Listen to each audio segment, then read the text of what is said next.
separate ourselves.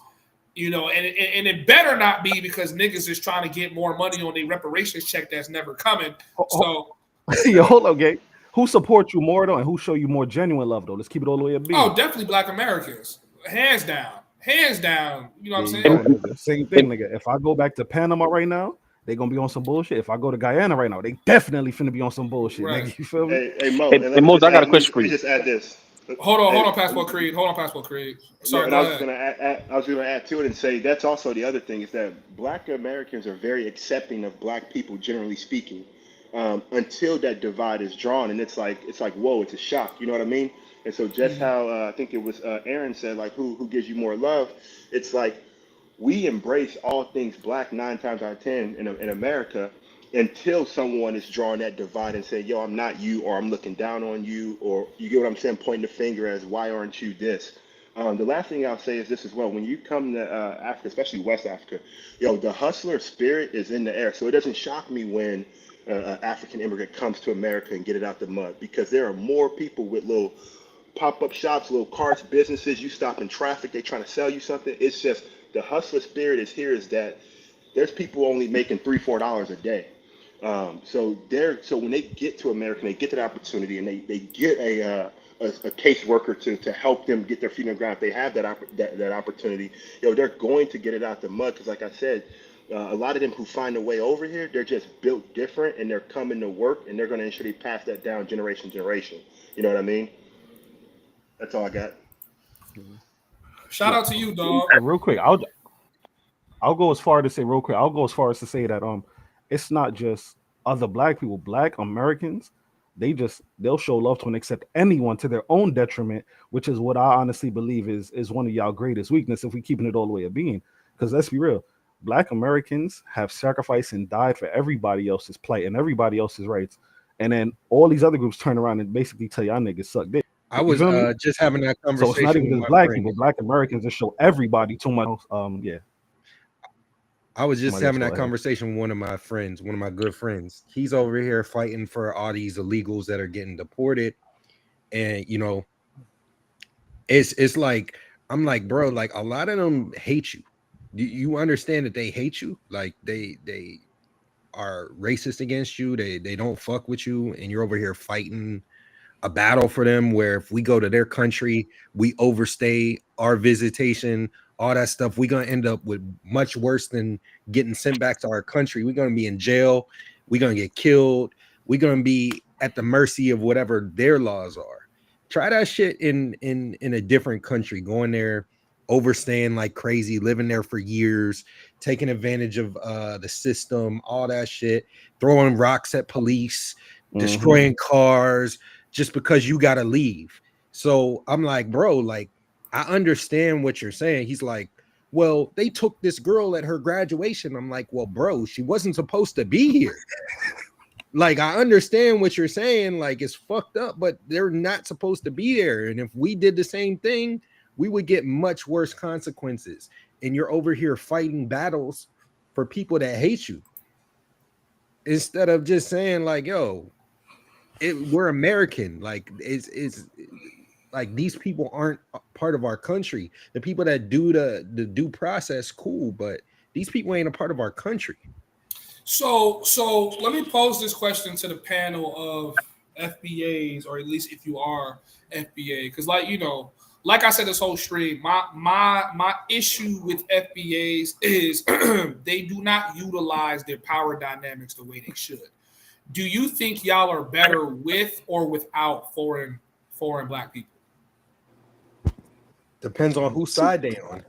Like a lot of people said, you can't be coming over here talking shit on us, saying that we, like as Ronan said, you have no idea just everything that we're going through, but you're speaking on it, and then you're coming over here from a different aspect. Like, you're the strongest, you're willing to do the most, whatever you need to do to get over here.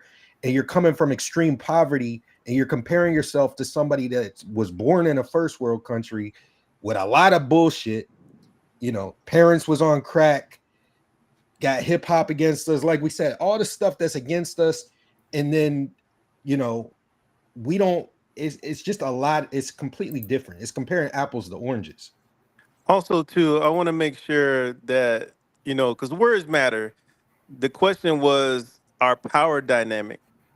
There's a Exactly. congressional black caucus, which is made up majority of foundational black Americans that have been there for years, that have moved bills, who have moved laws, who have moved money towards black community.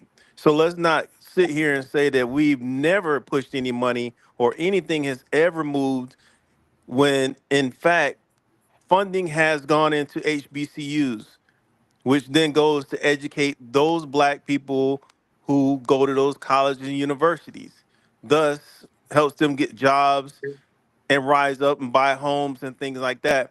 A lot of your foundational black Americans that you see right there in Atlanta, Georgia, a majority of them went into HBCUs.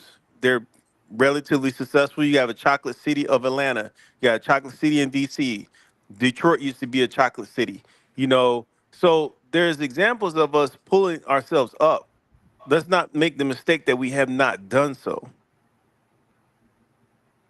Well, I mean, we got to go. I mean, we have to look at what a power dynamic is. Like I said before, power dynamics start with family. From We family, have a swing you build block. tribes. From tribes, you build a nation, right? So if I went to an HBCU, graduated, got a really high-paying job, but I'm not able to put together a family, how does that wealth get transferred? Because 99% of wealth gets transferred through family. But I think the somebody difference? said it earlier. We had our own black banks. We had our own black cities that were thriving. We had millionaires that were running cities. We had our own industry. We had everything where we were self-provisioned, and white people came and burned it the fuck down. We've done this multiple times over history in America. So when you say we haven't used our power dynamic, we have demonstrated we could and have done it multiple times, but we're in a white power structure where we can assert our dominance within this structure. We got to play by the rules. I don't Take believe the that, rule- Ronan. Also, too, And that's you guys that's got to when take into consideration. that's this. where I Let me just say this real disagree. quick. Hold Let me on, say this let me real finish. quick, because Let a me finish. power, Hold on, hold on, a power hold on. Let him dynamic. finish. Let Ronan finish. Let Ronan finish real quick. Okay. Let him Let finish. me finish my Go ahead. role. Now, what I mean by you got to play within their system. I've been in the military. I've been in a lot of different Fortune 100 companies. I learned the rules of the game, and then I exploit those rules to benefit me. And anybody in America that's black should understand that. Yes, it's a white power structure system. But if you own your own business, you know how to structure your own situation, you can work for yourself. Why are you being paid a portion of what you should be getting as a whole to go work for another white man's dream instead of working for your own? I always encourage Black American men to go out and get their own businesses, not to let, working for the man and saying you have a six-figure job. You can make your own six-figure job. Okay? You don't have to go work for somebody else, because if they're paying you six figures, they're making a meal off of you based on your information and your knowledge base and all your experiences. You take that with you. I used to teach my agents this all the time. Your knowledge, experience, and everything else is your wealth. You're selling it off cheap. So yes, we function within a white power structure. It is built against us. We know this. What you have to do is exploit the system to work for yourself. So when I say that, I say it in that functionality. I don't say, oh, well, we're being held back. No, there's a way to circumvent any system once you know the functioning rules of it. So what I'm saying to a lot of people that are listening, maybe not the people on the panel because they're more enlightened, understand how to function within a system. Take the best rules that you can learn from a Fortune 100 company, from the military, from wherever you learned whatever you had to learn, and then take it outside of that system and make your own system. Drew, give me 1 second. I'm gonna let you speak. I just want to get back to Go ahead, Drew. I personally don't think, and you know, like I said before, I think black people undermine how much power they have in the US, right? What they're doing is they're building the system on top of black people. So if they were to ever allow you to elevate, if you ever allow the foundation of any house to elevate, you turn over everything else. Everything else gets destroyed. What I'm hearing in these conversations, and I have several points to back this up, but what I hear in these conversations is I'm unable to stand up, so I need to operate. And I'm not saying this to undermine y'all, but just visually, I'm trying to paint the picture. What I'm hearing is they're not allowing me to stand up. I have to operate on my knees. Like I have to stay where I'm at and see how I can get it. And that is one of the disagreements that I have, because I understand how much money Black Americans spend in a year. And I know one of the things I won a grant for from the XRP Foundation, I had won a grant because I created a crypto ecosystem where Black and brown people recirculate their wealth amongst each other, right? One of the biggest problems with Black Americans is when they receive a large chunk of money or wealth, it usually it doesn't stay in their hand long enough before it goes to another demographic. But when it comes to Jewish people, Chinese people, it'll touch 7 of their hands before it leaves their community. And I realized that was a huge problem, because it means that it doesn't matter how well you do, how much education you have, how wealthy you become. Eventually, the money that you earn in your life, like even if it's billions of dollars, will not recirculate amongst Black people. It will ultimately go to somebody else, right? It doesn't matter if Jay-Z, Sean Combs, like they have billions of dollars. Eventually, those billions of dollars are not going to touch other people that look like them. They're more likely to go to Jews, Asians, whites, and maybe Black people last, right? So when I say they don't utilize their power dynamics the way they should, all power dynamics starts with family, because family is the ones that's going to carry your last name and inherit your wealth when you die. I don't see a strong push to bring together family structures. Now, this is one of the differences for me as a Nigerian, even though I could hate my family inside of Africa, right? We are such a tribe that when any money gets sent back, the first thing you doing is taking care of your own people. And I feel like that is a lost power dynamic amongst Black Americans. And that's what I see. But what if you were programmed? What if you, like, everything you saw on TV, listened to in music, everything optional, for years? Al. I know where you're going with that. And all that shit kept happening, bro. It's not that easy. It's optional. Frank Saint didn't have to bag crack and sell it to Black people. He didn't have to do that. He didn't have to do that. All right, so let me say this real quick, guys. Can I touch on that point? Drew. Let Drew talk. Sorry. All right.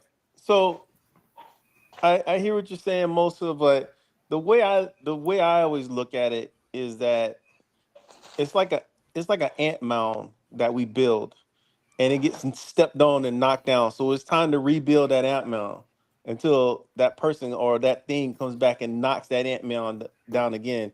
We talked about this a few months ago. I think Ronan was on the same panel as me, where we talked about, there's a video that's circulating on YouTube mode. So I don't know if you've ever seen it. And I know some of the guys here on the panel have probably seen it. It's called Selling the Negro. Have any of you guys ever seen that video? Mm-hmm. Okay. Yes, there is a clip inside that video. It's about probably 30 seconds, 45 seconds long. It's from the Department of Commerce back when that video was made. And they talked about the power of the Black dollar. Now, this was a time when we were not we were segregated. So the Black dollar did circulate within our communities multiple times. And that's the difference that you're seeing now, is that there is no little Black town like a Chinatown.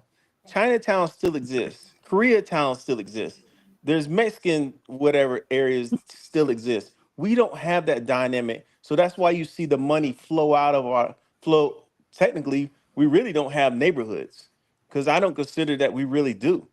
You know, say, oh, this is a black neighborhood. You know, look at all the black stores and the black this. We don't have those things anymore. They don't exist. But didn't you guys fought to integrate with the white people? Absolutely.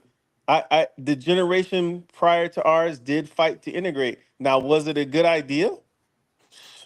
Man, hindsight's 2020 now. We actually, you know, if you think about the people who fought for integration, said the white man's ice is colder. That's basically what they were saying. We want to be able to sit at this lunch counter. Do you see my point? Do you see my point? Like I'm speaking as I'm just talking. Let's say I'm a foreign African dude. I come into this country and I observe that at every single angle where your power dynamic could have overtook the country and made America a black country, you guys willingly, without a gun put to your head, gave it up. You know what I'm saying? All right, let's get to that. So Mostly, I agree with everything you said until then.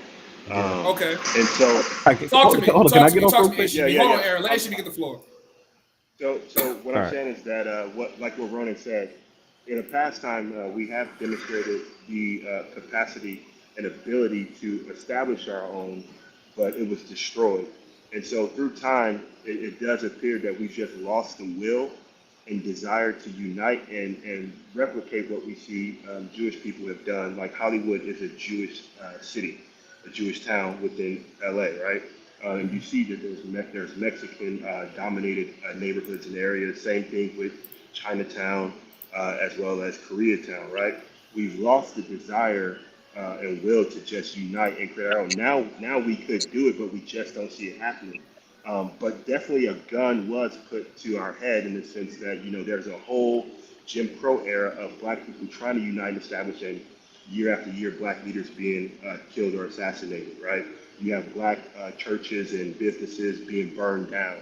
And so there was a process that took place where there was a desire and knowledge of black people post-slavery having the know-it-all to unite and pull all the little that they had. But definitely through the late 1800s, through the early 1900s and 1960s, there was, sabotage and damage being done to prevent that. And now, while we see it clear as day, we could do it, it's not happening, for whatever reason. You see people preferring to not even do business with black people or just operate within white America and get what's theirs. But that spirit to unify is not there anymore. So that's you're pretty much saying that a lot of the blacks just gave up. I mean, yeah. Right, bro. So not all of the blacks. I'm not saying all. I'm definitely not saying all, right? But what I am of course not. We're not talking all. Right, but that desire to unite, right, and have a black city or a black Wall Street or whatever you want to call it. That desire, that fire is not there the way it was when we saw post-slavery, right? You know what I mean? Reconstruction. It's not Reconstruction era. It's not there. It's not here today. Okay, so I remember. I remember when that black dude, the guy's name, but the guy in Tulsa who had the Tulsa Fund, they were supposed to do the black community. I guess that black. Jay Morrison. Yeah, Jay Morrison. So even when some of, I assume black people would even reignite that fire to do it, you got, I know not everybody, but him specifically would go and try to destroy, and you can even throw Umar Johnson in there, would take advantage of the people, but would sell a product about uniting and we need to do this ourselves, and then get the people rallied up, and then we'll screw the same people over. So it's almost like the people who a lot of people believe in will go and then destroy the same people at the detriment of the people. That's because every time we have a prominent leader that's making change and causing us to get through something, he's killed. Whenever we have banks and we have our own city is burned down, Whenever we have communities, they're putting crack cocaine in it. Whenever we trying to get, build our own music, they take over the industry, buy us all out, and then they decide what's popping and what's popular, and then it's poison and bullshit. Then every single black city is democratically ran. You look at the worst of the worst hoods, Baltimore, the Detroits, all the worst of the worst places to live and the worst of the worst hoods, all democratically ran. Bro, it's next to impossible to get through that. That's what Okay. we're all trying to say. Exactly. Like I'm not saying it's next to impossible, but we haven't had a legitimate black leader, a black person who try to assert themselves as a black leader in over 50 years, right? And in that same time, the black churches have kind of stood by and just fallen back. Once upon a time, when there was an issue in Black America, you had church leaders and religious leaders stand up and organize and lead something. That doesn't happen today. For whatever reason, which I can't quite put my finger on, but we do not have black leaders. I would never call it Jay Morrison or Umar Johnson a black leader. They're more popular Absolutely not. They are not black leaders. and YouTubers, right? And they also are being labeled as frauds because every project they've tried to build, there's holes in it, right? And you can see something just doesn't feel right about what they're doing, right? You know what I mean? It's flawed. But we haven't had a black leader or someone try to step forward and lead anything. Not celebrity, not. I think Kevin Samuels was a good black leader, to be honest, and I think that they got him out of there. To be honest, I don't. But does the black community, do they really need a leader? Like the Chinese, I remember in the 90s, they used to be portrayed as the corner store, hurry up and buy type people, and they didn't like that look of how they were portrayed in the 90s. So they took back their image with not taking those roles on anymore. Just like how Taraji P. Henderson keep playing the angry black woman. If she didn't like that portrayal of black women, she should stop taking that role. Hold on, wait. So what the Chinese started doing, they went and started doing their own media so they can control their image. So do the black people really need a leader? Because they pretty much know what to do, like Moses said, with building family and controlling their image and controlling the media so they can, and then not accepting what's being fed to you. Just because they give you a sexy red doesn't mean you have to watch her. When I was growing up, we had the Brandys, we had the Monicas, we had the Mariah Careys, we had the more wholesome women. Just because they threw up a Lil' Kim out there or Foxy Brown, you don't have to portray it. You don't have to put that at the forefront. No, this is what a lot of the black community accept. This is why you can throw Megan Thee Stallion on the Democratic stage to twerk and dance for the kids and stuff like that, instead of having a more wholesome woman up there to represent the black community. The biggest difference I would say is that the Chinese people have a sense of culture, a sense of family, a sense of community, and they have a sense of values, right? So when you say they don't have a leader, their elders within their communities are the leaders. They may not be vocal, we might not see them on TV, but it exists. If you go to Chinatown in San Francisco, New York, you'll see a sense of community. We don't have that. So when a group of people endeavor to preserve their language and they establish their own banks, their schools, their churches, their families are intact, you're not to say you don't need a leader, but the fabric is so tight that you can get by without having that prominent one voice, right, leading people. Facts. But for a group of people that are fractured and not unified, it oftentimes does take someone to bring everyone together, align everyone, establish a vision, right, and lead everybody to that point. Facts. So let me get the floor real quick. So a bunch of y'all made some great points. Let me go in order real quick so I don't lose my chain of thought. First of all, I want to touch on what HGB said about the black church specifically. Just a quick education for those who may not know. Some years ago, church became non-taxable entities, and as part of their deal to continue not getting taxed, you already know they don't speak on black issues. They're not allowed to. That's just one of them under the table deals. We're gonna keep letting y'all get y'all bag. We're gonna keep not taxing y'all, but y'all gonna shut the hell up when it comes to these black issues. As far as the Chinese now, China is a nation state. China is a very homogenous country. China is the Communist Party of China. They move as one entire unit. You cannot compare the nation state of China, the communist regime of China, to what Black Americans have going on here. That's comparing apples to oranges. That is extreme. That is I was speaking disingenuous. about the image of what they was portrayed, or way they was portrayed in the 90s. Because if you look at a lot of Chinese people of today, for the media, they control their image. This is why a lot of those Chinese Bruce Lee type movies, this is what they're more remembered for now, instead of what they was trying to portray them in the 90s. That's what I was saying. Yes, China does control their image. China is one large ass propaganda machine. China restricts and controls the media that comes into their country. They control and restrict the kind of media that comes out about their country. But if you actually know what's going on in China, you will know that China as a nation is a piece of shit that's falling to the dirt behind the scenes. But we could come back to that. I really want to touch on the 2 points Mosa made earlier. He made 2 very valuable points. The first being about blacks and group economics. He is absolutely right. When it comes to the different ethnic communities, the black dollar circulates in the black community less time than far any other group.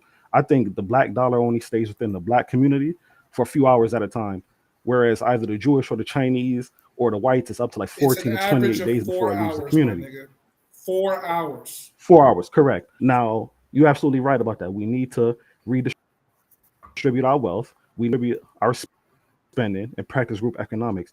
But other points you made, you consistently make the point about whether or not blacks had the choice to sell the crack or not. The crack epidemic specifically in that whole era in the 70s is that it was more than just the crack being dropped off. It was an entire operation community which consisted of off the crack first, then giving hella years to the men in our community who would sell it, who felt like they had no choice. Why did they feel like they had no choice but to sell the crack? Well, because prior to the crack epidemic, you could have got a job at a factory, worked there your entire life, and been able to provide for your entire family and retire off that shit. At the same time they dropped off the crack, they deindustrialized the cities and the schools. So not only could you no longer go work at whatever Ford or whatever company it was for your entire life, you wasn't getting these valuable skills in school either. And then at the same time, they also made a college degree mandatory, which prior to that, college degrees were only for the leisure class. Facts. So you do all of this shit at once, deindustrialize the schools, deindustrialize the cities, make a college degree mandatory out of nowhere, and then drop off the crack. What is any real man gonna do? He gonna go out there and do whatever the fuck he gotta do to take care and support his family. Now, they did all of this because they realized, I forget who was the president at the time when Martin Luther King came to rise, the guy who was also the FBI director. Moral of the story, they realized, they said, yo, every time these niggas come up, it's because of the family structure.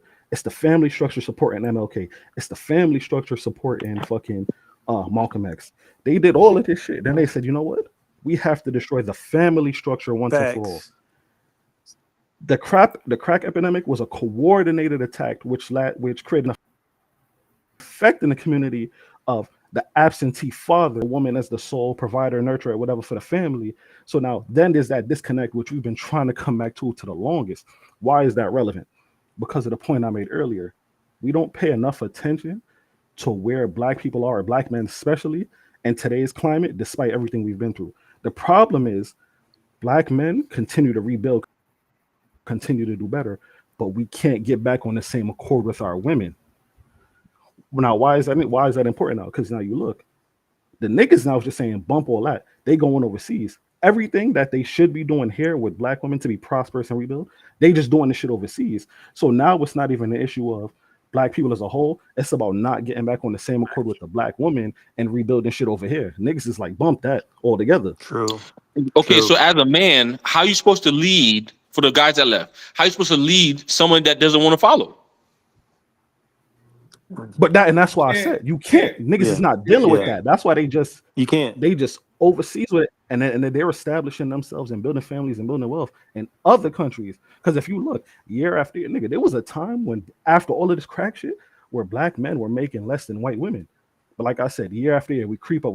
Now we're the third highest earners in this country. Now our incarceration rates have plummeted. You feel me? That's what. And to the point where it's like you can't make them follow. That's why brothers is just leaving and not even dealing with this shit over here no And more. like I Aaron, said, if you Aaron, guys go quick back and question. watch that, Quick go back and quick watch question that for Aaron. Selling to the Negro. Look at that clip in Selling to the Negro where the Department of Commerce talks about the strength of the black family back then and how their purchasing power was. I mean, you look at man, just like the brother was just talking about, getting rid of the man out of the house was the nail in the coffin. Exactly. Quick question for But actually the Al had entire a question. panel. Let's say like Black American men ended up going over to these other countries in masses, and we all were in one area of like a whole different country. We developed the black, the black Wall Street again. We have our own hoods, all that stuff. What do you think the Okay, government? Akon.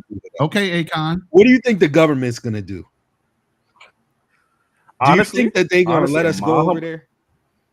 Yes. in my opinion, Where are we? Are we in America? Like where No, are we're we in a that we will do different this? country, completely different country, but we have like a movement that we started, and it's just all in masses, black American men going to a different country, everybody keeping the money within that specific area.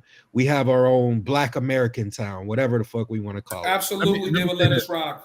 Absolutely, No, they would let us in rock. my I don't think They so. would let us You rock. my have humble to I go don't to a think so. country that is going to allow you to rock because, like I said, if you look at the Thailand, you got to be a Thai citizen. You can't even have 100% of your company. If Mhm. you go into South America, going to Colombia, yeah, that same kind of racial dynamic is still going to be there. You know, Brazil, True, Colombia, but let's be real. It's a difference between being a black man in true. America and being a black man overseas. I agree with you. Now, the effects of white supremacy and all that have rippled across the entire globe. However, I still rather be a black man somewhere else than be a black man in America and dealing with the shit I got to deal with over here. 100%. And that's the fact. Can I say this? Now, to answer Al's question real quick, in my humble opinion, I believe if we made a joint effort to go somewhere else and they allowed us to rock and we took our dollar, I think we'd have a much better success rate and a much better chance of establishing overseas than we will in And this that's country. why y'all see me. That's why y'all see me overseas, because I done figured out that they are never going to give me the opportunity, right? Because like I said before, they built the country on black people. If you allow the foundation to stand up, you fuck up everything else. Colombia didn't build its foundation on me. Ghana didn't build its foundation on me. So the likeliness that it'll try to benefit as I climb is pretty high. Anywhere you put a strong concentration of a good substance, it's going to benefit the whole land, the whole flower. You see what I'm saying? And let me just make this final point.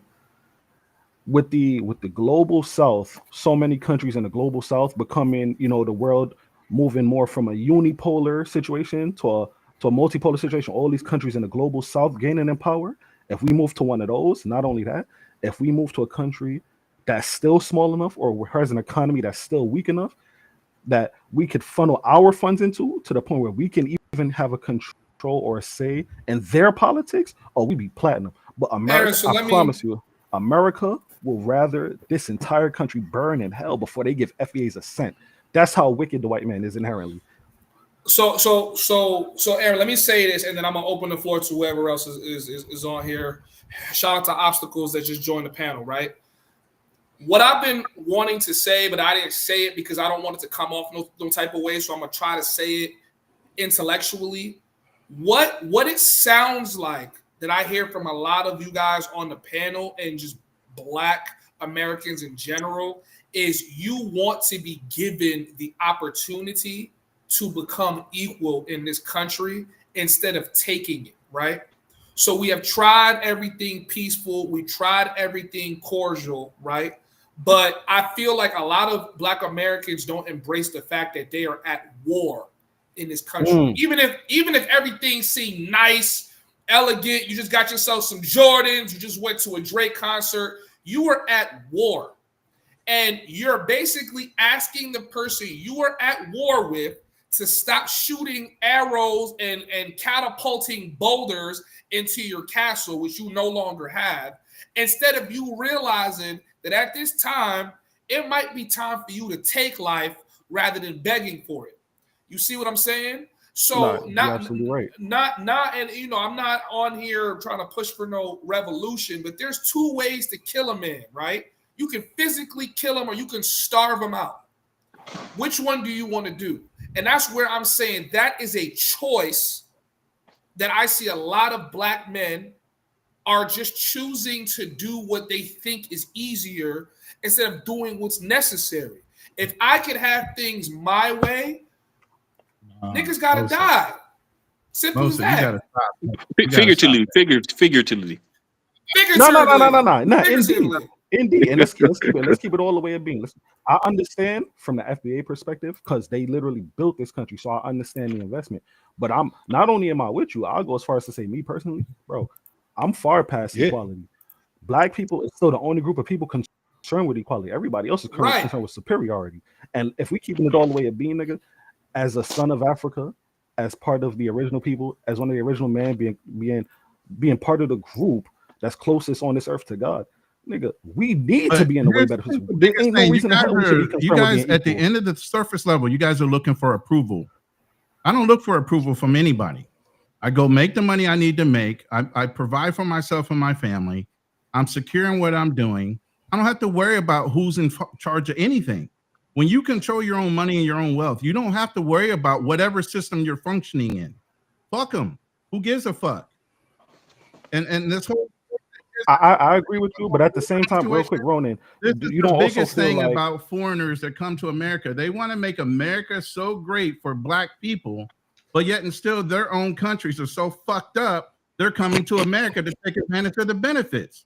That's one thing an FBA does not like to hear. Don't come over here trying to sow all kind of discord when you can file yourself right back over to your nation, fix your corrupt government, and get that shit running first, and then maybe we'll come over and help you.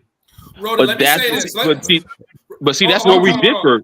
Ronan, let me say this. Right now, America is like ground zero if we gonna free ourselves from white supremacy. There is absolutely no not. Africa. Wait, hold on. Hear me out. Africa is ground zero. The people, nah, bro. I'm telling you, I'm telling you, I could argue all day. There is the only way Africa gets freed is some power. Some people gotta come from America and do it. You outnumber the ruling factors that are in those countries.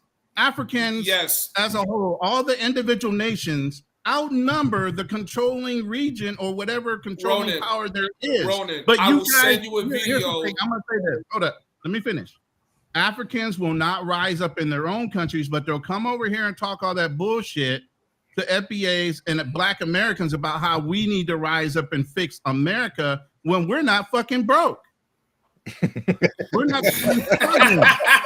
The Africans are fucking struggling. The Africans are coming over here taking advantage of our system and then trying to tell us how we can do better. No, nigga, take that education you came over here with and go back to Africa and go fix your nation. Get all that ego up out of there. Okay? Get all that ego up out of there. Get all that fucking thievery out of your fucking corrupt government. Fix your government. Kick all those people out stealing all your rare earth metals and everything else, and you'll have your own Wakanda in Africa. Go fix that shit first, and then black Americans or FBAs will look at that and say, hey, they fixed their nation. Hey, you know who I give credit to? Burkina Faso. Because he's fixing his shit. Other than ain't nobody trying to fix their shit like that. But then it goes back to what Moses was saying about power and taking over. They don't got to come over there and do it in their country. They can come over here and take over here. Yeah, but you're not taking anything over here. All the opportunities in America that's available. A lot of Africans and a lot of Caribbeans and a lot of black foreigners can come and take the same opportunities, get the same citizenship that they can apply for. Especially with more democratic people in office, they can come through and take over in this country, and then they could be as American as the FBAs. But Tony, you also don't see Mosa over in Colombia right now, over there talking all this shit about how Colombians need to rise up and do all this shit. So it's the same thing. Yeah, y'all, you could definitely leave. It's the path of least resistance to leave and go somewhere else and take your money and rock out. Cool.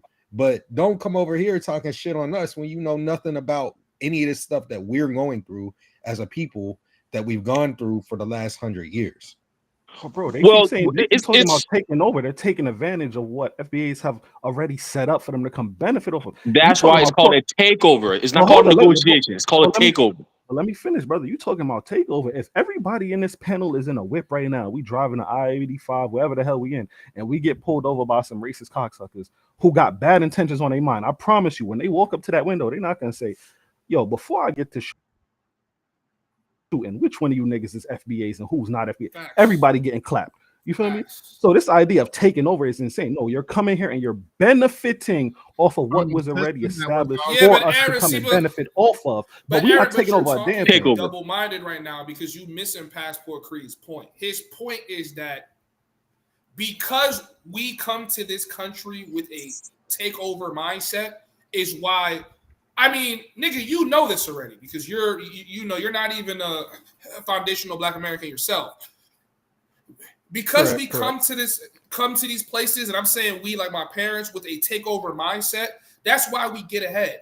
Right now, FBAs don't have a conqueror mindset. Let me stop you, because you guys ain't taking over shit. You're 650,000 strong in America. You're 650,000 strong in America as Black immigrants. I just did these numbers not more than a week ago for our show. There's only 2% of y'all that are graduating. That's not a takeover out of 650,000. There's 23 million strong Black FBA or Black Americans overall. We're graduating more college students and everything else. It looks like there's a false positive. It looks like immigrants are doing so much better because there are fewer of you guys for the numbers. You're not doing any better than Americans that were already here. You're not excelling past most of the Americans that are already here. Are you picking primary jobs? Yeah, you guys are taught to come over here and do STEMs. You guys are taught to come over and try to be doctors and lawyers and everything else because those are the most successful businesses or degrees that you can get. But overall, you guys are not excelling past Black Americans that have already been here. Well, then how come the Black Americans keep complaining about they can't buy houses, they can't find good jobs when, I mean, I'm thinking one of a good six-figure job. That's an overall United States of America problem. White people can't buy houses. Exactly. Ronan, there's a shortage for both white and Black. Ronan, let me read you the top wealth earning Black groups. And like, I know you're trying to go by quota. I get it, bro. You're trying to go by quota, but let me just read it out for you. Okay, go ahead. Nigerian Americans, first. Number one, guaranteed. Absolutely.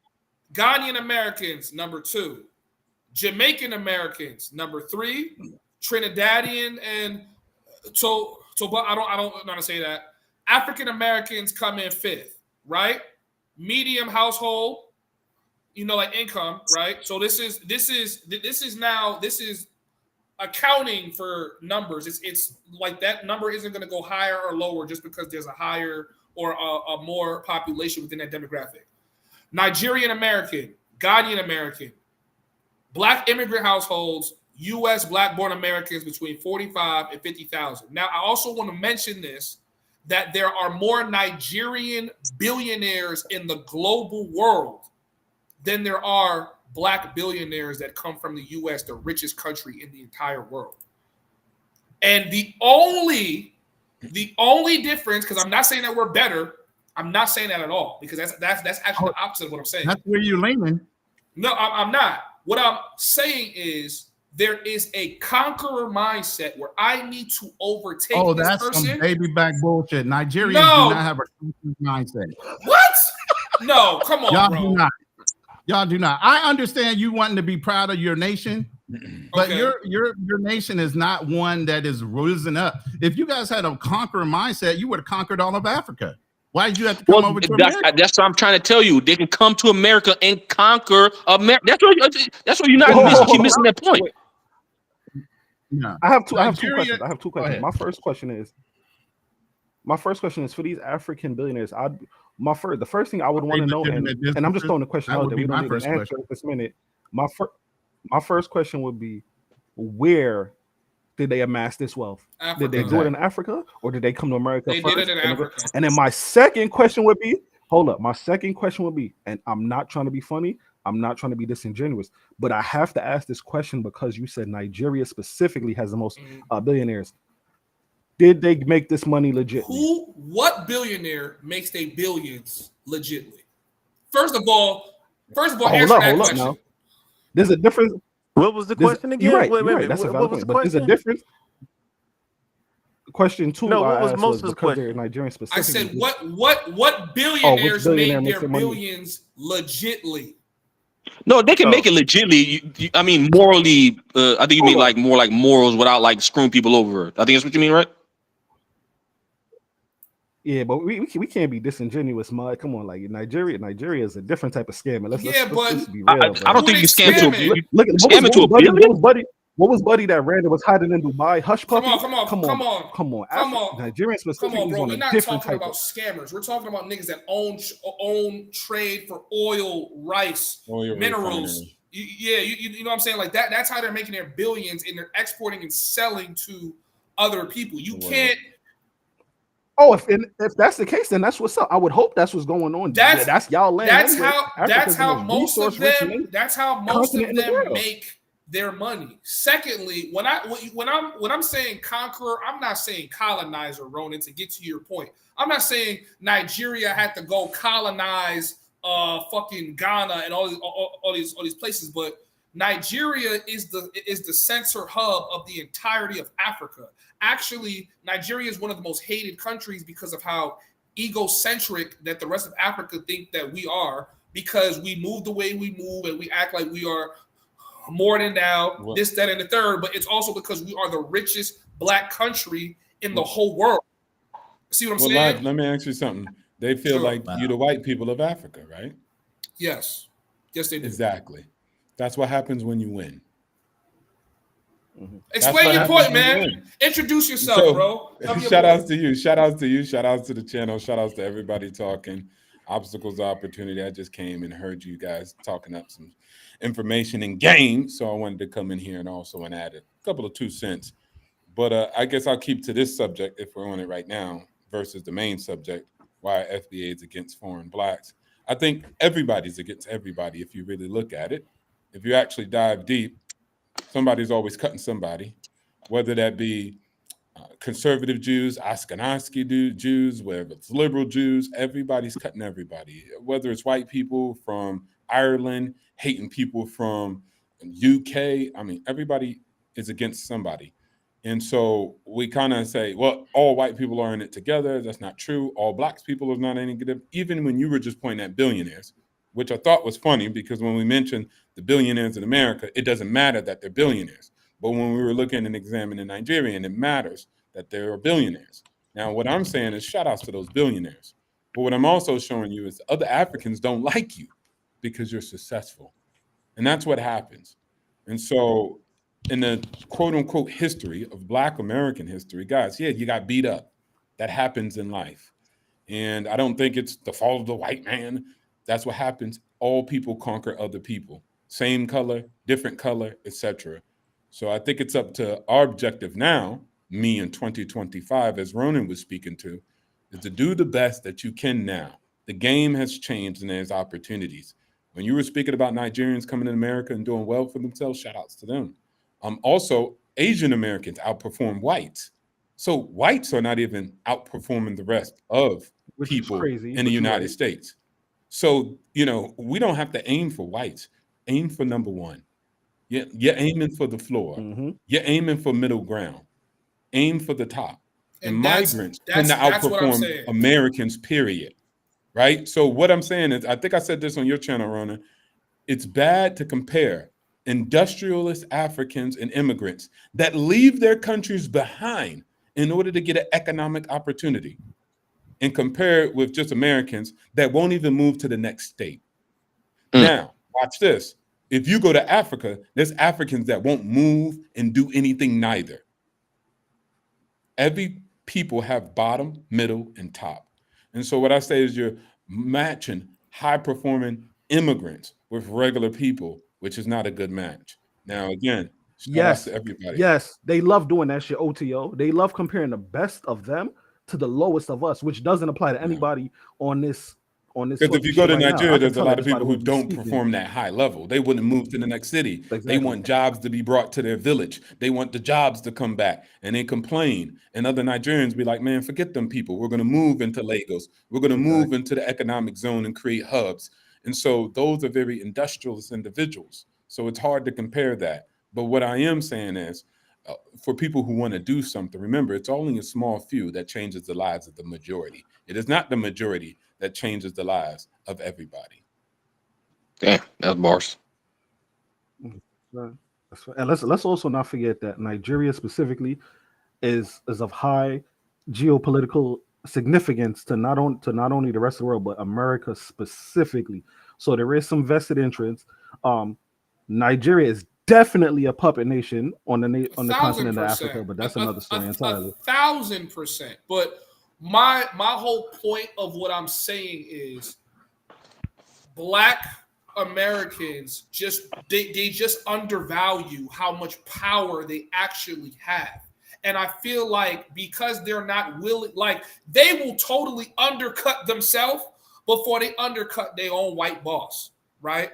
Like if I know that I could get away from my white boss and steal his customers and open up the same business, I'm gonna do that. From my personal experience being a first generation born Nigerian in the US, I will watch a Black nigga chase a promotion before he chases undercutting his boss and taking his customers. Versus me, maybe you could say that I'm high performing. If I could take my boss's customers and start my own business and change my little 6 figures to 7 or 8 figures, that's what I'm gonna do. Even if it's gonna be a risk of me being broke for a little bit, going through this, going through that. I feel as if I can't prove this through numbers. I feel as if Black people take the road to least resistance most times, and then they blame systematic racism. And this is what I'm witnessing as someone that has spent the majority of my life in America, and I've never been to Africa. Nah, I think that's just the perception, and that's just what's pushed out. I think he has a point with that, but I would also point to Nigerians do the same thing in Nigeria. So people just always do that in general. They're always pointing to externals, period, and complaining. Nigerians do that. That's why you're pointing to the white man and colonization. We point to slavery. So at the end of the day, everybody complains and blames externals, which I don't say, guys, don't blame the externals. People get busy and beat people up every day. Be a grown man to know that somebody's going to come and eat your lunch. Period. Right. And that's what it's about. It's the world. Point, right. Go ahead. To add to 020's point is we talk about this all the time on different panels. It's like, we can't buy a house in Dallas because the average mean price for a house is $450,000. Move somewhere the fuck else and buy the house. Mm-hmm. Still an asset at the end of the day. Why are you limiting yourself to one city or one town or whatever, one neighborhood? There's an infinite amount of neighborhoods. There's an infinite amount of towns that you can go buy property if that's what you're looking to do. But they use that don't as gas an us up, excuse. Right. They're using that as an excuse of why they can't instead of why they can go do something else. Just like, there's no jobs in this town. Move somewhere where there's a fucking job. Stop waiting for the job to come to you. Same thing in those other countries. They're waiting for business and everything else to come there. No, get up and move. I mean, obviously your parents did it, Musa. Let me ask you something, Ronan. This is now you're cool benefiting. Too. So they actually took a look at the overall broad picture and say, hey, Nigeria is not going to be the place. This is not it. We need to get over to America. At least our son can benefit from being there. So they were planning for their legacy. This is the problem with Americans. They don't plan for a legacy. They don't look for anything beside instant gratification. So Ronan, so you're saying what I'm saying, because that was my whole thing with the power dynamics, is that first it starts with family. Family, tribe, then nation. So that whole dynamic is legacy. The family's been broken down since the 60s. And I think it starts with nation and it trickles down. It's not families. Families don't get together and build industrial community. It starts from up. It starts from up down. I mean, you're not going to have a nation watch this, if you don't start with a family. Well, watch this. Africa, wait, But watch the this. family Watch this. structure This is is the cooked great in example America. when people say that family stuff. Africa got good families, or do they have bad families? I can't give you a yay or a nay to that. Okay, so let's say a lot of people will be like, hey, let's go to the east, let's go here, it's good families. Most people will say Africa got good families, but they're powerless. So again, the basis does not start with family. Now that's something we think. It could or it could not, it depends. What I'm saying is, don't gas Americans up. Guys, wouldn't it be nice? China got strong in the last 50 years. The base came from China, not us in America. Look, you are the quote unquote motherland, the cradle of civilization. If you are, then stand up on your feet and fight and show the world who you are. You are the quote unquote one with culture. We are the ones that are cultureless. And you're asking us with no culture to then create a powerful nation out of the rebels close to the enemy. And you can't even do it in your home turf. If you can't win a football game at home, then don't ask us to win it away. Sure. I can't argue that. Listen, I'm saying this as a Nigerian American. I 1,000% agree with you that it is absolutely pitiful the way the sheer lack of strength that the Africans have on their continent. Thank you. It's sad. It's sad. It's sad. And same people come to America and say how America can be better. No, how dare you? When we're an extension of the motherland.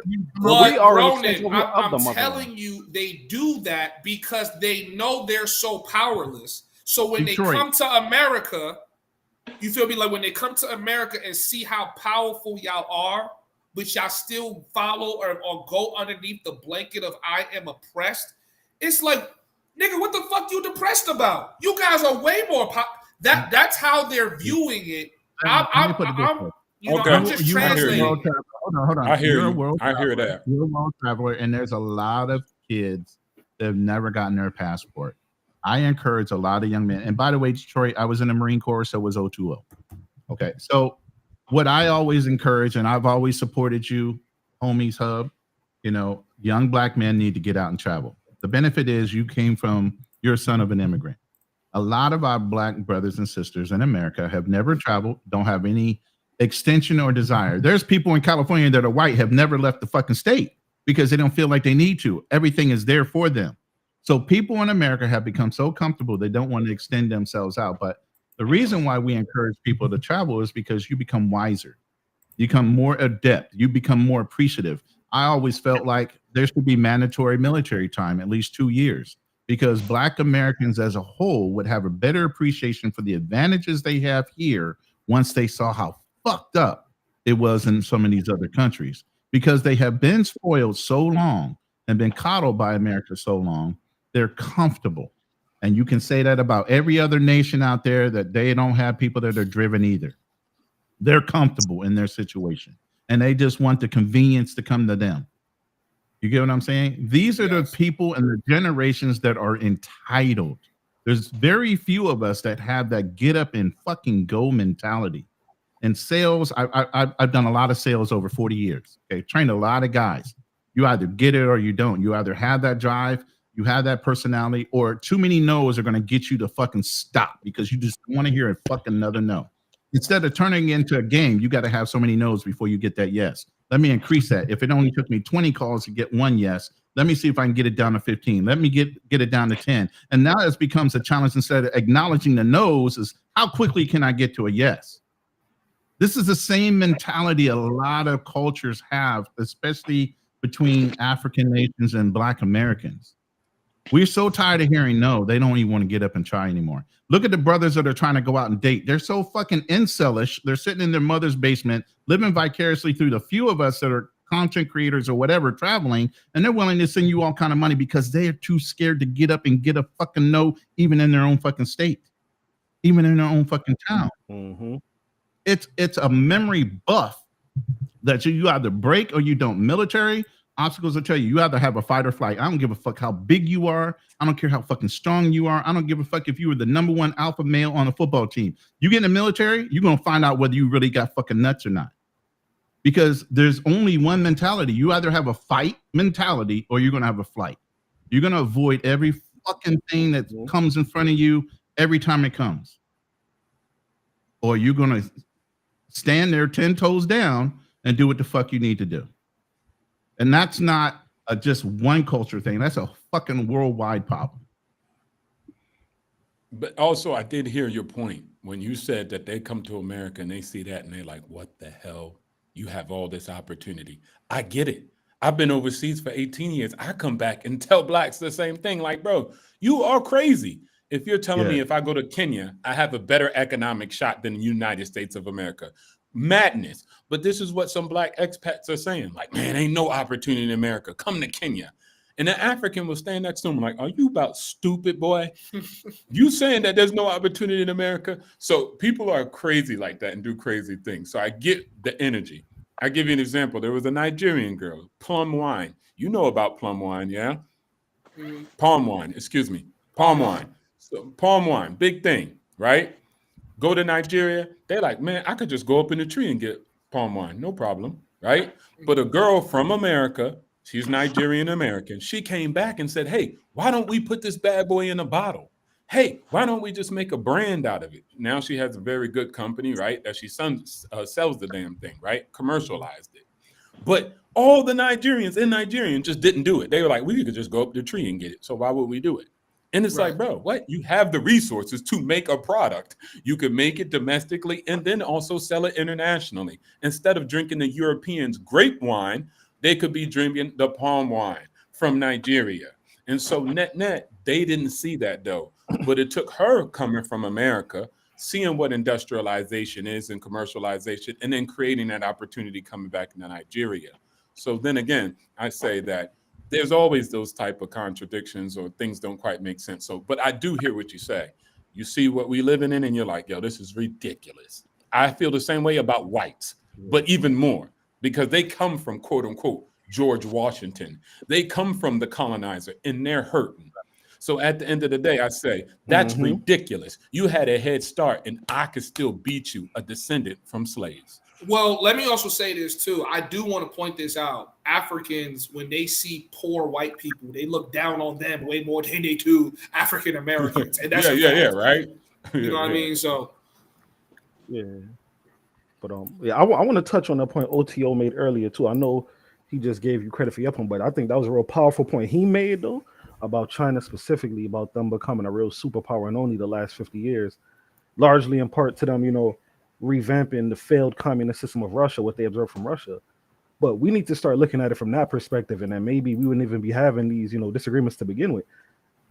Every Chinese neighborhood throughout the state of China that's powerful as a whole. And OTO made a valid point, because at the end of the day, we need to start looking at Africa, but we give Africa that grace. We're not looking at them like, what the hell y'all got going on? You feel me? Y'all supposed to be helping us. But yet, y'all got all the wealth. Y'all sitting on the most, I don't even know what the continent itself is worth. But then y'all looking at us crazy. You feel me? It's just, we need to start looking at it from that perspective. If anything, we should be able to reach out to the motherland and get a fucking bank loan or an investment, you feel me? Because we can't get this shit over here. You feel me? Bro, you and everyone on this panel that is a black man living in America, what I've been trying to get you guys to understand the stream is, you are the greatest amongst us. That's how they are viewing us in America. You are the greatest amongst us. You are in the most powerful, most wealthiest nation in the entire world. And after everything you have been through, you still have rose to the top of the world.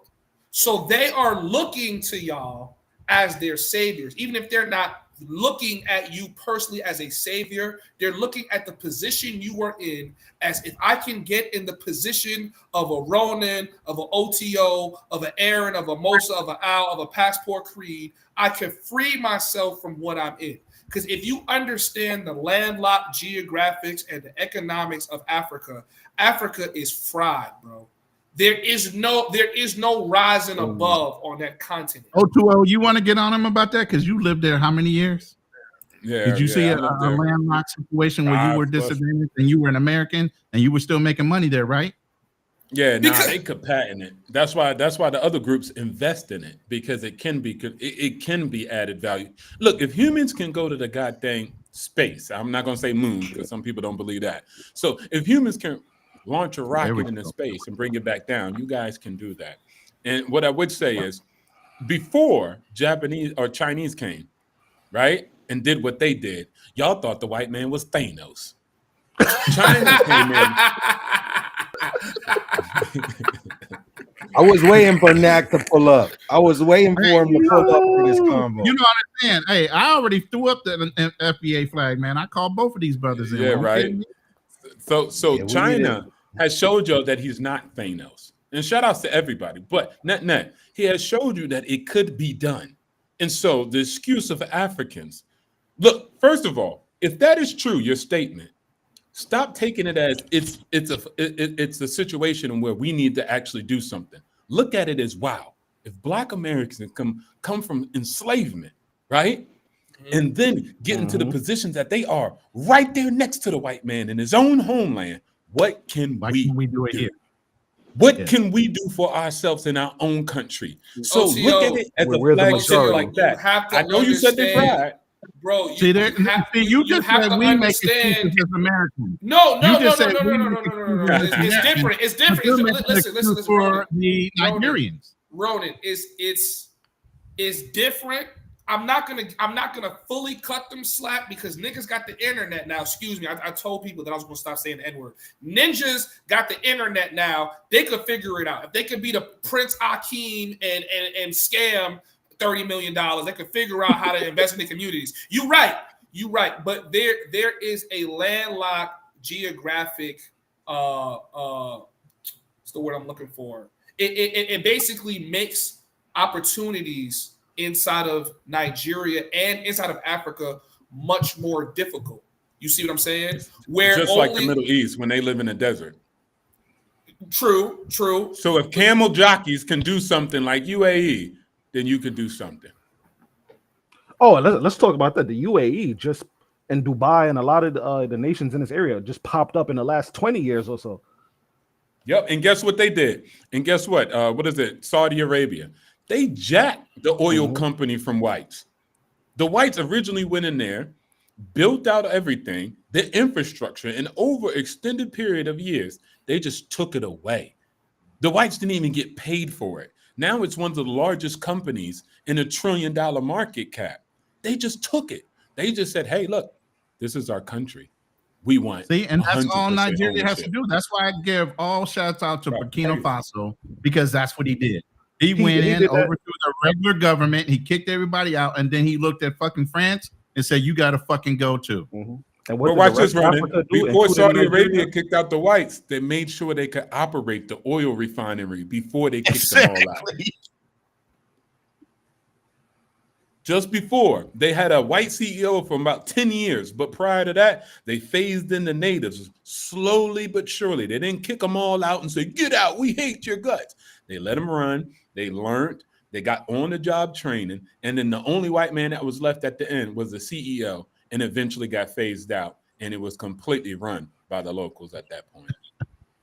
All right. Hey, we got the 2 FBAs in here ready to get you, Mosa. Come with the smoke. Let's do it. I love it. Let's do it. Let's do it.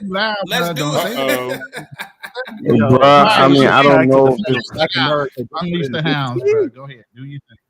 I'm done. All right. I don't want to just start throwing shots at people for no reason, but any anti-FBA disrespect will be checked real quick. What are we talking about here? Basically, what this whole conversation started with the fact that I strongly feel like if the main reason FBAs are trying to separate themselves from Black foreigners because they think they're going to get a bigger slice of the pie when this imaginary reparations check comes in, y'all got everything fucked up. Completely fucked up, number one. Number two, do you think this is a time that you need to be separating yourself from Black people no matter where they're from? And then my third point was, as soon as Mr. Caucus made his appearance on Earth, all that, there were different tribes of black people shit was over with. Like they looked at all of us as being one people and they said, we gonna conquer these people. So in my opinion, it's better to have numbers and to start choosing this moment in time to start separating ourselves. And that was my argument. Oh, where you from, brother? Nigeria. Well, I was born in America. Oh, my parents God. are from Nigeria. Okay, yeah, the worst of the worst offenders. The goddamn. Are you Yoruba? Are you Yoruba? Because I'll take it easy on the Igbo, but are you Yoruba? Benin. So yeah, from Yoruba. Benin Okay. City. That's essentially Yoruba. So you come from the most disrespectful of the Nigerians, especially when they're abroad. Losers at home, so-called winners at abroad, but always have smoke for Black Americans. Whether you guys are in England, whether you guys are in America, look, you guys don't have anything to say about what we do, how we delineate. When your goddamn president Tinubu, or who's related to Madam Tinubu, who was a goddamn slave trader, sold us off of the coast of Nigeria, off of West Africa. So y'all lost your right to speak on anything that we got to do if it ain't about supporting it. Now, why do we delineate? We were on this all black, yeah, we all one people and this and that, but you guys, as long as and other FBBs, foreign-born blacks, have showed us that once you come amongst us, you want nothing to do with us. Why? Because we don't have culture. Let me talk about your African culture for a second. Specifically Yoruba culture, right? Well, hold on. Before we continue, I just want you to be respectful. I am not Yoruba. Benny make a very clear distinction between Yoruba. You can say who came from what, but we have very different cultures. We speak a totally different language, bro. So let me just say that. But you're from the coast, so you understand what I'm talking about, right? Yes, the connection I do. Between Benin and Yoruba. Of course. But I'm just telling you, we have thousands of years of separation, bro. You know what I'm saying? I got you. So to be respectful and to call that, yeah, there is a difference, but you understand where I'm coming from. Then we can make it more specific to Benin. Mm-hmm. Probably the capital of modern day slavery in Africa. Yes. Okay. Selling women into Italy. The place with the most what do you call those witch doctors that's cooking people's nipples and trying to make some goddamn money ritual or whatever, right? So this is who I'm talking to. No, he knows I'm telling the truth, and he knows I'm someone that's speaking from a place of knowledge, I'm not hating, you know what I'm saying? But his people from that area, especially more so Yorubas, are very anti-Black American. But now back to the cultural aspect, right? If we're going to speak about Yoruba and the bronzes and all of that, their African culture is based in antiquity, okay? Which is why they don't have shit going on in their countries and they can't go forward because they constantly say, you have no culture. But their culture, what is culture if it can't drive your people forward? Nothing. It's all old school nonsense. And then they try to use that as a way to little homie the premium blacks of the world. We have done better coming out of slavery than Nigerians in their own country. That's why they're talking about breaking up Nigeria. That's why they're talking about breaking up Nigeria. That's why more Nigerians run out. Their former prime minister always got his medical stuff done outside of Nigeria because they're failures. So who's the premium blacks? Black Americans. Who told you that? I'm saying that, and I got the facts to prove it. Where you from? I took over America. I mean, my bad. I took over Florida. No, but where are you from? Are you Black American? I took over Florida, and I'm not. I don't know what that means. Are you a Black American? He's from the country where they eat dirt cookies and donkey meat. Oh, he's a Haitian. Okay, so the people who the fact that you knew it before I even said the country says a lot. I didn't know that. Somebody else said you were Haitian. Are you Haitian? No, I'm talking about once I said dirt cookies and donkey meat. Okay. Like I said, that's why I came in. You're not even the FBA, dog. Chill, dog. Nah. But he was talking cash money shit in general. But I never changed up. I said we took over fucking America. So When did that ever let change? me stop throwing shots real quick and just say, look, what Black Americans do is our business. We were for that whole Black coalition thing. It didn't work. It bit us in the ass. And to understand really, as a former Pan-African who's been to Africa, who knows a lot of Africa, has done business in Africa, I just came to the realization that Blackness or color as some sort of uniting factor without culture is nothing. It will never work. So when we say we're going to fight it our way, then let us do us and y'all do y'all. I'll rest my mic right there. Okay, And so let me just get at your and point. Hold on. Let me just get at your point. Just your last point. The fact that business can happen, a lot of business can happen between America with a completely different culture and Israel is already enough of a mic drop for me, that you don't need to share culture to be able to build power. But anyways, we have another FBA guy. That was pretty weak. Panel. That was extremely weak, brother. You're not going to do your traditional Benin City dance before they burnt down your walls and slaughtered you on me. You see, you're from a people that was laying in bed with the white people that came and slaughtered y'all, bro. Y'all are the worst, bro. Knack. I had let you spread. I let you spread a lot of misinformation. I'm gonna have it was all facts. You because you don't know what you're talking about at all. Like you don't. Number one, the Bight of Benin was the coast in which slave trade took place, right? At this point in time, you had the Dutch, you had the French, and other powers that be that already took control of the Bight of Benin. Second of all, because the Yoruba and the Benin had been at war with each other for so long, there was no central power that controlled that region. Therefore, we learned how to live inside of harmony when we weren't warring. So it made it very easy that when the Yorubas got conquered, that they easily had access to the Bight of Benin.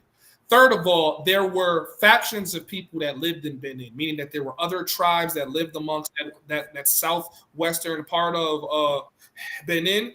That means that you had your fraction of people that actually sold each other, but most of the people weren't selling each other. So you had royalty that would conduct slave trade. They would even sell people from their own tribe because that's where the money was at.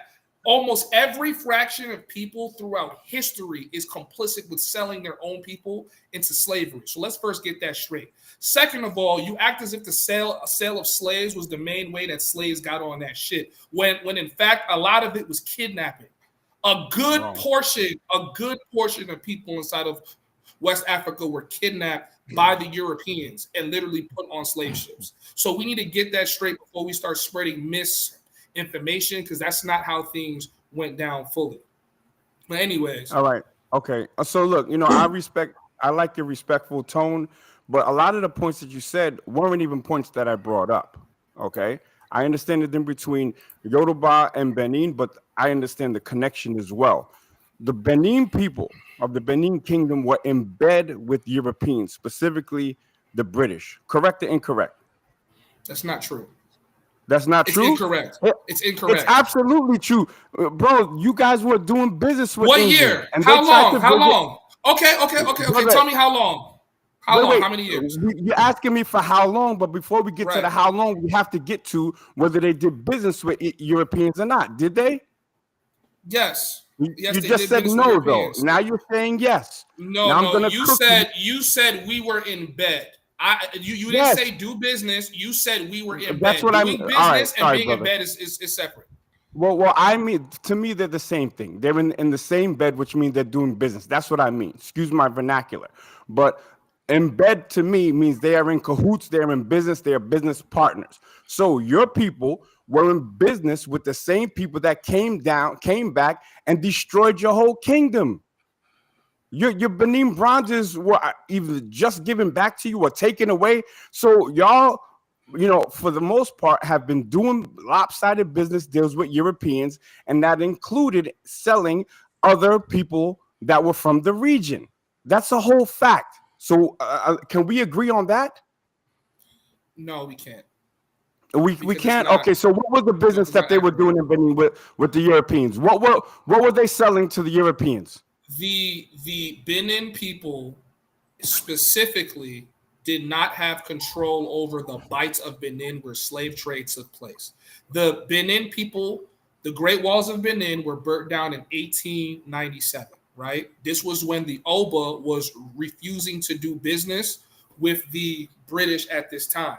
And because they were being allowed to trade, but they did not respect their culture and their customs because trade was new. So the British did not understand the culture. If we was in bed with them for that long, and they would have understood the culture to be able to do trade for thousands of years. What I'm trying to get you to understand is that region had tribes in it. So most of the slave trade that happened on the bight of Benin, it was a coast that was not controlled by other tribes. So when they're trading and selling people, a lot of people in Benin, specifically Lagos, which is now the capital of Yoruba. Nigeria. No, it's not Yoruba, so stop getting it confused. There's more right? Yorubas in Lagos than anything. Yes, now it is. But what I'm saying, This dude is so easy. Typical African.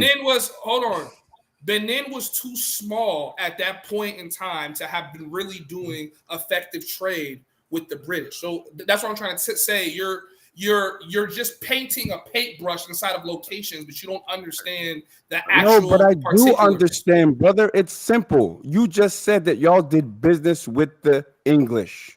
Okay, I called it being in bed. You confirmed that y'all were doing business with them. Did they not burn down your kingdom?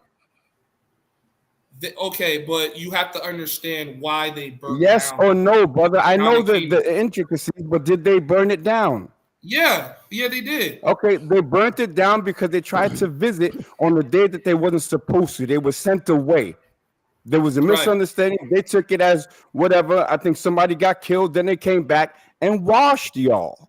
So if you lay down with dogs, you wake up with fleas. Y'all were doing business with white people, selling other black people, because Benin Kingdom towards the end was heavily reliant on slave selling. Now I'll take it to Yoruba because I don't want to just beat up the Benin people. These people, you've heard of Madame Tinubu, right? Mm-hmm. Straight slave seller. So the whole point of this is that Nigerians, and I'm going to say the lay people, okay, the leadership of Nigerians in the kingdoms, the leaders of the kingdoms and down to the chiefs, were complicit in the transatlantic slave trade. Therefore, the descendants of those same people of those kingdoms have no business coming to America, where my people were sold off to, and talking shit about us, calling us Akata and Oyibo and all this other nonsense. Okay, what does Akata mean again? Akata means wayward. It means basically an alley cat. So no, it means no. It doesn't mean that. Brother, you asked me, I'm gonna break it down to you. It doesn't mean that though. Whatever you're trying to say doesn't mean that. But it literally does. Doesn't it mean let me explain to you. It's not about animals. It's about cats, literally cats. So in Yoruba, when you say akata, right? Also, how they talk about cats is ologini, and there's other words for cats. There's domesticated cats and there's wayward cats. And this akata really, if you really look at it, it's about Nigerians that live in the West that lost their ways, but they use it for us to try to talk about that we don't have culture. That's what an akata is. They use it for us. They don't call Haitians akatas. They don't call Black Americans akatas, because that's correct. We are the best of the blacks. We're the best. No, it does not. Okay. Akata means cotton picker. No, it doesn't. Stop watching. No, it doesn't. No, it doesn't. It means a cotton picker. No, it doesn't. The way that he explained it is that's exactly what it means. That's what Thank it means. you, brother. He's right. So who's this guy, the passport, whoever this guy keeps talking, the Haitian dude? He's I'm the here. one that's here to trigger you FBA niggas. I'm not really here to trigger. I'm just saying that you guys Haitian. hold on. Well, God, I just let you just had that whole speech. No doubt. You could okay. So like I said, what I'm saying about the FBAs, just like I said before, all in the comment section, they're damn near a hate group. They don't like any other non-Black American people, and I just want them just to accept that for what it is. You guys don't like that's black what it is. foreigners, We'll stand on it. and then you can't But expect for a black foreigner to like you guys back. Just like I said, Okay. I'm over here in America, taking all the opportunities, taking all the money, and the only way I'm voting for reparations if my black ass gets some of that. So yeah, now but wait, listen hold on. to Let me ask you listen something. to how Okay, you go ahead. describe taking, not contributing, which is why Yes, you're a taking. goddamn Yes, leech. taking. Hold on, brother. Which is why I would describe you, not all Haitians, as a leech. Okay, why don't you build up your country? Because I That told easy. you, find out? we're Hold on, taking hold over on. America. Hold on, y'all. Let's Because your not lose country is track. shit. That's why we're taking over your shit. Hold on, Pastor. No, yeah, you ain't taking it over. That's a dream. Hold on. Bruh, Let's not they lose just point. saying- Don't lose track of the point, right? The point was this. Do you think at this point in time that you are better off without black foreigners, number one? And then number two, do you think you're going to get reparations? Those are the I'm trying to understand why the separation from other black foreigners benefits FBAs. I want to hear other FBAs, but let me rock for 30 seconds, then I'm going to rest for 5 minutes, please. I'll rest for 20 minutes. Yes and yes, okay? We will get reparations, okay? When it comes, we can walk and chew gum at the same time, okay? So we're not just sitting back on our asses waiting for reparations. Now, the other part was something about foreign blacks or whatever. Look, here's my official point on that. If the foreign blacks, if Haiti goes for reparations against France, I'm 100% with them. I'm not gonna talk that down. If the Nigerians go for reparations against England, I'm 100% with them. If the black Brazilians go for reparations against the Portuguese, I'm 100% with them. But we can't muddy the waters. So y'all do y'all, we do us, and maybe in the future, sometime when we get out this diaspora war settled, maybe we could form like Voltron, but this ain't the time. When we in battle, and right now we got to get shit for our people first and foremost, and I wish y'all would take the same kind of mindset. And I rest. Yeah, damn. Yeah, he was right on that. I'm on the same energy, and I'm not even an advocate for reparations, but I just don't shoot other black people that I don't shoot them down. They could do as they please. They're working at it, and they think it is. And then the funny part is, when in Rome, do as the Romans do. If I went to Haiti or if I went to some other country, I wouldn't be all up in y'all Kool-Aid talking about how y'all don't need to get reparations, how y'all need to shut up and just be quiet. Like, what is this? And then now you being a house ninja. Now you coming over here and get your culture, and then now the runaways say they want to run away, and you up in there like, you don't need to run away. Oh, you just like, stop knocking on people. Like he just said, that, you want to get it from the Portuguese, cool. If you want to get it from the UK, cool, it's calm. I'm not coming down to Haiti like, oh, y'all better not try to get it from them. Like, that's not my war. That's your war. And see, that's why people gonna have smoke for your ass. When you come over and somebody else's land that you're not even from, you a guest here. You say you're gonna get money and take it back. Okay, do you, boo?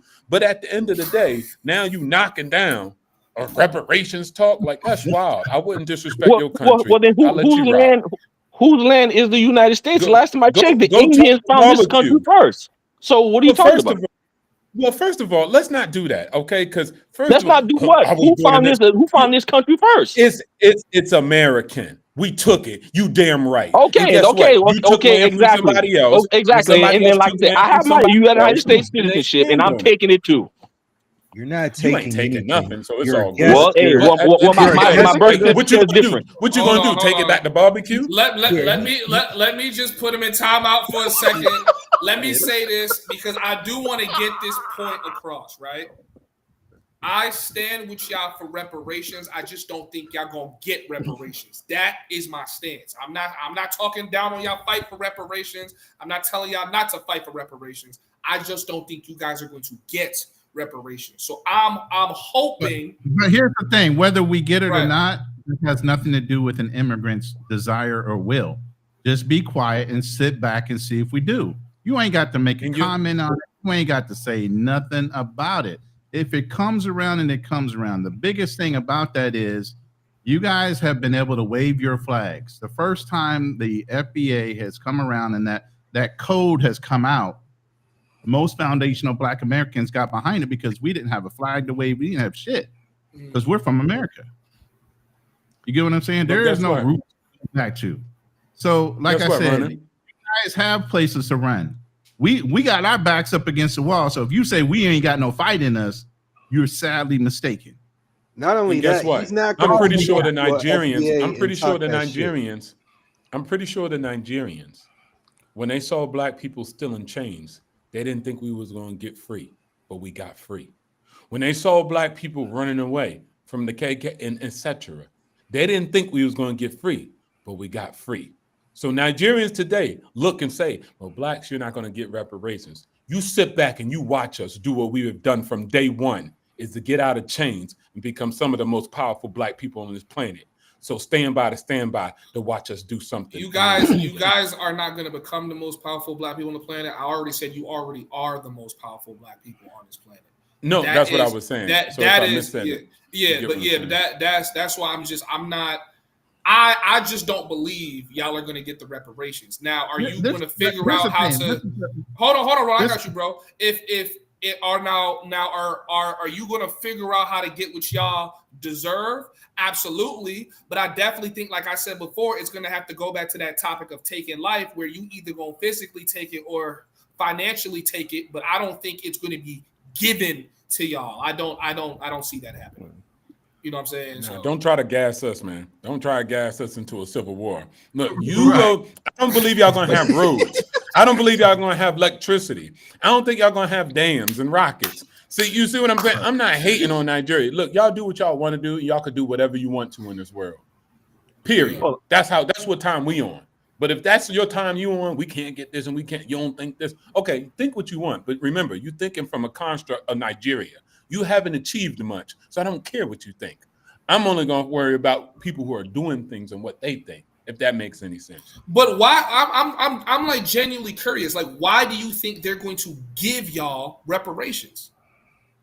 If you said y'all are taking reparations, then I understand. But you're saying, nah, they're going to give it to us. So I'm trying to get that elaborated on. I mean, the floor is open for anybody to speak. Yo, is this Homies Hub? Yes. Are you Homies Hub? Oh, yes. What's up, brother? I didn't know you was Homie Hub until I saw kind of. I'm like, yo, he looks like a dude, Homies Hub. Look, did y'all fight for your Benin bronzes, or did they give them back to you?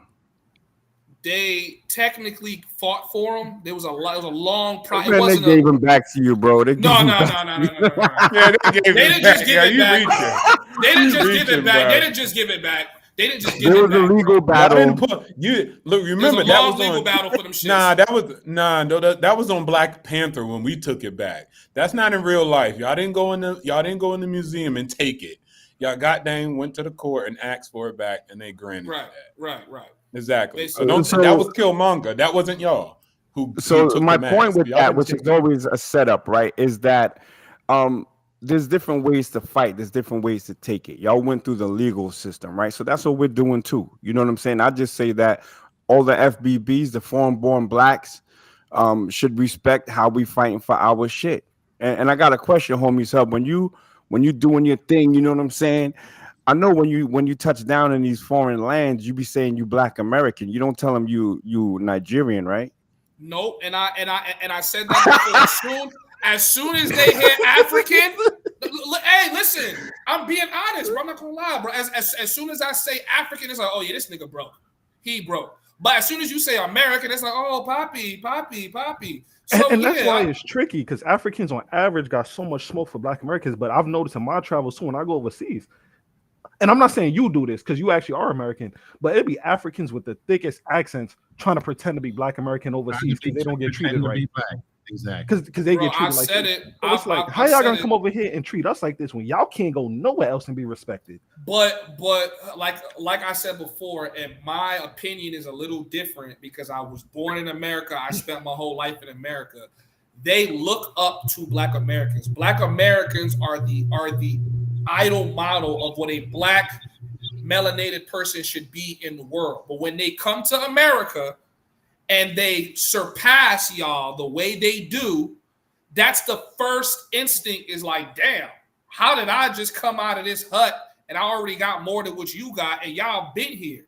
So that's how they looking at it. Even if in ignorance, even if it's Those wrong. are one-offs, man. That is not on a regular basis. Everybody that comes hold on, let's find out what he have that thinks. same mindset too. Do you believe that, homies hub? No, I don't, because I mean, you came in a little late, so you missed this point. But I said I spent most of my life explaining to the older Africans in my life that they don't understand the plight, systematically, physically, all the stuff that you guys have been through and continue to go through. They don't really understand it. But at the same time, I can defend them when you know their point of view. When I say every time you guys had a power block that was building up, one of y'all pulled the Jenga piece out and knocked the power down. You feel me? Like what happened with Malcolm X, like what happened with Black Lives Matter. Every time you guys are building up power that could change the entire system for how it works with Black people, another Black person, FBA, is at the behest of the destruction. So I'm like, as long as you can have that going on, you're always going to have one of these foreign Black people that could talk down on y'all whole movement. Yeah, but the same thing happens in your country and all over Africa. You know what I'm saying? There's always, and now we're getting into the global issue with Black people, regardless of where they're born. There's something wrong, regardless of what culture you come from, with the fact that we appear not to be wired to work together. You understand what I'm saying? And before I try to fix that global issue, I got to try to fix it with the people that I share a culture with, because it's easier to communicate. But Black people around the world be on similar messed up stuff. You know what I'm saying? I don't want to be cursing like that. But where's the Haitian dude? I won't smoke with that dude. He just came back. But before you get into it with him, can I just point out one thing real quick, bro? Before he got sent to the gulag, Passport Creed said something on NAC, which was crazy. He said, "I'm not supporting reparations unless I could get a piece of that shit."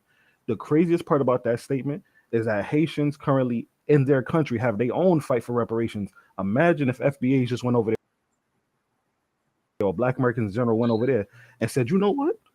Ain't none of us jacking Haitians getting any reparations." None stopping you. I don't know how Haitians are getting reparations. The point I'm trying to make is Black Americans would never do that. None stopping you if you want to do it. How are Haitians getting reparations when they pay for their own freedom? They might have fought for it, but they actually owed France for the inconvenience of losing. Not only that, how is that a reparation when you paid the bill? My thing is, this guy is talking all this takeover shit, but he's not going to say none of this shit to any FBA. How are you taking over shit? I would say it to any.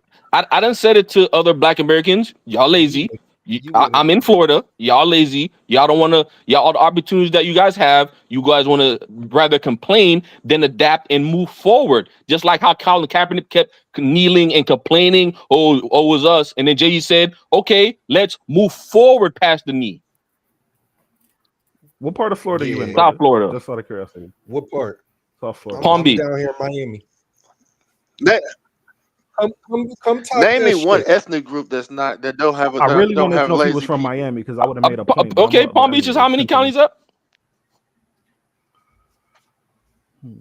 I'm just curious. Is this smoke you have, like, is that some type of retaliation for what you got to go through with the Cubans out there, since they the top of the food chain for non-blacks? Is that what's going on here? You just got to get back somehow, because the Cubans is up in that ass. I don't know what kind of get back you're talking about, because like I said, I'm over here in the States. I'm taking all the opportunities that I can. And like I said, the only way I would vote, since I'm a citizen and I have a social security number and I'm technically an American, only way, if I seen that on the ballot about do Black people get reparations, and if foreigners are included, I'm voting for it. And if it's not, I'm voting no. Okay, do you care about your people back home? Of course I do. Okay, so my question is this. You don't see how, if FBAs here were to get reparations, how that would have a ripple effect throughout the rest of the Black diaspora and benefit your people in your country?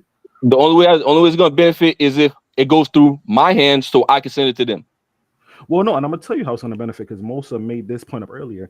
For Black people in America to shift their position in America, because this is the face of colonialism. That's everything else is a satellite or remnant of the fucked up system we got here.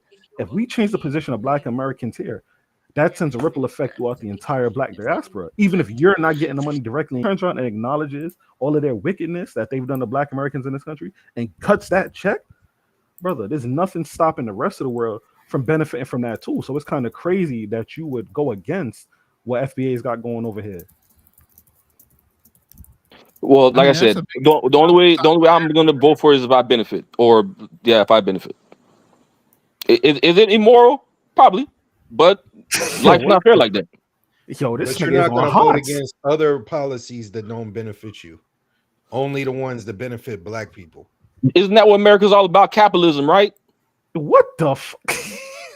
This nigga's a dickhead, bro. Wait, but look, I mean, you want me to lie to you then, right? His point. You don't like his point, but that mentality is what I'm saying more black Americans need to have with other races besides themselves. Like, you feel what I'm saying? I feel like a lot of black Americans have that kind of mentality with each other. Like, it's like, all right, nigga, I'm not helping you. This shit not benefiting me. Like that's and feel me. This is my opinion. I think my opinion has substance because, like I said, I was born in America. I have no Nigerian culture really embedded in me besides my name and some of the things I learned growing up. But I feel as if black Americans were more cutthroat with other races, but here's the biggest thing top you're of the food missing, chain.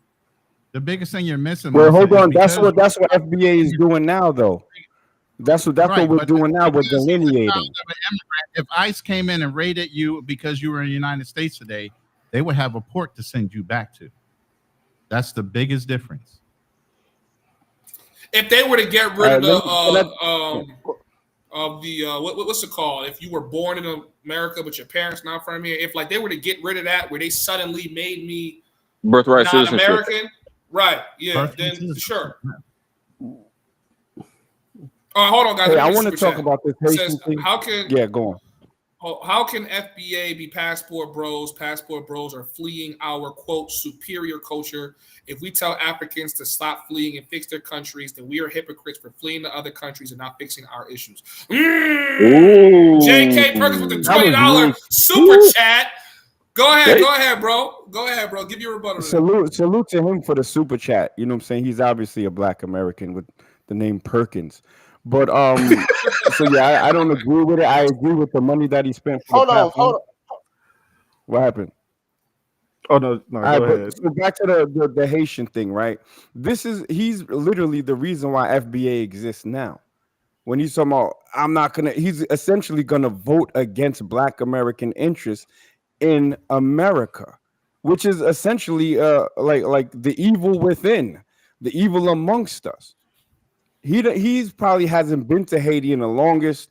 Why isn't he helping fighting against barbecue? Why isn't he doing anything for his own people? But he wants to be a leech and live in America, talking down on Americans while being a proud Haitian.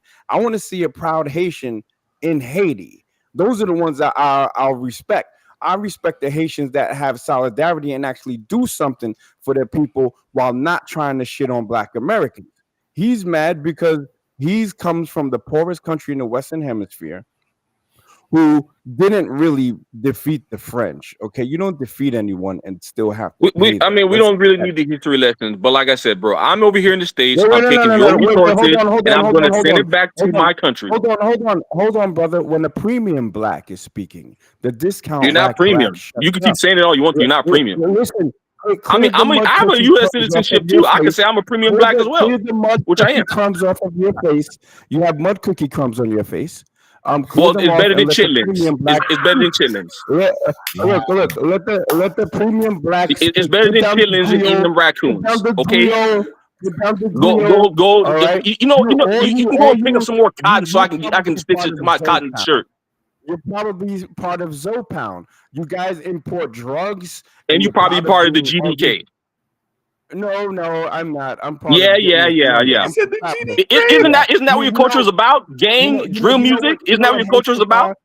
You know what Haitians are all throughout the Caribbean? Are you finna go spin the block? They're hard workers. You guys are the hard workers and taking your opportunities that you guys keep complaining about. Yes.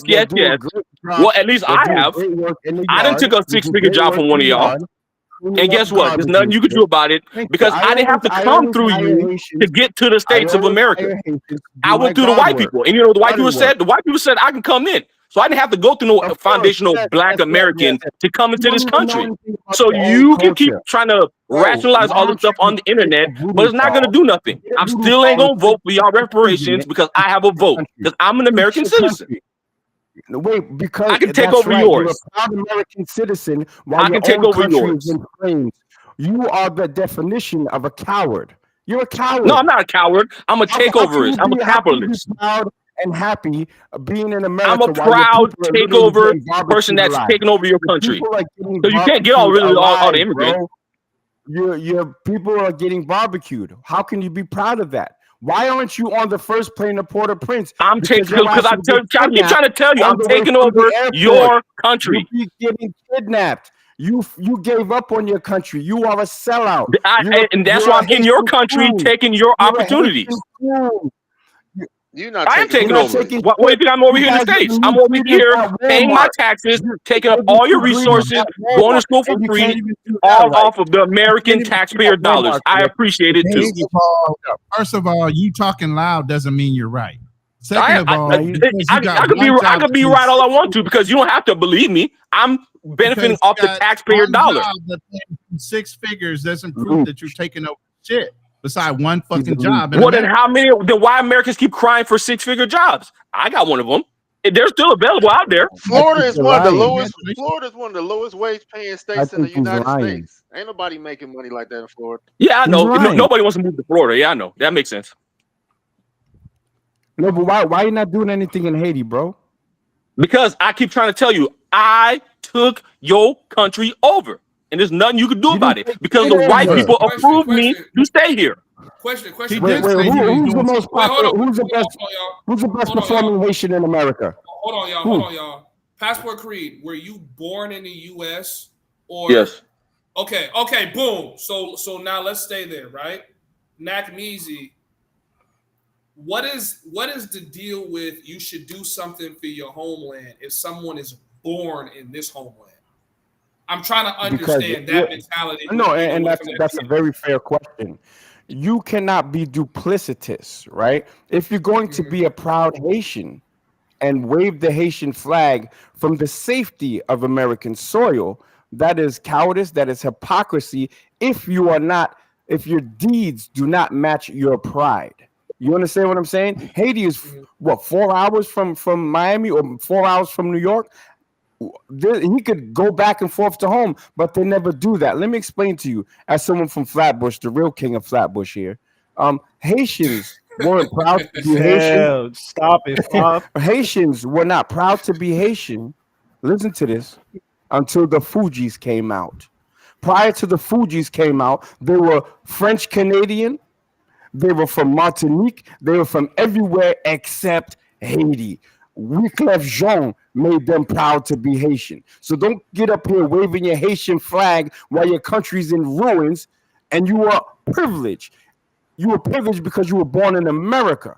So now, if you want to be Haitian and be on that Haitian shit, go back there and do what the people is doing in the country. You can't tell me because this is not your country. I'm as much as American as you. Passport Creed, let him get it off. I'm gonna give you the floor, bro. Yeah, I'm pretty much done. You can't be proud of being Haiti while you're in America and you don't do shit for your home country. Just be a flag waving American. Just be a tether. Okay. So now my second question before I get a floor to Passport Creed is, I know you guys are having inner battles between yourself where you guys have some of the people that say, hey, we've been in America. Y'all came in off of slave ships. How are you guys reconciling that? Or is there still some indifferences, like between those groups? Well, there's some differences in those groups, right? However, in the middle of a diaspora war, I'm not going to split hairs with my Black American brothers who believe that, we were Native Americans. That's a different conversation. Those are barbershop conversations that they and I need to have. For right now, I put it to the side. And if you are Black American, then you are Black American. Everybody else that's against us are the ops. I don't come from that. I know enough about especially Nigeria because I know and I understand that Black Americans overwhelmingly have Nigerian ancestry, Nigerian and Sierra Leone, right? So I'm not dealing with the Olmec heads, and to me that's goofy. But in the diaspora war, I'm not going to be calling them out on that. So are you not, let's say Passport Creed wasn't waving his Haitian flag. He was only claiming to be Black American. Would you be okay with that? Or are you still on the fence of nah, because your parents came here in the 1900s. They didn't come here in the 1600s. Look, I'm from Flatbush, right? So I grew up with Caribbeans and all of that shit, right? Look, for the most part, there's no real smoke in person. You know, Of course, my yeah, of course issue not. is, yeah, you know what I'm saying? My issue is duplicitous, disrespectful, first, second, or generation or new immigrants to Black America. If you don't have that smoke, then we could talk about, you know what I'm saying, the greatness of Haiti, how Haiti, when they became a republic, welcomed Black Americans in to escape slavery. We could talk all of that, right? But if you're being disrespectful, talking about you're against something that's gonna benefit us, then you force us to become on a defensive position. And when we play defense, we can switch to offense very quickly. And that's the thing. And I don't really want that. But at this point, that's what we got to do. I could never go to Haiti and yo, you know what's crazy, bro? You're a passport, bro. The reason why I never went to Dominican Republic, to keep it 100 with you, is because of how they treat Haitians. That's a whole fact.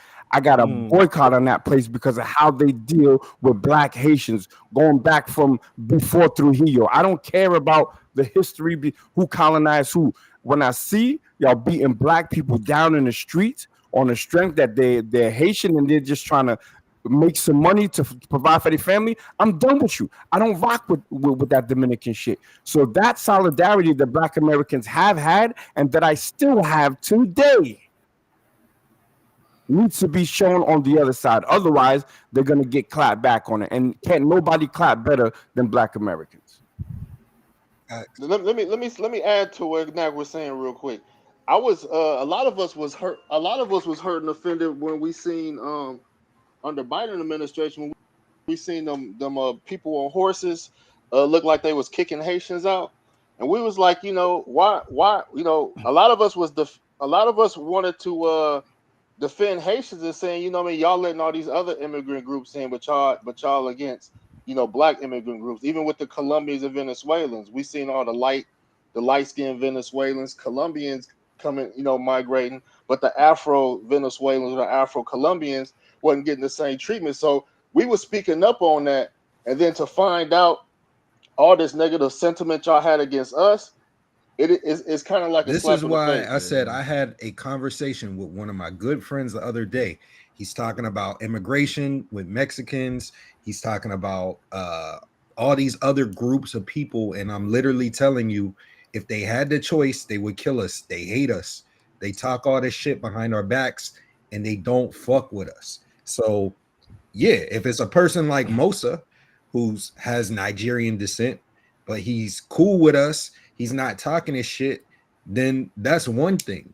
But when you got somebody that's saying, I'm taking over your country, meanwhile, hiding behind a computer screen, would never come to any Black person and say that to his face, say, I'm taking your resources, I'm voting against reparations, would never say any of this shit to a Black person's face in real life, then bro, I'm Black myself. It is what it is.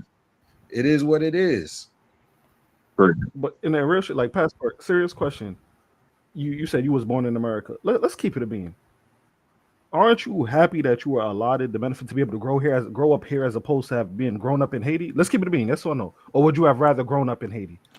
That's besides the point. But I wanted to answer what's that dude name? Nakamizi. Okay, so you said that you have okay, you'll never go to DR because of what they did to the Haitians. But I mean, didn't the white people have you guys in the whips and chains, had you on plantations, stuff like that, and you was able to kind of forgive them and live amongst them? So I mean, if the DR people didn't do it to you, why would you care about what they're doing to other races? No, great question with a horrible false pretext. Who says that we've forgiven white people? So your whole question was wrong. Well, if you did not level of leave, debate is if you did not elementary. leave and you're able to live amongst them, that means you forgive them. Wait, have you ever been? Well, you're in Florida, right? So you understand that the majority of the neighborhoods and towns and cities are self-segregated at this point. If not economically, people prefer to live amongst their own. I never lived in a majority white town, even in Pennsylvania. I lived in a town where it was majority black, or that's all I saw, and it was a great town. So it's not that I'm fighting to integrate with white people. That's where white people are Americans as well. Some new Americans or whatever, but me having a boycott showing solidarity because I don't like the way Dominicans have been treating Haitians, and also Dominicans of African descent get the beats. They have to really prove that they're Dominican. Otherwise, they're accused of being Haitian. I understand all of that. So I don't see what your apples and oranges comparison is here. You're really not on the level to debate me, bro. You're not on the level to debate me. It's very simple. You just said that all that stuff about the Dominicans and what they do to Haitians. Mm-hmm. And I just said all that stuff about how the white people did the FBAs, correct? So it's pretty much it's pretty much in line. If you would boycott the Dominicans, shouldn't you boycott or not integrate, or at least not fought for the integration with the Caucasians? Brother, that is literally woven into the fabric of Black America. We were separated by force, and there's still remnants of that are passed down to generations after. Like, yo, don't go to that house up there. That's where that racist white man lives. We understand it. You understand what I'm saying? But we built the country, so we're not running and leaving. Me, not going to a country specifically because of how they treat another set of black people has nothing to do with the race relation between Black Americans and white people in America. That's literally apples and oranges. Put down your mud cake so you can think clearly, brother. Well, if you probably would have maybe pulled the chitlin intestine out of your mouth, you would probably comprehend what the hell I'm telling you. That you're pretty much saying the same as you're pretty much saying the same thing with the whites and the Dominicans, but you want to try to rationalize it like the white like the white people didn't tell you to go back to Africa. You know, because last time I checked, hold on, I'm not done yet. I'm not done yet. The last time I checked, the Indians were to here first. So when you were telling me, oh, why would I go back to Haiti? You can't tell me to go back over there because I didn't have to check in with you to come to this country. I had to check in with the white people. I didn't have to check with no FBI. You fled proudly. So what I'm saying is, look, if you like your new circumstance, because it's a lot better than your old one, how can you be proud to be from a place that you're not proud enough to live there? Tell me what is great about Haiti besides that other part of the island where they're not killing each other. Tell me what's so great about being Haitian. And I probably could teach you this, but I want to see what's so great about your culture. Well, what's so great about your culture? Everything. Give me one thing. Everything. Give me one thing. Who's the most known Haitian person? Who? Everything. Compa music. You said give you one thing. Compa music. What else? Compa music. You told me give you one thing. I gave you one thing. Compa music. It can't compare to R&B. Who's your Michael Jackson of Haiti? I don't care about R&B like that. You told me to compare one thing that I love about my country. I said compa music. No, but who's your Michael Jackson of Haiti? Who's my Michael Don Junior? Don Junior. Don Junior. I never heard of him. What the fuck is that, bro? You never heard of it? It's very simple. You can Google Don Junior. DAAN Junior. It's very simple. The thing is, you don't have to Google any of our artists. Anywhere you go, congratulations. Anywhere you go, congratulations. They're playing our music. Congratulations. They're imitating our culture. So let's stop. Who is imitating your culture? Right here, who's imitating your culture? Everywhere. Let's everywhere. Positive. I want to extend an olive branch. Let's extend an olive branch to the diaspora right here on this show. I would like for the Haitian brother to let us in on the secret of how to bake the perfect mud cake. And then we'll share some of our cultural things with him. Can you tell us how you make delicious mud cakes? I would share it with you if you could show me how to make. If you could show me how to make chillings the right way. Well, y'all don't have pigs because y'all don't know how to grow shit. You don't know how to be farmers, so we can't teach you how to have chitlins. We have pigs over here. No. Do you speak Creole? Do you speak Creole? No. Do you speak Creole? Yeah, I do. Yes. Okay, well, say something. No, do you speak it though? I said yes. No. I said you say you speak it. Then say something. I'm not gonna lie. I don't think Creed was born in Florida. I don't think he was born in America. Yeah, Creole I know. I just happen to steal. I happen to steal my citizenship. Yeah, I happen to steal it. It's just ghetto ass French. No, I'm not saying that you're illegal. I just believe that you were born in Haiti and then you migrated. It don't matter. Accent. It don't matter because I'm still a proud Haitian. Why you ain't in Haiti then? Why don't you go right now? Oh my gosh! I keep trying to tell you, I am taking over your country and stealing your benefits and all the perks that come with it. Exactly. And you see the arrogance. So what's the end game? Which is why FBA exists, because of people like you. Like I said, bro, I'm not trying to butter it up and trying to be all cordial. You don't like people like me, and I don't care that you don't like people like me. Why is y'all letting him play both sides? People like you are not even on my radar because you're too ignorant. Yo, Aaron, where you from, Aaron? You calling yourself the Duke of Flatbush? We don't have to talk about that. Where you from? Where your people from? Oh no, let's get to it. I'm born and raised in Flatbush, but I'm a Panamanian and Guyanese. Oh God, okay. Nah, that's what's up. You know what Lennox is? Lennox and Notion. Of course, bro. I'm from Ocean Ave, born and raised. I'm born in my Mighties. I know what Lennox is. So I used to live literally in Little Haiti, bro, and I ain't never really had no issues like that with Haitians coming up. You know what I'm saying? This dude right here, I guess the Miami Haitian is different.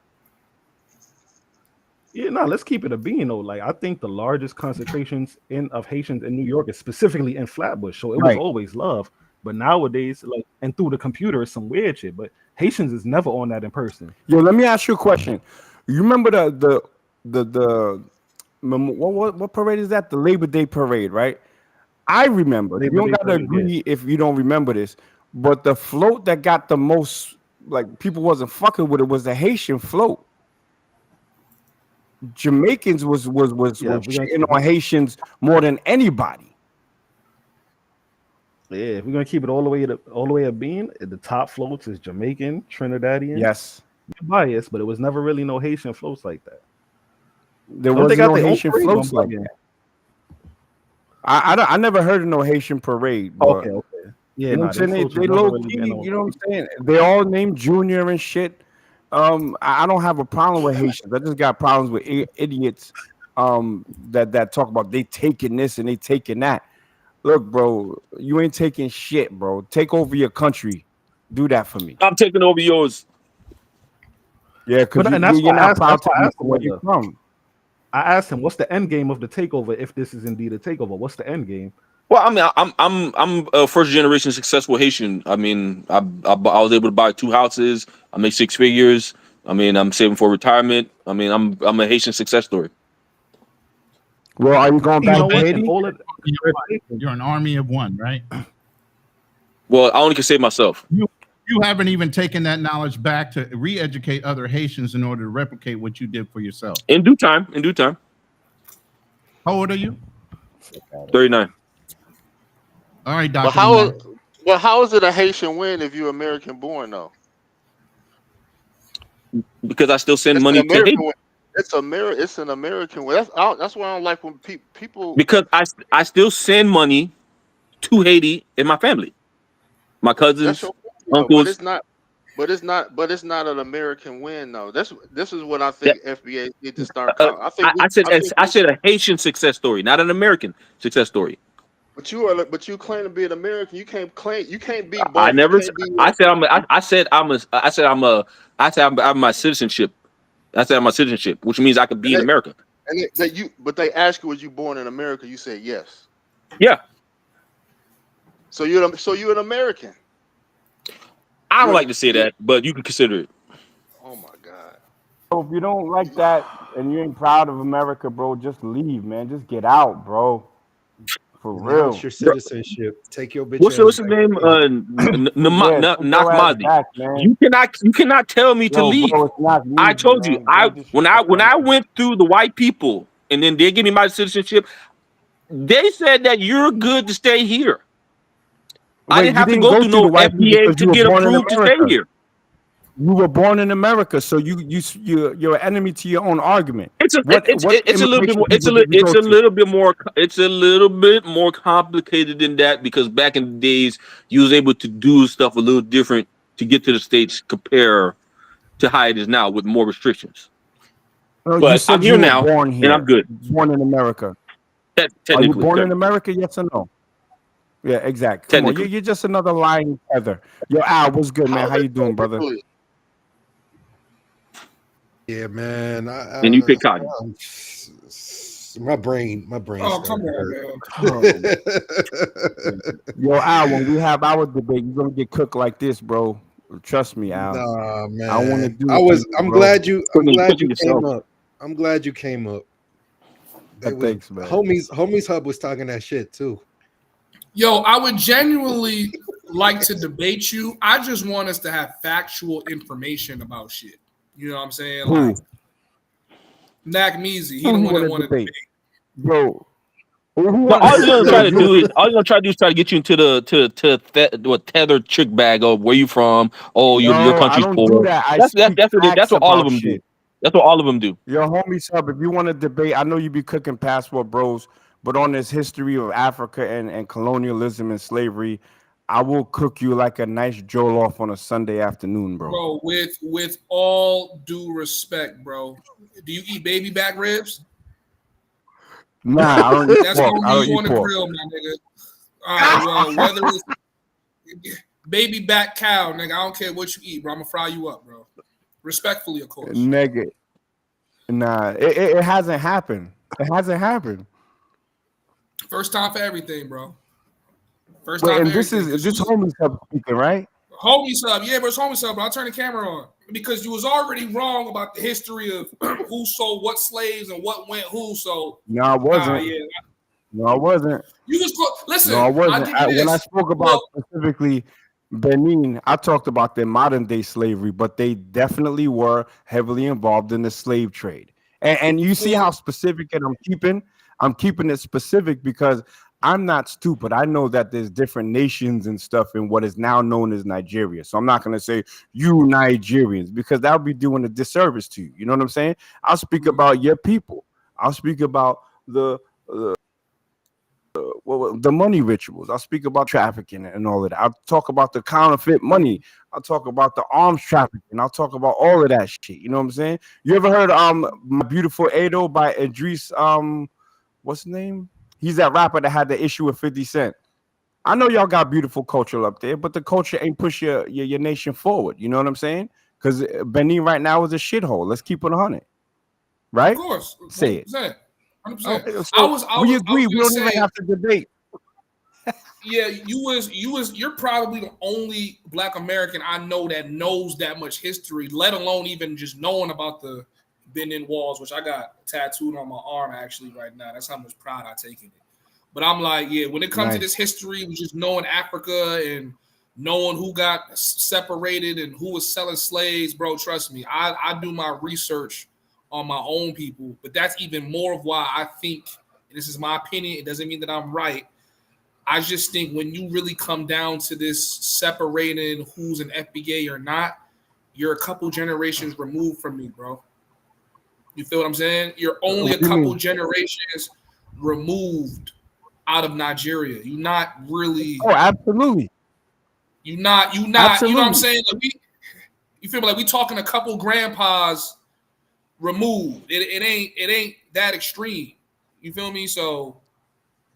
But check this out. Then it's going to be It hard is, for us to bro. find a point of contention on this, because I know and I recognize that my forefathers came from the west coast of Africa. The majority of my DNA goes right back to Nigeria. I get it.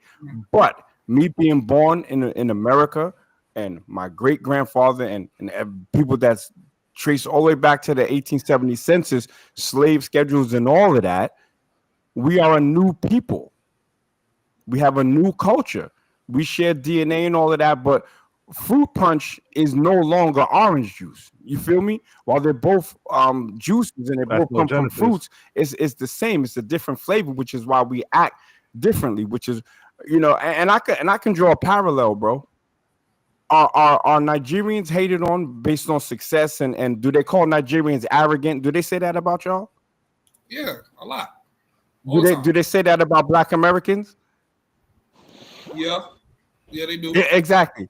You see what I'm saying? So we'd have to find a point of contention as it relates to slave trade and all of that. Like, I could cook on that all day, but I don't just have mindless debates to debate. But what we're talking about here is why my group of Black people decided to stop using this whole kumbaya, we are all one, and we have to start focusing on ourselves specifically for political power, reparations, and also to separate all the nonsense the other Black people who are called African Americans that do shit in America, and we getting on it. Flatbush, Duke of Flatbush, you know that everybody in Flatbush that had a Caribbean accent, when they did something wrong, they was labeled as what? Jamaican. So Jamaican started saying, yo, that's a fact. Nah, he ain't no yard man. He's a Trini. He did this. If you're from Flatbush, you know the difference between a Trini, a Haitian, and everybody else. But people are proud of who they are. So we can't be little homied by Nigeria or Africa anymore, because we woke up to the fallacy of Pan-Africanism. You know, we're not going to be little. You're not lying. I remember that shit. I feel like you if a nigga had an accent and he did something, when it comes to this shit, I feel like you came with the best argument, but I know your entire argument is contingent upon whether y'all are going to receive reparations, and I don't even know if that's a fair thing to argue, because nobody knows what the future could hold. That's not the only reason we have. Hold up, that's not the only reason we have FBA. No. I don't think that's the only reason, but I think that's one of your pillar reasons, is like, we have to separate so that whoever is owed reparations, it goes to who's owed the reparations. That's the biggest issue we're divided on. Yeah, but how about we just wanted to know who was on the mic? Who are you speaking for? What is your history? Where are your peoples from? You get what I'm saying? How about we just wanted to know who was controlling the mic so we can figure out who was selling us down the river? How about that? Not only that, Nakmeezy just made a valid point. There was a time in Flatbush where any nigga with an accent who did something, automatically, oh, it's Jamaican. That's the same thing that's happened with, FBAs. When a non-FBA Black does something good, they want to make the distinction. Let a non-FBA Black do something crazy. All of a sudden, it's on all Blacks. It's just an African American thing. So that's also part of the issue. Not only that, people try to leech off of is like I said, Paul Mooney said it. Everybody want to be a ninja, but nobody want to be a ninja. Kamala Harris, prime example, the first Indian vice president. Whenever she's running for vice president, 4 years later, she's the first Black woman president, right? Mm-hmm. So you can't just leech off of us whenever it benefits you. On top of that, like, a lot of these people that try to claim that they Black don't understand the struggle and understand the shit that we go through. So is it like I don't think we're gonna get reparations either, but I'm not against it. If we get it, great. But as Nak said, we gotta walk and chew bubble gum. We can't really be expecting it or whatever. But my thing is, for somebody to claim that they're Black, like I said, Myron and Fresh, niggas like that claim that they're Black, but then they shit on Black women every chance they get. They don't date LaQuishas. They don't do this. They don't do that. Then that's a problem. And like I was saying earlier, you got to be careful about how you portray Black people. I'm super careful how I portray black people on my platform, because I would never want it to look like I hate black people. Even when I'm giving them criticism, I got to give them constructive criticism sometimes, but I don't want it to ever seem like I'm talking down on my own people. What's the best phrase you can use? Piss poor planning leads to piss poor performance. Say we don't delineate right now, and they actually do give us reparations. Now we're last minute ninjas, didn't plan, didn't have anything to separate us from everybody else. Now everybody's got their feelings hurt. We do it early in preparation for it. Whether we get it or not doesn't matter. It was time for us to separate, like I said, to understand who was controlling the mic, who was making decisions for us, whether they were truly FBA or somebody that maybe came over 2 generations ago and had no history and belief in what our people had to deal with that have been here since the 1870s and beyond. See, but how much delineation are we doing? Because we know FBAs came in waves, right? You had your first wave of people that were over here by the 1400s, then the 1500s, then the 1600s, all the way up until they stopped importing slaves from out of Africa, or for the ones they picked up inside of America. How are we going to delineate that? Because to me, what that looks like is you going into a bag of rice and you're trying to separate which rice is a little bit more dull than the really bright ones. It's very difficult to do, right? Because prime example, Ronan, I'm pretty sure that you know your history, but suppose your family members came over in the 1800s. You were only 60 years away from slavery being ended. Now, what if somebody feels as if you are not even justified to claim foundational Black American, because most of the founding of America done happen 150 years before you got there? You feel what I'm saying? So how we are done y'all? did so much mixing. We done did so much mixing, like it would be irrelevant anyway. It's not like that group that came 60 years from emancipation just stayed within their own community. Like everybody mixed to this point in the game. So you're gonna be mixed with somebody that came here in the early 1800s versus a different lineage that was here since the 1600s.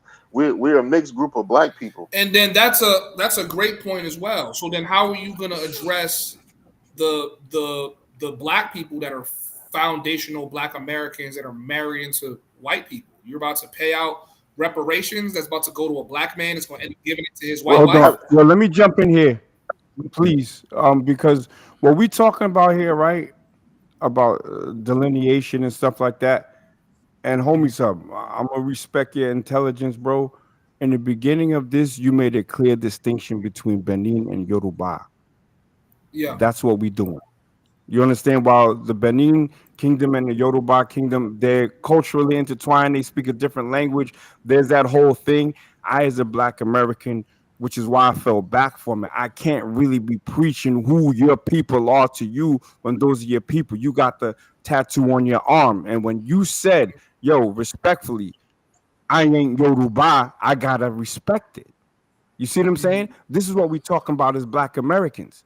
We can't have people outside of our group, even though if we are connected generationally way, way back, at this point, we are our separate group. So we're saying, and we're not asking, we're demanding and we're taking our respect. We're making people respect our gangsters. Just like you made me respect yours. Like, yo, I'm not Yoruba, I'm Benin. We're saying we are not Africans. We are foundational Black Americans. And there are different schools of thought, but during a diaspora war and for the sense of getting reparations and political power and getting our shit right before it's too late, we got to make that distinction now. So we just asking people to respect our gangster like I respect yours, and I respected the delineation that you made from Yoruba. You understand that?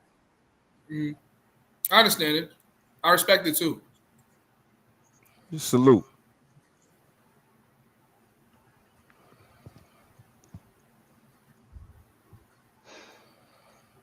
So it will have to be a state-sponsored thing where reparations will be different. But what I was gonna say is, have you ever did a DNA test before? Who, me? No, I haven't. Yeah. Okay, so for example, like Ancestry, it will break down from the last, let's say, 100 years, the last 300 years, and then if you do African ancestry, they look at between between the last 2,000 to 5,000 years, something like that. So you can see Ancestry breaks down the migration pattern for a person, and you can look at it on the maternal side and paternal side. So you can see if you're FBA with I will say at least Ancestry is the biggest. You can see your ancestry with through the DNA test. You can see that. You haven't seen it before, but like if I pulled up mine, you can see like the migration pattern, and it's real detail on the maps and things like that. So you can find out through DNA Yeah. who would qualify for reparations. Let me touch on that. No excuse. That was you just now, right? Yeah. And I just want to say, shout out to you that yours worked out for you. But the thing is, because we have such lost history in Americas, because like for example, I'm not FBA, but I'm still from the Americas. There's just so much shenanigans when it comes to ancestry, especially with us, because we're so displaced and separated and mixed. Like for example, I did my ancestry DNA test, right? My father's from Panama, like his father before him, like his father before him, like his father before him. That shit didn't mention Panamanian not once, and it also didn't show migration pattern for Panama. So, as Black people, I'm just saying we got to be especially, when it comes to these DNA tests. I would love to I would love to see what you're talking about. Before for example, right, my wife at the time, she's Colombian. Mm-hmm. She's Colombian. And when I did my ancestry, I did hers too. I paid for her one too. And her ancestry showed basically most of the coastal Colombia. So I found it to be very accurate because I did hers. Um I did hers, and she's from a different Let me country. say this. Copy. Let me say this real quick about Ancestry, because I did mine and I found my mom's family and everything else from it, and she was 70 something by the time we did it. A lot of times, family members like to lie about where they're from to give them some kind of exotic background or hide the truth. So where you might think you might have come from somewhere, when did that lie develop within your culture and within your country, within your family? You have to look at that, because DNA doesn't lie. The more people that have taken that DNA test, the more they can drill into where you come from. There are millions, hundreds of millions of people that have taken that test, and it's constantly evolving. Some of the places it said I was from, it readjusted it. As more and more people take it, it continues to readjust your identity and what your blood types and all your matches, everything keeps readjusting because of how many people are taking it. So if you say you're from Panama and you've gone back in and it hasn't adjusted itself at all, but it tells you you're from these other places, I would tend to agree with the blood test more than the lie that might have been told within your family, because they're denying something. Can I jump in here on the Panama thing from Flatbush? I understand exactly why. Yeah, go ahead, come brother. up Go ahead, on brother. the DNA test. So before I could get to that, I gotta ask you, what part of Panama your people from? Colon. You know that's Canal Zone, right? Yes, sir. That migration when they built the canal came from the Caribbean, and it also there's some people that left America to build the canal, because at that time that was one of the most poppingest work projects. So there's a lot of people that moved from other places that went to Panama and then end up staying, which is why you have a lot of Panamanians who don't have Spanish last names. I know a dude, his last name was Sangster, and he was like, yo, if you know anybody with this name, they're my family, right? He was Panamanian, but his people came prior to that from Jamaica. They call them Pan Jams. Did you get any Caribbean on your test? So Yeah, first of all, shout out to you, Nat, because you really on top. You got your knowledge down pat. So Pete. He on point. He on point. He So educated Pete, for sure. Like I was chopping it up with somebody in Moses Discord the other day. So my Panamanian family only goes back about 4 generations. Prior to that, they were in Jamaica. They migrated from Jamaica specifically to work on the canal. The reason why I brought up Panama, however, because the first brother who mentioned the ancestry test said that ancestry goes back only about 100 years or so. So it was just still interesting that in that short amount of time, it didn't mention Panama, but then it also doesn't mention Jamaica either. Right. Like, no, I get it, bro. Like nobody going back in my family, nobody going back like the last, I don't even know how many generations was African, but my shit goes straight back to Africa. It just skips everything else. You feel me? So it was I was kind of thrilled by that. What about the Guyanese part? Did that show up? I want to say so. It does show a little bit of that that Guyanese region migration on my mother's side. Yeah. Which one did you take? Because I took 2. I took dueling DNA tests, and they both came out with the same percentages. Okay, I just did the regular ancestry joint, but I'm gonna retake the one with my heritage, and I'm gonna do my father's line. So yeah, do dueling tests. That's what I did, and it's crazy because the first one I did was 23andMe. They're out of business now.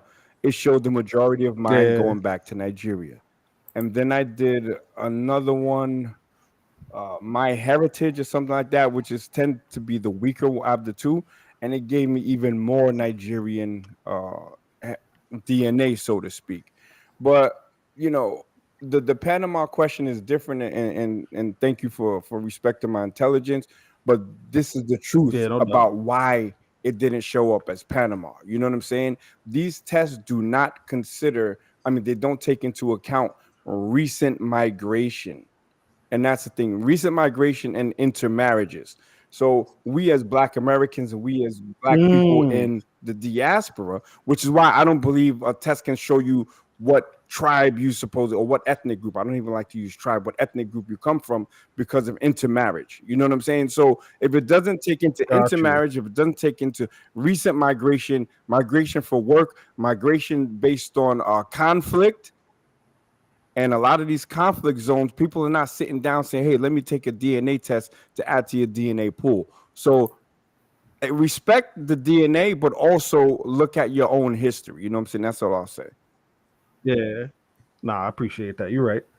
Yeah, well, just for clarification, when I said ancestry, I said it has different time points. So it'll give you like the first, prior 100 years, 300 years, up to like 300 years. So I seen regional breakdowns from like the South, and then I seen 300 years where I seen it localized in the Carolinas. Yeah.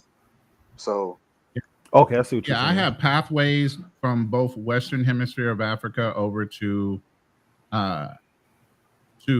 Eastern America, and then I also have pathways from that same region down to Louisiana.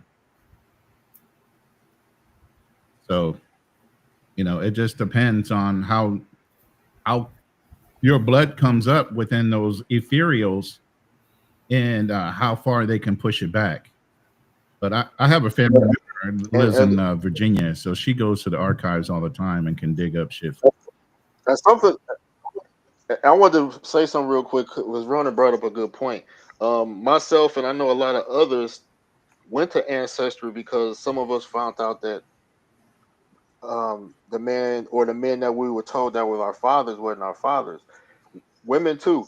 And so I've ran into a lot of people on my paternal on a search, and a lot of people have been lied to about their fathers and misinformation. So like Ronan said, there is it is some truth in the blood DNA, and a lot of people been lied to about who their fathers was or where they from and things like that. So I do think it's some truth in that. I mean, you got to understand, Black people have been traveling the world. I mean, the Buffalo Soldiers, and I found this out after I started researching coming to the Philippines. Buffalo Soldiers fought in the Spanish-American War. Does that mean because you have Black Americans over here fighting in the Philippines, they did not have children, but they are descendants of slaves, but they're over here in the Philippines? So now does that disqualify them from not being attached to that whole situation? It shouldn't. They're Roman, children I got of a question. that were in the military. You get what I mean? I got a question for you because somebody brought this up, right? Yeah. And I'm you know, I'm not attacking the FBA movement. Now that you guys have broke it down for me, I have nothing but total respect for it. Even though I know some, you know, y'all do know there is a fraction of y'all on the internet that's just using this shit to be racist as hell. But is there a plan outside of separating ourselves? Like, prime example, someone just mentioned, if you were in the northern states or you're the descendant of a freed man, then you shouldn't be getting reparations. Is there just as much conversation in, you know, that delineation versus just, you know, FBBs and FBAs? I'm going to say the simple answer, and you would have to get with Tariq Nasheed or somebody else that would know more. Let me put it this way. Just because you've been able to identify your FBA heritage and say they, for whatever reason, actually pay us reparations, how many generations deep does that go? How many kids were developed off of the children of slaves? You know how many generations and how many thousands of people on one goddamn family from 400 years ago? You might get a nice pot of money, but at the end of the day, once you finish subdividing that out by everybody's in your family, bruh, is it really about just the money or just having our own marker and saying, hey, we can circle around this because everybody's got their own little thing culturally? Why can't we circle around and have our own flag? You know what I mean? Shout out to Tommy Wilson, comes with the $10 super chat, says, why are FBAs running from their culture and going to Colombia and the Philippines? Why is everybody else traveling? Why is every other race traveling? Like this, that's not running from your culture. Right. I don't think it's running from your culture because you want to explore the planet. As men, we should want to explore things. What the fuck? Exactly. Most passport bros are not even women. Most passport bros not even relocating anyway. It's just a vacation. They coming back Shout home. out to Nagmeezy, says, hold down this Naira, my brother. I appreciate it, dog. I appreciate the super chat. DJ Maji, what up, my guys? This conversation is next level for you, bro. It's an eye-opening and raw conversation where thoughts are being shared and everyone's listening, sharing thoughts. You want to know what it is with the Homies Hub, bro? I realize this kind of was a little bit of a mistake on my part. I never started this channel to have these conversations, but these are conversations I have every day, especially when I was Bible thumping in New York City, and we had to start separating who was an Israelite and who wasn't an Israelite and who's Esau, who, like, I used to be that nigga, you know what I'm saying? Just not on the internet. But these are conversations that we've been having. And I realized that there's a lot of subgroups that have developed from, like the Nation of Islam. And basically it's just Black people trying to not only find but secure their identity and then what they are owed because of their identity. And for me, I support it. I support it 1,000%. I don't really like the separation, but now that I've gotten context from them being on the panel, yeah, I would honestly say, and I think it to myself every day, that reparations fight is not my fight.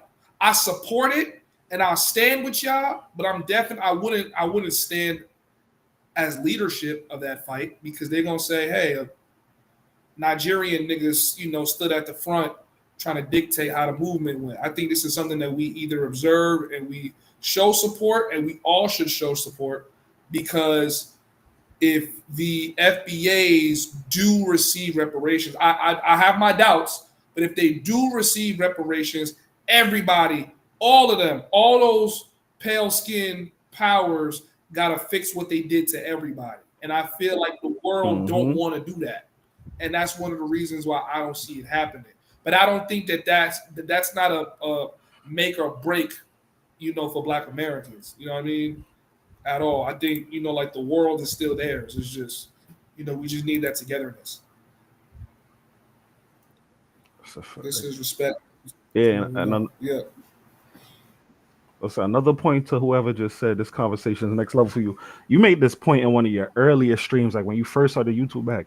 You got one of them, like, it just so happens you have one of these rare followings on YouTube in your space where it's like, yeah, it initially started as a travel channel, but a lot of these dudes in this space, we care about travel. We also happen to care about tech. We also happen to care about anime.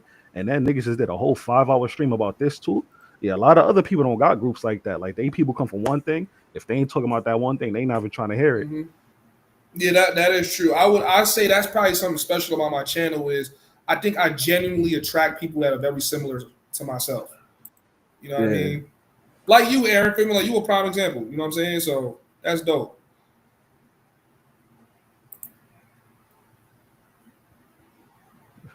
All right, y'all. So look, so for me, homie said Israelite.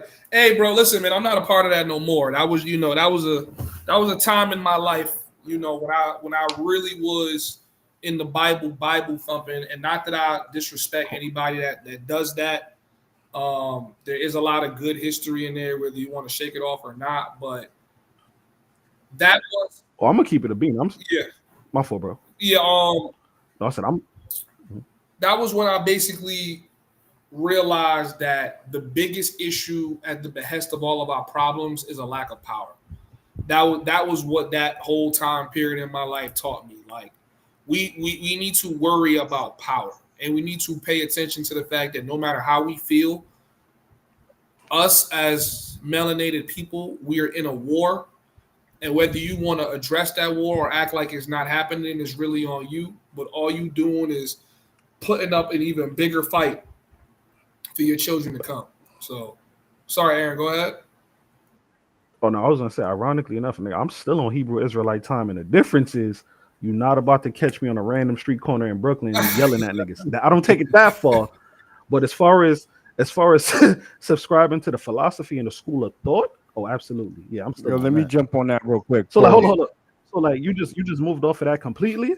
Like, I think I try not to talk about this, but the essence behind the Black Hebrew Israelites, which is basically Black power, I 100% support. Christ, according to everything I've read in the Bible, everything I could pull, was a Black man. He wasn't Arabic, wasn't nothing. He was a Negro. He was dark like me and y'all. You know what I'm saying?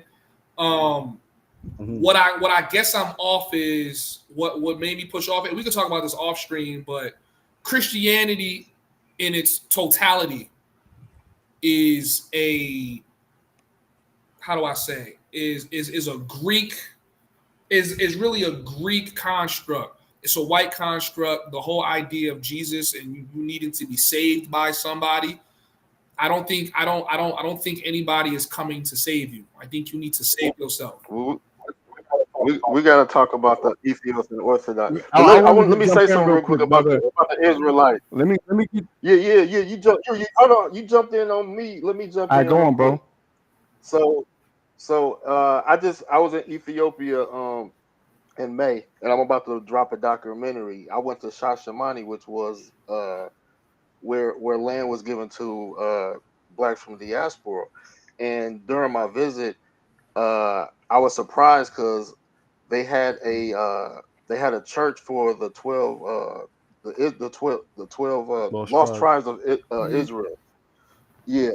And and I talked to some brothers, man, and I got a lot of information. We'll drop in the video. But is the 12 lost tribes of Israel, is that the same as Hebrew Israelites, or it's the same thing?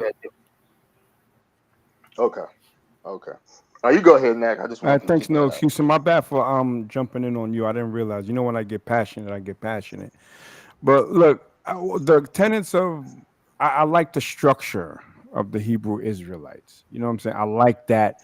When I saw them online with 100 black men standing on point, I like that. And then I started giving a side eye when I saw there was Puerto Ricans and Mexicans standing amongst them. I'm like, hold up.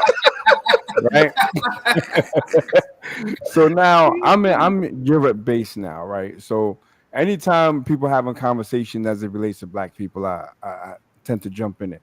So there was these Israelites. They were all biracial, Oh shit. and they had a white dude with them.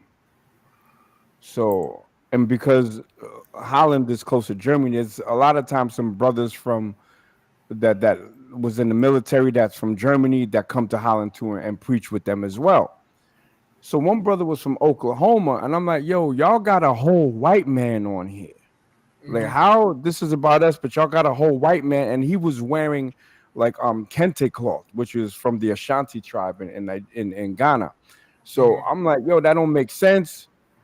And they was like, nah, but we accept him because I know that I can tell from his spirit that he's an Israelite. But I'm like, his last name is a Dutch name. He probably ties his people back to the Dutch VOC, which were trafficking slaves all across the world and shit, right? So how can you give a white man a pass, but when I try to get you to give grace to Africans, y'all can't even fix your mouth to accept an African in it, but y'all got a whole white man standing here. Yep.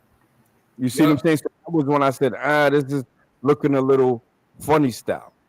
And I have a challenge to anybody on the panel. Sorry, my hold on, fault, brother. Let me say this one point, and then I want you to take it. Pause.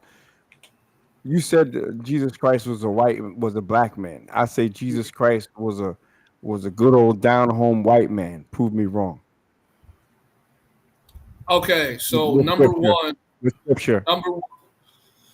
Damn, y'all gonna make me go on my Hebrew Israelite bags, and I ain't doing this in a little minute, bro. But I'm gonna talk it over, and if we want to pull scripture, bro, I'm fine doing that before I end the stream. I have no issue doing that. Number one, if we just read through, first of all, Christ comes from the tribe of Judah.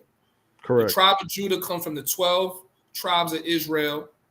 Judah is the lion tribe. That's one of the inspirations of my lion tattoo right here.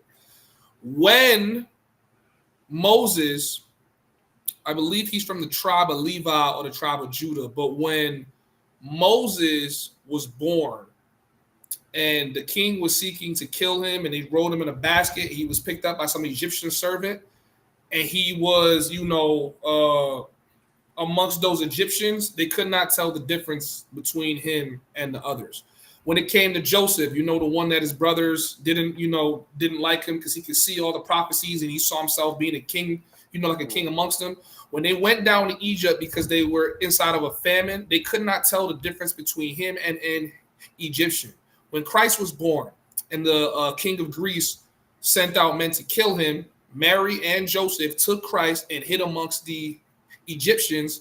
If they were white people, they would not have been able to hide amongst those Egyptians because everybody knows that ancient Egyptians are dark-skinned people. There are many, many, many symmetricals throughout biblical history that will tell you, and this comes from actual Bible verses, that not only was Christ black, but damn near every prominent figure in the Bible was black. So now, how we somehow get Bibles printed with a white Jesus is just one of the many reasons why I chose to step away from. Let me tell you how it got infiltrated. Well, we know how. I'm sorry. Go ahead. Well, yeah. A lot of scripture though. He didn't do it with scripture. I'm waiting for scripture. He's giving me, I'll pull scripture right now. I'll pull scripture right now. But go ahead. Somebody else could talk, but I'll pull scripture. But I could do that. That's light. Yeah, ain't nothing in scripture that identifies race. I mean, that wasn't even a concept, But when we look at biblical images from the 14th century, that's when you start seeing the first paintings of biblical figures. I've seen it in Ethiopia. People have said they've seen black biblical images in Russia, in the Catholic Church. So white images of biblical figures came into play in the 16th century. These black images paintings were created in the 14th century. So over time, it became whitewashed and Europeanized. But I agree, the foundation of Christianity is melanated people, and that erasure has been going on since the death of Christ. Yeah, and to build on that point, brother, anytime I hear a black man specifically say something about white man's Christianity or white man's religion, I always ask the question: are we talking about Paul, as in the apostle? Are we talking Paul or Constantine's religion? Because we started seeing all these white figures and what have you during the Crusades when Constantine decided he was going to quote unquote legitimize Christianity, essentially just forcing it on everybody, killing everybody in the name of the Catholic Church. This is where we get all these white images popping up now. As a matter of fact, the image or idea of Jesus we have now was that Caesar Bulgaria, if I'm not mistaken, a literally random white man. We even changed the name. Jesus was a slave ship. The true name of the Father being Yahweh Yeshua. But yeah, I digress. Somebody else can go on. Well, that's why I've recently been studying the Ethiopian Orthodox Church, because they're Ethiopia being the only country in Africa that wasn't colonized, and figures like Martin Luther and Europeans, when they came to Ethiopia, they were already surprised that Christianity already existed. Yeah. And not to mention, I'm sorry, go ahead, brother. Go ahead. No, I was gonna say, and like to this day, Ethiopians still claim, and I'm not saying this is true, I agree with it, but to this day, Ethiopians, like you said, never being colonized, they still claim direct lineage to King Solomon of Israel. Yeah, and they claim to have the Ark of the Covenants, arguably the oldest biblical text you can find in Ethiopia, especially if you go to the ancient area of I'm getting a brain for right now, Lalibela, and some people argue Gez predates Hebrew, because a lot of the earlier scripts were written in Gez. And really, the Ethiopian Orthodox Church is a split from the Coptic Church, which started in Egypt. Facts. They still the same church. They just split. They split based off of language barriers. They wanted to have their own patriarch. So, if I'm not mistaken, they speak Aramaic in Ethiopia, correct? You say who? Aramaic? That's what they speak Aramaic in Ethiopia, right? Or am I bugging? No, it's called Amharic. It's called Amharic. Okay. Amharic. Okay. Amharic. Let me jump back in. I don't know, if Homies Hub, did you find the scripture?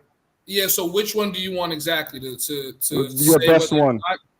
Your best one, the one that says he's black.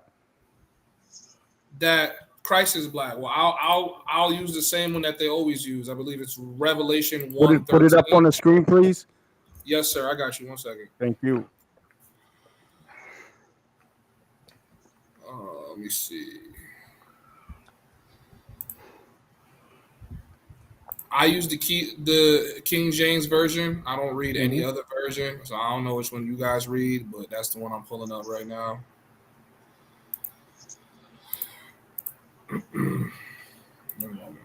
Yo, shout out to the people that's still with us, even though we ain't talk about chicas not once tonight.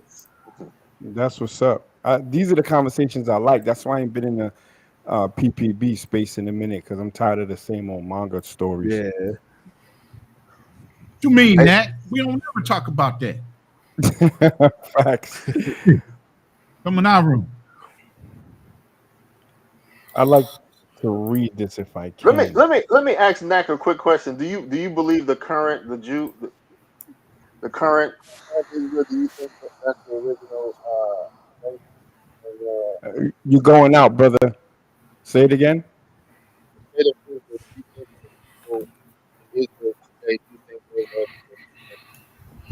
You're still your audio is messed up, but if what I'm thinking I'm understanding, do I believe if the Jews now are the originals? Or white? Do you believe that the original Jews were white? I believe that the original Jews come from East Africa. Okay, like Aksum. You know what I'm saying? That's why you have these Ethiopians, and they that's their. It's theirs. You know what I'm saying? Do you think they were white? I'm just saying. You think the original Jews were white? I mean, what's white? The people in Israel right now are not the Jews. Okay, let me just say that.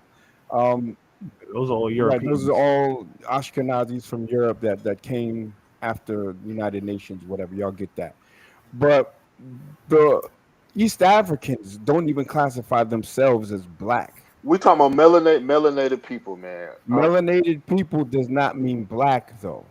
But because you're about to make the argument that Jesus is white. So I'm just saying, like, Okay, so but I'm saying, but you're not answering. You're not answering the question.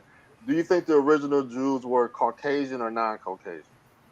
I would say that they were not black. You see, Okay, so and not. here's the thing. And hold on, let me explain to you my point of view. Is that not melanated, which is why black people got to get away from the term melanated. Aboriginals are melanated. Hindustanis are melanated. Certain Thai people, Cambodians are melanated. Indian Native Americans are melanated. You being Alaskans disingenuous now. are, You are know what I'm trying melanated. to. You know what I'm trying to say, bro. No. But I'm saying I'm not trying to split straws. I would never do that with you. But I'm just saying of West African origin as it relates to the context of Hebrew Israelites, because in that story they give, well, we were the only ones shipped off in boats, which is not true. We were not the only ones that were shipped off into slavery in boats. Not to draw it out, but you use the word white.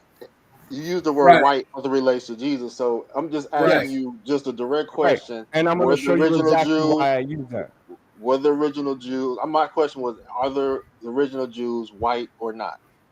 We're mixing Judaism and Christianity. We're using the Bible right now. So I don't want to muddy the Um, waters.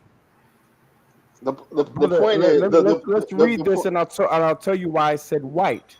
Okay. Well, let me first preface this. Number one, you have to understand that I have stepped away from this, right? So Right. do I believe they were of Western African descent? Doesn't really matter because a lot of the Bible, I believe, is just not accurate, or at least the translations are not. Number one. Number two, if you're going to compare and look at it as truth, then you have to look at history outside of just biblical verses. Right. So, like the biblical Mm-hmm. verses just point you in the direction of history. So, the Bible verses I'm going to pull up for you is basically just to defend the fact that these people are taking refuge in a place where they cannot easily be noticed. So we're at Matthew 2:13. We're reading from verse 13 to verse 15. And when they departed, behold, the angel of the Lord appeared to Joseph in a dream, saying, Arise and take the young child and his mother and flee into Egypt, and be thou there until I bring thee forward. For Herod will seek the young child to destroy him. He's talking about young Christ at this point in time. When he arose, he took the young child and his mother by night and departed into Egypt, and was there until the death of Herod, that it might be fulfilled, which was spoken of the Lord by the prophet, saying, Out of Egypt have I called my son. Right? So if he's going there to flee into what is ancient Egypt to get away from King Herod at that point in time, for him to be a pale looking European or white man, he would have been outed very, very quickly. See what I'm saying? Because Right. now if you're looking at this time period, right? The Greeks had already infiltrated Egypt. They had already conquered Egypt. So that means that he has his, like political and army fractions already in Egypt. That's Alexander the Great that conquered Egypt, by the way. So there's no way he would have been European. That just is not a thing, unless we're saying that Jesus and his entire lineage came from Greece. So now, hiding amongst people that you appear to be doesn't make you necessarily those people. But the thing is, he's not black. That doesn't mean that he's black just because he's Egyptian. If you look at the makeup of the people from Morocco all the way in North Africa to Egypt, they all have a certain phenotype, which is a phenotype that even the Cypriots across the Mediterranean share. They don't look like black Africans. So when we as black people say that Jesus was black, we're not really being honest about the region that he came from, supposedly. My Now, if brother, you look, what Arab do you know in your life uh-huh. looks like that with that type of face? Number one. Number two, do you know why they shot the noses off the Sphinx? Well, yeah, because the nose was too broad, right? But It was too round. It was the nose. Right. It was too round, because when you go to Africa and you look at the statues that are inside of Africa, it would only make sense because Egypt is inside of Africa, right?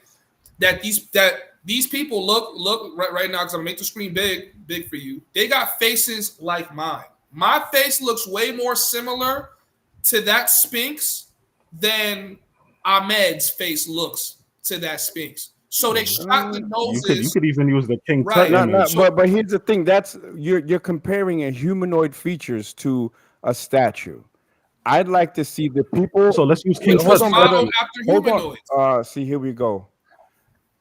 It's all good, brother. Well, I want to compare human to human. The phenotype of the humans that live there now, that have lived there for thousands of years, from the whole top of North Africa. They have a phenotype, and it doesn't start changing until you get to the Sahelian regions on the west, and to that part of Sudan where you have that the Arab-speaking Sudanese, and then the Nilots below it. They share a similar phenotype north of that. When we talk about Egyptians, people say that Egypt was black, but they keep talking about the 25th dynasty. That's what you guys are talking about. That 25th, there were dynasties before that were non-black. So people look at the 25th dynasty and say that was the black Egyptians, but they weren't only black Egyptians. Sometimes there were blacks there because it was a miscegenation zone. But when I say with the scripture, I want you to go where you was originally going to go to, his description in the Bible, so I can show you that he was not black, that he was white according to the Bible. Not where he hid amongst people. You're trying. So you're trying. First of all, let me first address this, right? Because we have to apply common sense. Yes. The Sphinx was modeled after humanoids. Most statues in history are modeled after exact humanoids. They're not modeled after demigods. We don't start seeing a demigod statue in Egypt until they start creating Ra, or like whatever his name is, that like dog-looking, god-looking feature. That's when we start getting away from humanistic things. Not to say, because the Sphinx is obviously a cat with a human head, right? So we have to, number one, first address that. Two, Revelation, verse 1 and 13, talking about his feet was burnt like brass and his hair was like wool. That is only one actual visual description of Christ. It's not really important, because you have to trace Christ's family lineage, because he comes from the tribe of Judah. So if he comes from the tribe of Judah, which come from the 12 brothers, Levi, Judah, Benjamin, so on, and they're all brothers that came from 2 or 3 moms at max, right? But they all stem from Jacob. That means that they all had the same kind of phenotype. So if we see throughout the Old Testament into the New Testament that for literally over 1,000 years, this particular family has been hiding amongst people because they're fearing or fleeing away from being murdered. They're hiding amongst people that they can hide amongst and try to get away with it. Notice they couldn't hide amongst the Canaanites. They couldn't hide amongst like the Edomites, definitely not the Edomites. But they could hide amongst the Egyptians. And then when we go and we look at these Egyptians, which these structures cannot be taken down, and there's even more photos, this is only one, you see that their phenotypes look very closely like Western Africans. And this is only one photo. This is just the Sphinx. You see what I'm saying? Let me jump in if you're not finished. I want to have a question and answer. So what dynasty was the black dynasty in Egypt?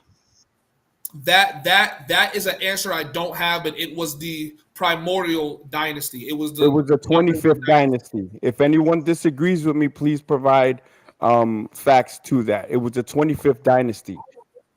Hold on, no, brother, you're right. Hold on. Go ahead. Wait, but hold on. No excuse. Hold on. Listen, bro. Hold on. He and I are going back at it, right? So if you're gonna say that Egypt was black, and you're using that as a way to say that he hid amongst people that look like him, then he was black, I have to ask you which dynasty was black, because there were more than one. So I'm telling you that it's the 25th. You didn't know it, respectfully. Now you do. What dynasty was the king that the Sphinx was modeled after from? Hold on, He was modeled after the fourth dynasty, Khafre. That was not a black dynasty. You see what I'm saying? Hold, brother. Question, Nak, and not to control. Yeah, go on, brother. Wasn't the 25th Ramses, dynasty? yeah, Wasn't the 25th dynasty Kushite? It was. That's the one that they call the Black Dynasty, the 25th dynasty. And Kushites are essentially black. If you look at the first president of Ethiopia, he was I think he was a Kushite. And he's a straight black man. He got an afro. Okay, I'm just confirming. All right. So my thing is, my brother, my dear brother, didn't want to go to that scripture in Revelations because he knew he was going to get cooked based on what? What? Hold on. Pull it up. I'll bring the scripture up right That's now. what I asked you for, bro. It's here. It's here. Pull it up. Let me read it. You want to read it or you want me to read could you make it? Could you make it larger? Pause. Yeah. Hold on. Let me see. All right. So now, would you accept this? Now, check this out. Where is it? Where do you want me to read? 14? Because they use 14 all the time. Verse 12. Better one. All right, verse 12. Start at verse 12. You And can I read down turned to see the voice that spake with me. And being turned, I saw 7 golden candlesticks. Now we have 13. And in the midst of the 7 candlesticks, one like unto the Son of Man, clothed with a garment down to the foot, and girt about the paps with the golden girdle.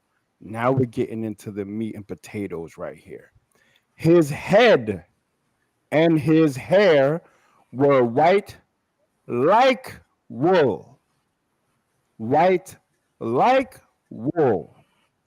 As white as snow. And his eyes were as a flame of fire. Now check this out. Now I'm going to break this down to you. His head and his hairs were white like wool.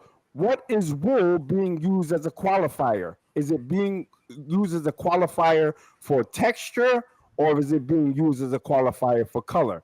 Obviously, it's color. So he's got a white head, not a brown head. He's got a white head, and they're separating his head from his hairs by saying his head and his hairs were white like wool. The white is a qualifier for color, not texture. So he's right there saying that he had white skin. Now I'll pause and I'll let any one of you try to make sense of what I just said. The Ethiopian Orthodox Bible doesn't have that depiction. All right, so it shouldn't even have the book of Revelation. No, yeah. So if I could respond. Wait. No, because he deliberately skipped verse 15. Keep reading. I didn't get to that. We'll get to that after, bro. Nah, get to that after. I want you to have this 14 first. No, hold on, real quick. Wait, hold on. It's just me and the brother in the ring right now. He catching body blows left and right. Okay. I want him to handle his head and his hairs with white like wool, with white being a qualifier. Okay, and now read verse 15 because So are you tapping out on 14? Are you tapping out on 14? Because then we could go to 15. But I need a verbal tap out. I am saying verse 14 is talking about his color, not texture. That is correct. Now read verse 15. Thank you. So who are black people? Do they have white heads? No. Okay. So now let's go to 15. Stop it. Are we talking about skin or we're talking about hair in verse 14? We're talking about skin because there's a definite distinction between his head and his hairs. His head and his hairs. Wait, hold on, guys. Hold on. I'm a teacher. His head and his hairs, su cabeza y los pelos eran blanco como wool. Okay, so his head and his hairs were white like wool. So his head, we could talk about skin, we could talk about skull, we could talk about the hair that's on top of it, but they made a distinction. And his hairs were white like wool, so they're using white or wool as a qualifier. A baby lamb is white. They're not using it as, because they like to say, well, who has woolly hair? That y'all heard that as Israelites. Correct, incorrect. Y'all heard them say, my friend, that is called an inference. Hold on. That is Y'all called gotta let. an inference. When you make an inference in a debate, when we are pulling from source material, you do not get points for that. Okay? I didn't. So that is why where's the inference? Where's the inference? Read because you are assuming because they said his head and his hairs that they are talking about his skin. He could have been wearing a hoodie over his head. He could have been wearing anything over his head. But then that would be his garment. It would have been his garment. It never said skin. But hold on, but you trying to get the knockout punch before you read verse 15. I already got you. On the rope. Before we even move on, can I just make one point? Wait, can I just make one point before we move on? You're already on the ropes, man. Hold on. Context is everything here, and depending on the iteration or the version of the Bible or that specific passage you're looking at, it will be worded exactly, differently. which was what I wasn't going to get to yet because I wanted him to read verse 15. But if we didn't translate depending on wait, hold on. All right, I'll do whatever you tell me to do, brother. I'll read verse 15. Okay. Yes. His feet like unto fine brass. What color is brass? Unto fine brass. Wait, brass what is color brass. Is brass? Brass is brass. It's literally a color. Yeah, pull up brass. Pull up a brass statue. Let's pull up brass. Here's brass, y'all. It's going in different shades. I want you to pull up fine brass. Pull up fine brass. Pull up fine brass. Fine brass. Y'all niggas trying to play semantics. Look, oh shit! Look at fine brass, super fine brass. Right. What does brass look like? Not right. easy. Look at that. Make it big. Pause. Make it big. Enlarging the fine brass. Okay, that's large enough. Now I want you to get back on screen, brother. Yes. That is not Please, could you get back on screen and show me a fine brass face? You don't look like that. Bro, I would be no freaky. Most looking like you don't look white though. You are hold up. That don't look white. Photos of fine brass. I would be the color of fine brass more than anybody else in this fucking room. Look. This is also fine brass, not easy. And nobody's arguing that you're a black man. This is also fine brass, not easy. That is also fine brass. Now, are we that color or are we black men? Bro, the best way. Let me ask. Hold on. Don't save him. Don't save him because look, I already gave you your props. Hold on. Homie, you're muted, brother. Go on, speak again. I didn't hear you. My bad. Well, so what I'm saying is Jesus can block this signal. You're looking at someone who's writing this shit over 1,000 years ago that has to try to make the best comparison to what he is seeing at that point in time. And he compared this dude's feet, the way his feet looked, onto fine brass. So unless this nigga had reverse alopecia, he was black. The same way you see fine brass on the screen. Okay. All right, so I'll accept that. But now let me rebut that. I already gave you and Nigerians, right? I gave you y'all props. I said that we come out of there, we created our first group, right? So would you agree that the epicenter of black people worldwide would be Africa? Yes. Okay. Now, do you agree that your phenotype is pretty typical, especially in Benin or in West Africa? Yes. You would never be classified as fine brass. You'd be classified as a black man. Hold on. Now, would anyone look at you? Wait, hold on. Would anyone look at you say that? Wait, brother. No excuse. I'll cook you later, brother. Hold on. No one would ever say that your head was white. You see? That's right. That's right. This is called moving the goalposts. You know what? No, that's called a McFlurry. This is what happens when a nigga get outboxed round 1, 2, 3. Like he damn near lost. Come on, brother. Why gotta be a nigga? He like, yo, bro, give me a 13th round, give me a 14th round, give me a 15th round. I already cooked you on your own shit. Nah, bro. You got killed, Hold bro. on. It's over. Bro, I come got on, homie. this Cuz.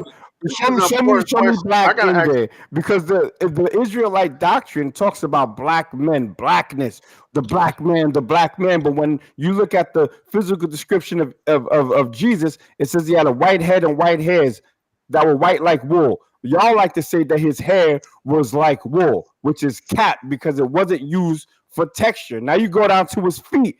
We looking at a place that's kind of like the desert. Homie could have had some dirt, some dusty feet. Man, come on, man. No, and that's why I said it depends on the The only translation you're reading at a description. given Yeah, time. yeah. Bring no Steven, excuse up here because I'm gonna have his ass making a whole bunch of excuses in like 30 seconds. Bring your ass. Pause. This was why. God What? can't have dusty feet, bro. Listen, It's listen. not can't say God. God It's had Jesus. It's the Son of God. This Yeah, was why Jesus I can't gave Well, either. bro, the context. certain translations This is literally why I say gave the like wool. It doesn't say. context of what tribe Christ is from, and then we pulled up Egypt, right? So this is an argument. I have already showed you several times that whether you want to admit it or not, Egyptians were dark skinned, and Christ's family and damn near everybody from his lineage, that when they are in Egypt, they literally cannot tell the difference between Egyptians and Israelites, which Christ is. The only physical description you get of Christ is in Revelation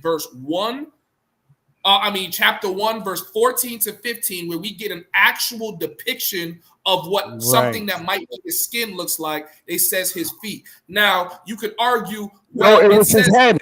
Why are you placing importance on his feet that touch the ground over his head, which is the most holy part of a body? Why would you ignore his right head? Because why are you ignoring his right head? Because in verse 14, it tries to describe two options, his head and his hairs, but verse 15 it only tells you what his feet look like, and they were. But you can't ignore what came before. You can't ignore what came before. What if he's a white man with black feet? Hold on. This is also to kill Nakmizi's point. First of all, Caucasoids were never described as being white until the last maybe 500 years. So at the time that this is being written, no one is referring to Caucasoids as being white. The only Caucasoid-looking being in the Bible that is described, he is described as being red because you can see his red blood cells in his skin, which was Esau. So that's also another bad and horrible example because you're looking at the word white and trying to apply it into modern context when you need to apply it into the time that scripture was written. So my friend, I respect your argument, but you have been knocked the fuck out. Drink some water. Bro, can I get right? They keep trying to save you, brothers. Can I please get right? I just gotta make this point real quick. I just gotta make this point real quick. Most of us that took DNA test, a lot of us in the black community will say we have relations to King Ramsey in Egypt. So if that is true, if we have direct lineage to King Ramsey in Egypt, then I think he does make a good argument to say that, the early Egyptians, the ancient Egyptians were African, or what we would call black. Based on King, if we want to tie ourselves to King Ramsey III. Well, no, you're right, but I just want to make these two quick points because I don't want to lose the plot. First things first, like I said before, that people want to ignore, depending on which version or iteration or translation you're looking at, it'll say different things. It'll say head and hair. It'll say white like wool. It'll say hair like wool and not just describing the texture and not the color. So depending on which version you're reading at that given time, it's going to say something totally. He pulled it up. He pulled another source. Hold on. I cooked him with his source. You're right. But let me make this last point now. And this is why context is so important. Because regardless of which version you are reading at a given time, the description in Revelation specifically is not a literal description, but it is a vision. So that also adds a totally different layer of context as well. Because then we cannot take it at face value at in any iteration if it's a vision. Y'all get what I'm saying? Yeah, but that was why I made the duty to paint the fact that everyone from Christ's lineage cannot be, they cannot tell them apart from Egyptians. That Revelation verse 1 and 13 was like salt on top of the steak. Like, you can't ignore the steak. Jesus comes from the same lineage as Moses. If Moses is hiding in Egypt, Joseph is hiding in Egypt, Christ, Mary, and Joseph are hiding in Egypt, that means that they look like the people that live there, right? Bro, the only steak is you after I put your ass on that grill and then pour sauce on you afterwards. Now, you brought up the Sphinx, but you couldn't tell me the Black Dynasty. So you took an L there. Now, when you made a reference to the Sphinx, I told you that it was designed after the fourth dynasty, which wasn't a Black dynasty. When you say, you know what, like Egypt and all zones, right, miscegenation zones are kind of like modern neighborhoods, right? It'll be all white and then it'll turn to all black. It'll be all black like Compton, then it'll turn all Mexican based on what? Movement of peoples. So Egypt was never 100% totally black. And if you're talking about the time of the Sphinx, then you're talking about a white Egyptian. Now, I keep telling y'all, the whole North Africa people look like the people right across the Mediterranean. You see what I'm saying? And they've been there for thousands of years. Berbers, Amazigh people, right? So I think that Jesus most likely was a goddamn Berber and not a Black African, as we understand Black Africans to be. Well, Jesus was born a Jew. So if Jesus is a Jew and the original Jews are not white, therefore Jesus can't be white. Somebody said they're gonna put dick on my grill. What the fuck? Yo, bro, you could have ignored that comment. Yo, delete that shit. Yo, son, that's wild disrespectful. Yo, homie, wrote that shit from his troll account. I definitely did. Yo. What the fuck? This is a deadly term, bro. Let me address this point.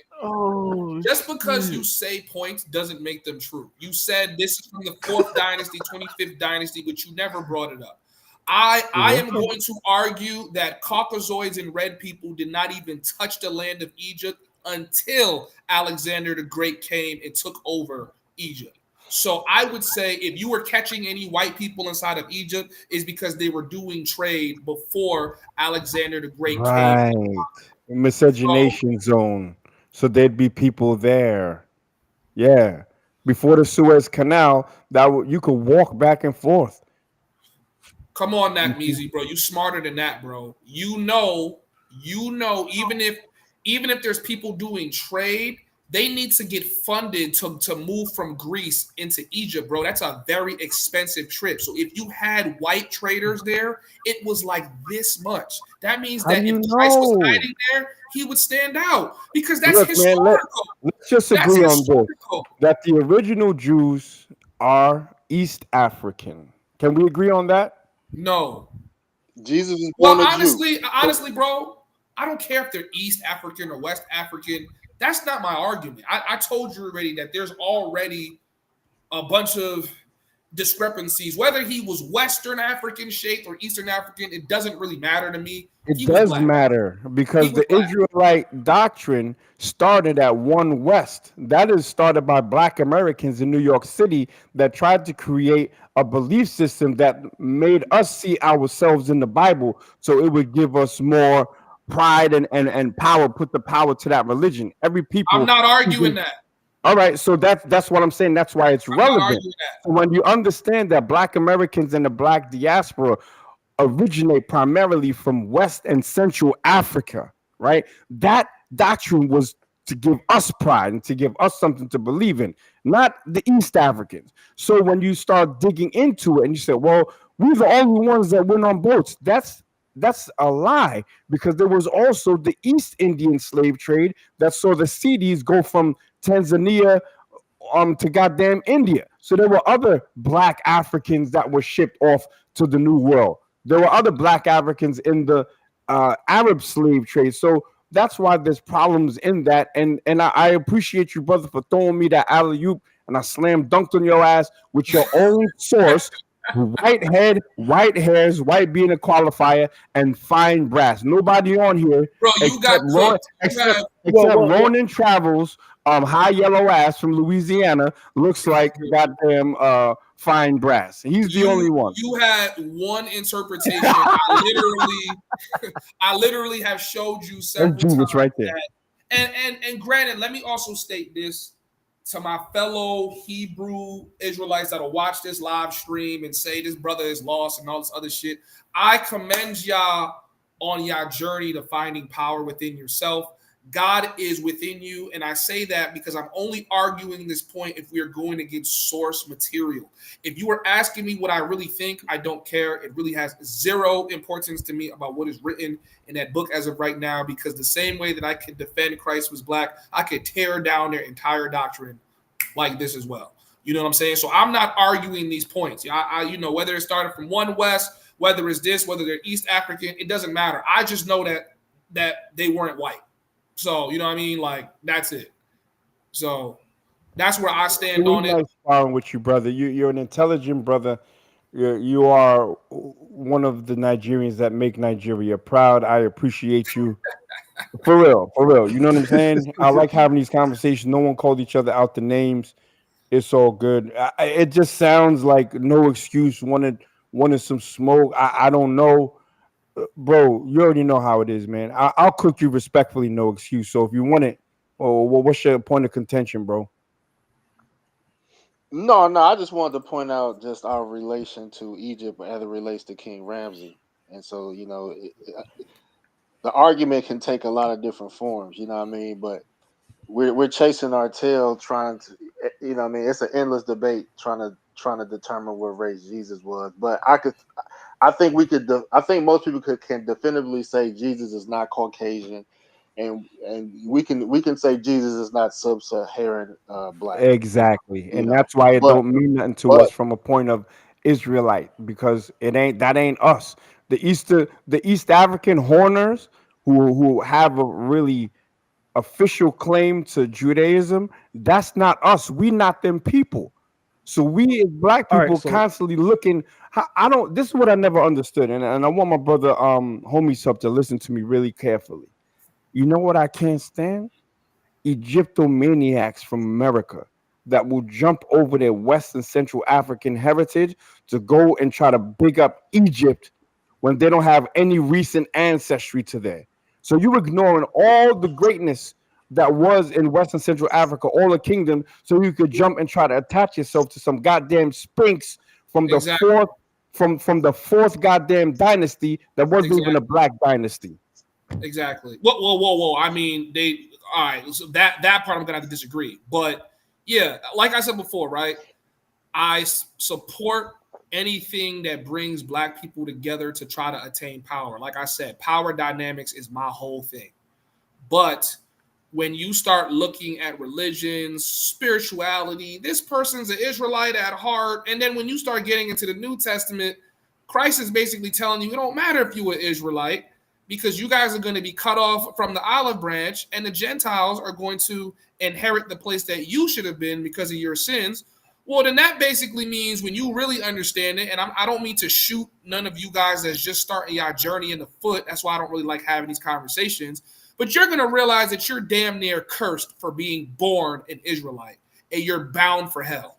And that is according to the Bible. And if y'all want to have Bible study in the Discord, I will be more than happy to have Bible study with y'all in the Discord.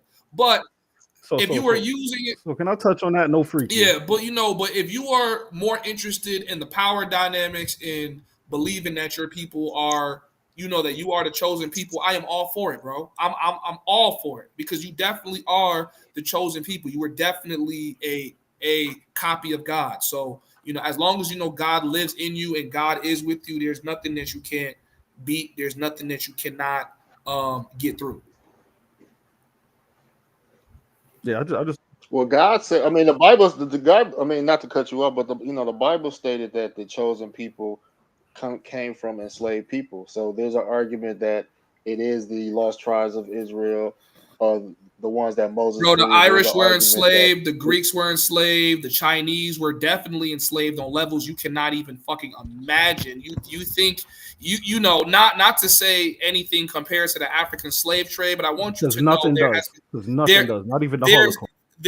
there's been periods of times where there's literally multiple countries of millions of people are all under hardship slavery, like hardship slavery, dog. So you know there are many people that have been slaves, many people. God took a rib from Abram and told him a nation of people will come from him and will live in bondage for 400 years. So that is referencing a specific group of people. 400 years of bondage, which doesn't relate to what happened to people. All right, hold on. Like Pause. All right, go ahead. I want to read it like an Israelite standing on Flatbush in church. Hold up, brother. Yo, can I get off, please? Because hold on, we can all read, and I love what you just put up, but we gotta address this, brother. Please let me get to it. Go. All right, so first things first, these niggas is lying off the rip. Let's get that out the way. Why do I say that? What does that shit say right there? It's not for It says we're primarily of the same ethnic group as modern Egyptians and other North Africans. What's the ethnic makeup of modern Egypt and North Africa right now? Most likely people that they have mixed ancestry. A lot of them are of Jewish ancestry, European, in across the Mediterranean. That's why they look that way. That's why I was saying Berbers. You could call them sand niggas. Listen, the primary ethnic group of modern day Egypt and North Africa is Arab. Egypt and North Africa is primarily Arab, and they're Muslims. No. The Arab invasion of Egypt specifically did not even start until hundreds of years after the Most High had already been killed. The Islamification of that region did not occur until hundreds of thousands of years after the Most High was already killed. This does not make sense. They cannot be the same color because that would imply that the Arabs were there, then it became black, and then it went back to Arab. That makes no sense at all. But it does make sense, brother, because that whole region, and if you look at Somalia and Egypt and the trade between Yemen, which is aka Arabia, right across, they already had trade routes, brother. They've been trading for the longest, which is why Somalia is one of the only countries where Islam wasn't forced on them. They embraced it through trade. So there's always been in the miscegenation zone back and forth and movements of peoples. But if you look at North Africa and the makeup of Upper Sudan or Egypt, as it's known today, those people have always looked like that, which is why all the dynasties before the 25th dynasty were non-black. And that place, just to to tie it to modern day, was really known as the whole shit was known as Ethiopia. But what is now known as today is Northern Sudan and Southern Sudan. Southern Sudan have your Nilots. Northern Sudan have your Arabized Africans who really think that they goddamn Africans. When you talk about Nubians from Egypt, the Nubians were not running shit the whole time through the whole dynasty. So it's a miscegenation zone. And the people in power, just like they are today, did not look like us. Y'all are so easy to cook. Oh my God. What the Queen I like how Knack don't even let you get off before he say he cooked you. But, facts. That's some New York shit. Like, you already know that. Nigga ain't even turn up on the stove. I'm talking about I'm cooking people. Nah, but it's just what I do, you know. And like, what did Queen Nefertiti look like? She looked like was that white lady that played her? What was her name? The old white lady. She white now? No. You know they played Queen Nefertiti. No, Nefertiti looked like. That was Cleopatra. Yeah. Cleopatra was the one that didn't look like us. Well, it depends on what dynasty Nefertiti was from. Now let's search together, brother. Homie sub, can you research this? What dynasty was Queen Nefertiti from? And if it was a black dynasty, then she'd be black. Yeah, you could. And in the meantime, I want to just touch on another point that Nak had brought up about And so one thing I said earlier is that Ethiopians, they claim lineage to Solomon. That doesn't necessarily mean that they are or that they're the only Jews in the region. But another point that we forget in here is that the original man, first of all, we notice is the Afro-Asiatic black man, right? There's a difference between Hamites and Shemites. That's why we, even without any ethnogenesis, have a very distinct phenotype from the rest of Africa as blacks throughout the diaspora, right? Blacks in the region migrated and were forced into West Africa before being captured, enslaved. So it's not a matter of we originated from West African and we are Jews. No, the black Hebrews either migrated or were forced into Africa, into Western and Central regions before being captured and then shipped off, because that's where the water is anyway. You feel me? So you're saying that they did not hide amongst people that look like them? No, no, they did. This is two very distinct things. So if they hid amongst people that they look like, right? So that I guess they fled persecution, right? So if they hid amongst people that were already there, that they look like, where were those people from? You said where were they the from? original peoples of there. So there was a group already there for them to be able to hide amongst them. And that's who we originate from, are the West and Central Africans. That is the knockout punch when it comes to like when you get fresh in this Hebrew Israelite shit, the information coming in seems like it's so true. But then when you analyze it and you critically break it down, it's impossible that the Roman siege on Jerusalem caused the migration of dark-skinned people into Africa. That's literally impossible. Like it is impossible because you have generations prior to 70 AD that made that migration, number one. Number two, you have to look at the linguistics, how the linguistics changed, right? So you're telling me that suddenly everyone in Africa forgot how to speak Hebrew and started speaking the Niger Congo tongue? But there's not even a trace of Hebrew amongst Africa. But that's why I said, okay, so pause. One, that's why I said migrated and fled. I said migrated and fled. Second of all, the point that Nak brought up, we're talking about Moses and Jesus coming from Israel and hiding from Egypt. Not talking about hiding in Africa, in the west of Western and Central Africa. We're talking about hiding in Egypt specifically. Second of all, to Moses' point, bro, even today, the Jewish quote-unquote high council even acknowledges certain tribes within Nigeria as being direct descendants of the Jews still, Igbo included. Yeah, but why not acknowledge all of Nigeria, considering that, back to Nagmezi's earlier point, which he did have something that was kind of correct. Yorubas either derive from the Bini or Bini derive from Yoruba, but we do understand we do have some lineage together. So that means that if you're going to acknowledge only the Igbos, which the Igbos migrated into that land they're in a couple hundred years or maybe 1,000 years after we were there already, like we didn't all arrive inside of Nigeria at the same time. That's number one. Number two, if you're going to acknowledge any one of the tribes in the southwest region of Nigeria, you would have to acknowledge all of the tribes because we share similar genes and even language, with the closest ones being Bini and the Yoruba. We have words in common. So you cannot say, hey, we got one tribe from here that's Africa that we could tie back to being Israelites, and this tribe and that tribe. So you're going to say that the rest of them are just Hamites? Okay, so then... I just use that one tribe as an example, but it's definitely hold on, bro. One that came to mind. Hold on, bro. Let me land the plane, right? Because now, if we've been inside of Africa that long, so you're telling me that Israel didn't mesh with Ham at all? Absolutely.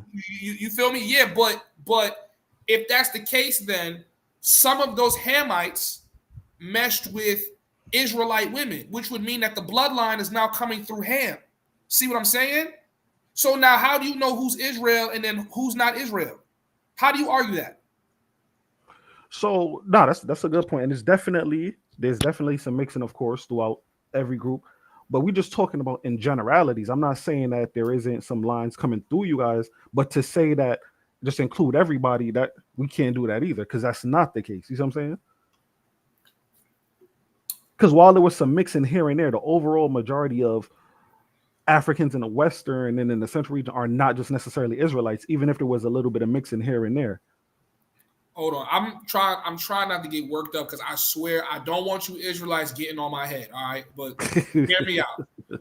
Nigga said, if you don't speak ancient Hebrew, how would you know there's no trace of it inside of Africa? Bro, I want you to study. I don't know the proper word. Maybe Ronan knows. It's study phonetics. When you study the phonetics and you understand ancient Hebrew, number one, ain't nobody can decipher ancient Hebrew. It's an interpretation. The Hebrew that you guys are speaking is coming from Slavic Germany, ancient Slavic Germany. You're not even speaking real Hebrew. That is number one. So the fact that you guys don't even know ancient Hebrew at all, and you don't even know that most of the words that you are reading that is quote unquote Hebrew is a reinterpretation of Hebrew, is number one. Like there are facts that come from, you know, the white devil that are true. Like we cannot ignore this when it comes to learning how to understand language. Number two, you can literally trace Latin and the Roman languages in Spanish, French, like Italian, this, that, and the third. You're talking about a mostly homogenous group of Africans that do not have a single trace of Hebrew amongst their language. Not to mention that their language is so different. You know there's over 3,000 languages inside of Africa. There's over 3,000 languages, I think, maybe in Nigeria alone.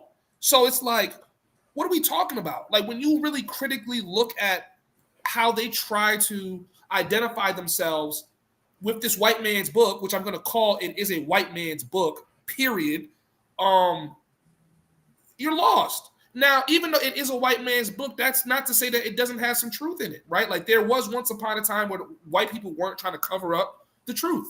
But then there was a part of time where they tried to cover up the truth, and I could use their very own translated Bible to show, hey, you guys made clear distinctions between what happened and what did not happen. And once that narrative stopped fitting, you guys started changing things up. But like I said, go through your journey. You know, whether you're going to call him Yeshua, Yeshawa, Yeshaya, whatever you call him, I want you to understand that the entirety of this is based on imagination. Like you need to accept that you're not going to put together a bunch of books and find the truth. The truth is right in front of your face.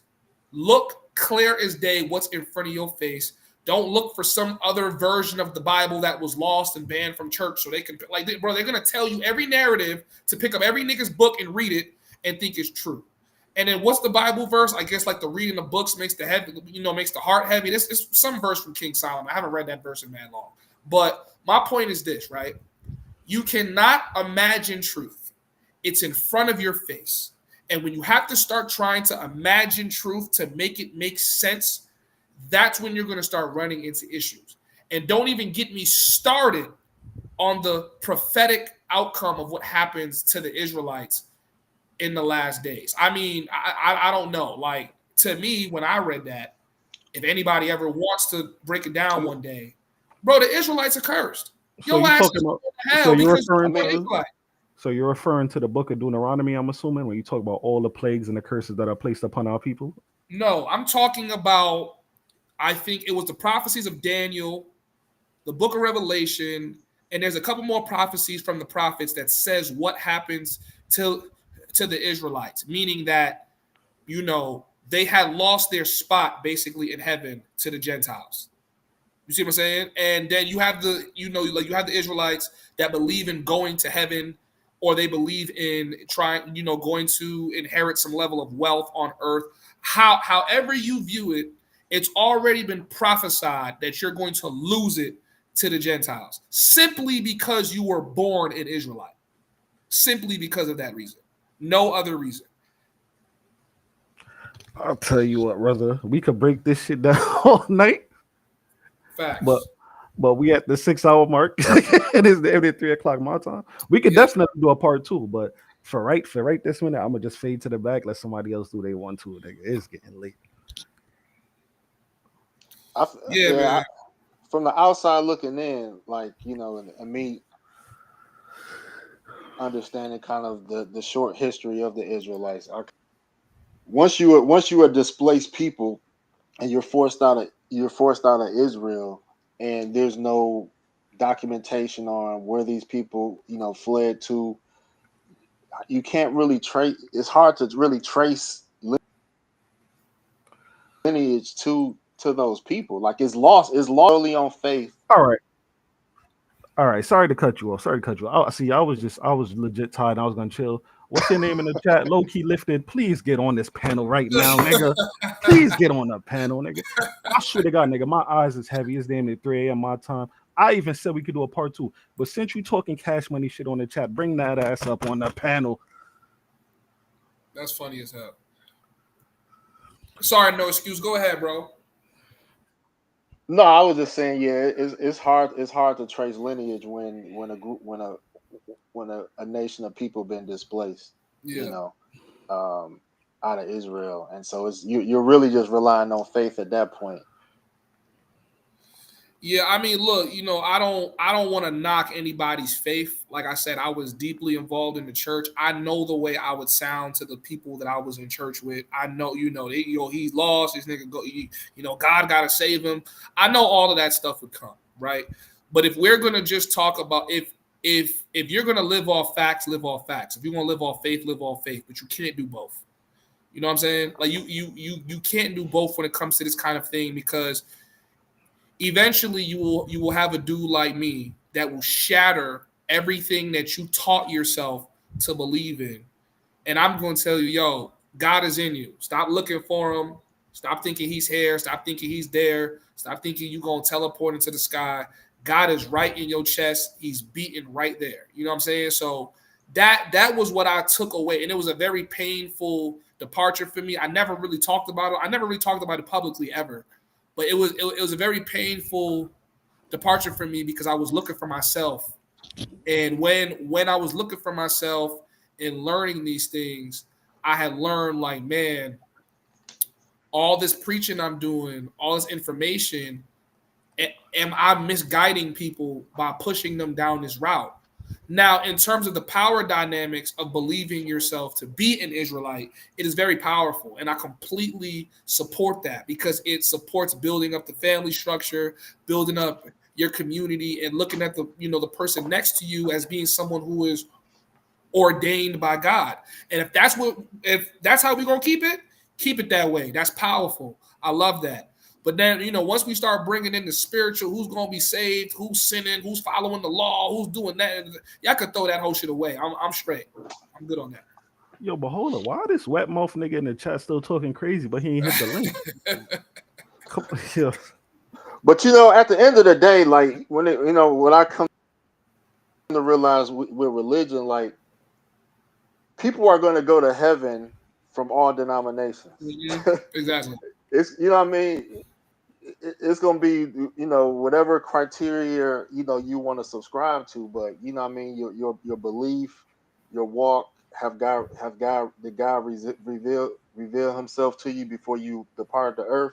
So there's no denomination that's going to go to heaven and then all the other denominations going forward. No, it's not based on denomination, whether you're a Catholic, Christian. There are people that will be judged on certain things, but I don't think I got to the point where I realized that there's not one denomination that's going to get you to heaven. The only thing we should be kind of debating is the books, because you got the Jewish Bible, you got the Protestant Bible.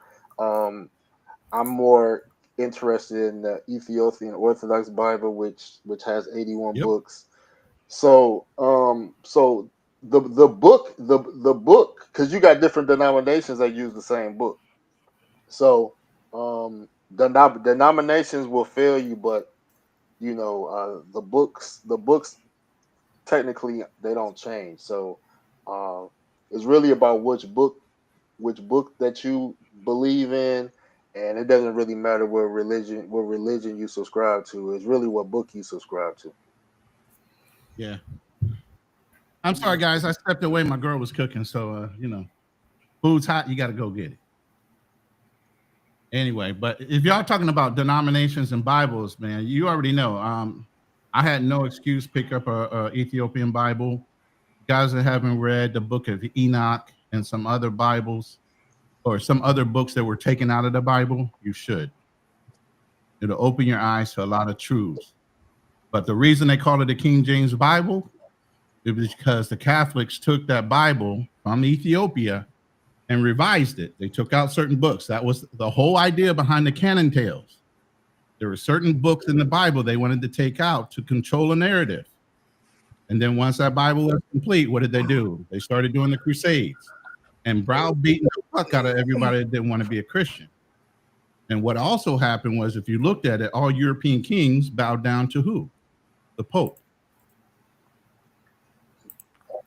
They had to kiss that ring. They had to kiss that ring. They had to get permission to do certain things, even in war, even in marriage. Nigga said if you buying pussy, you going straight to hell.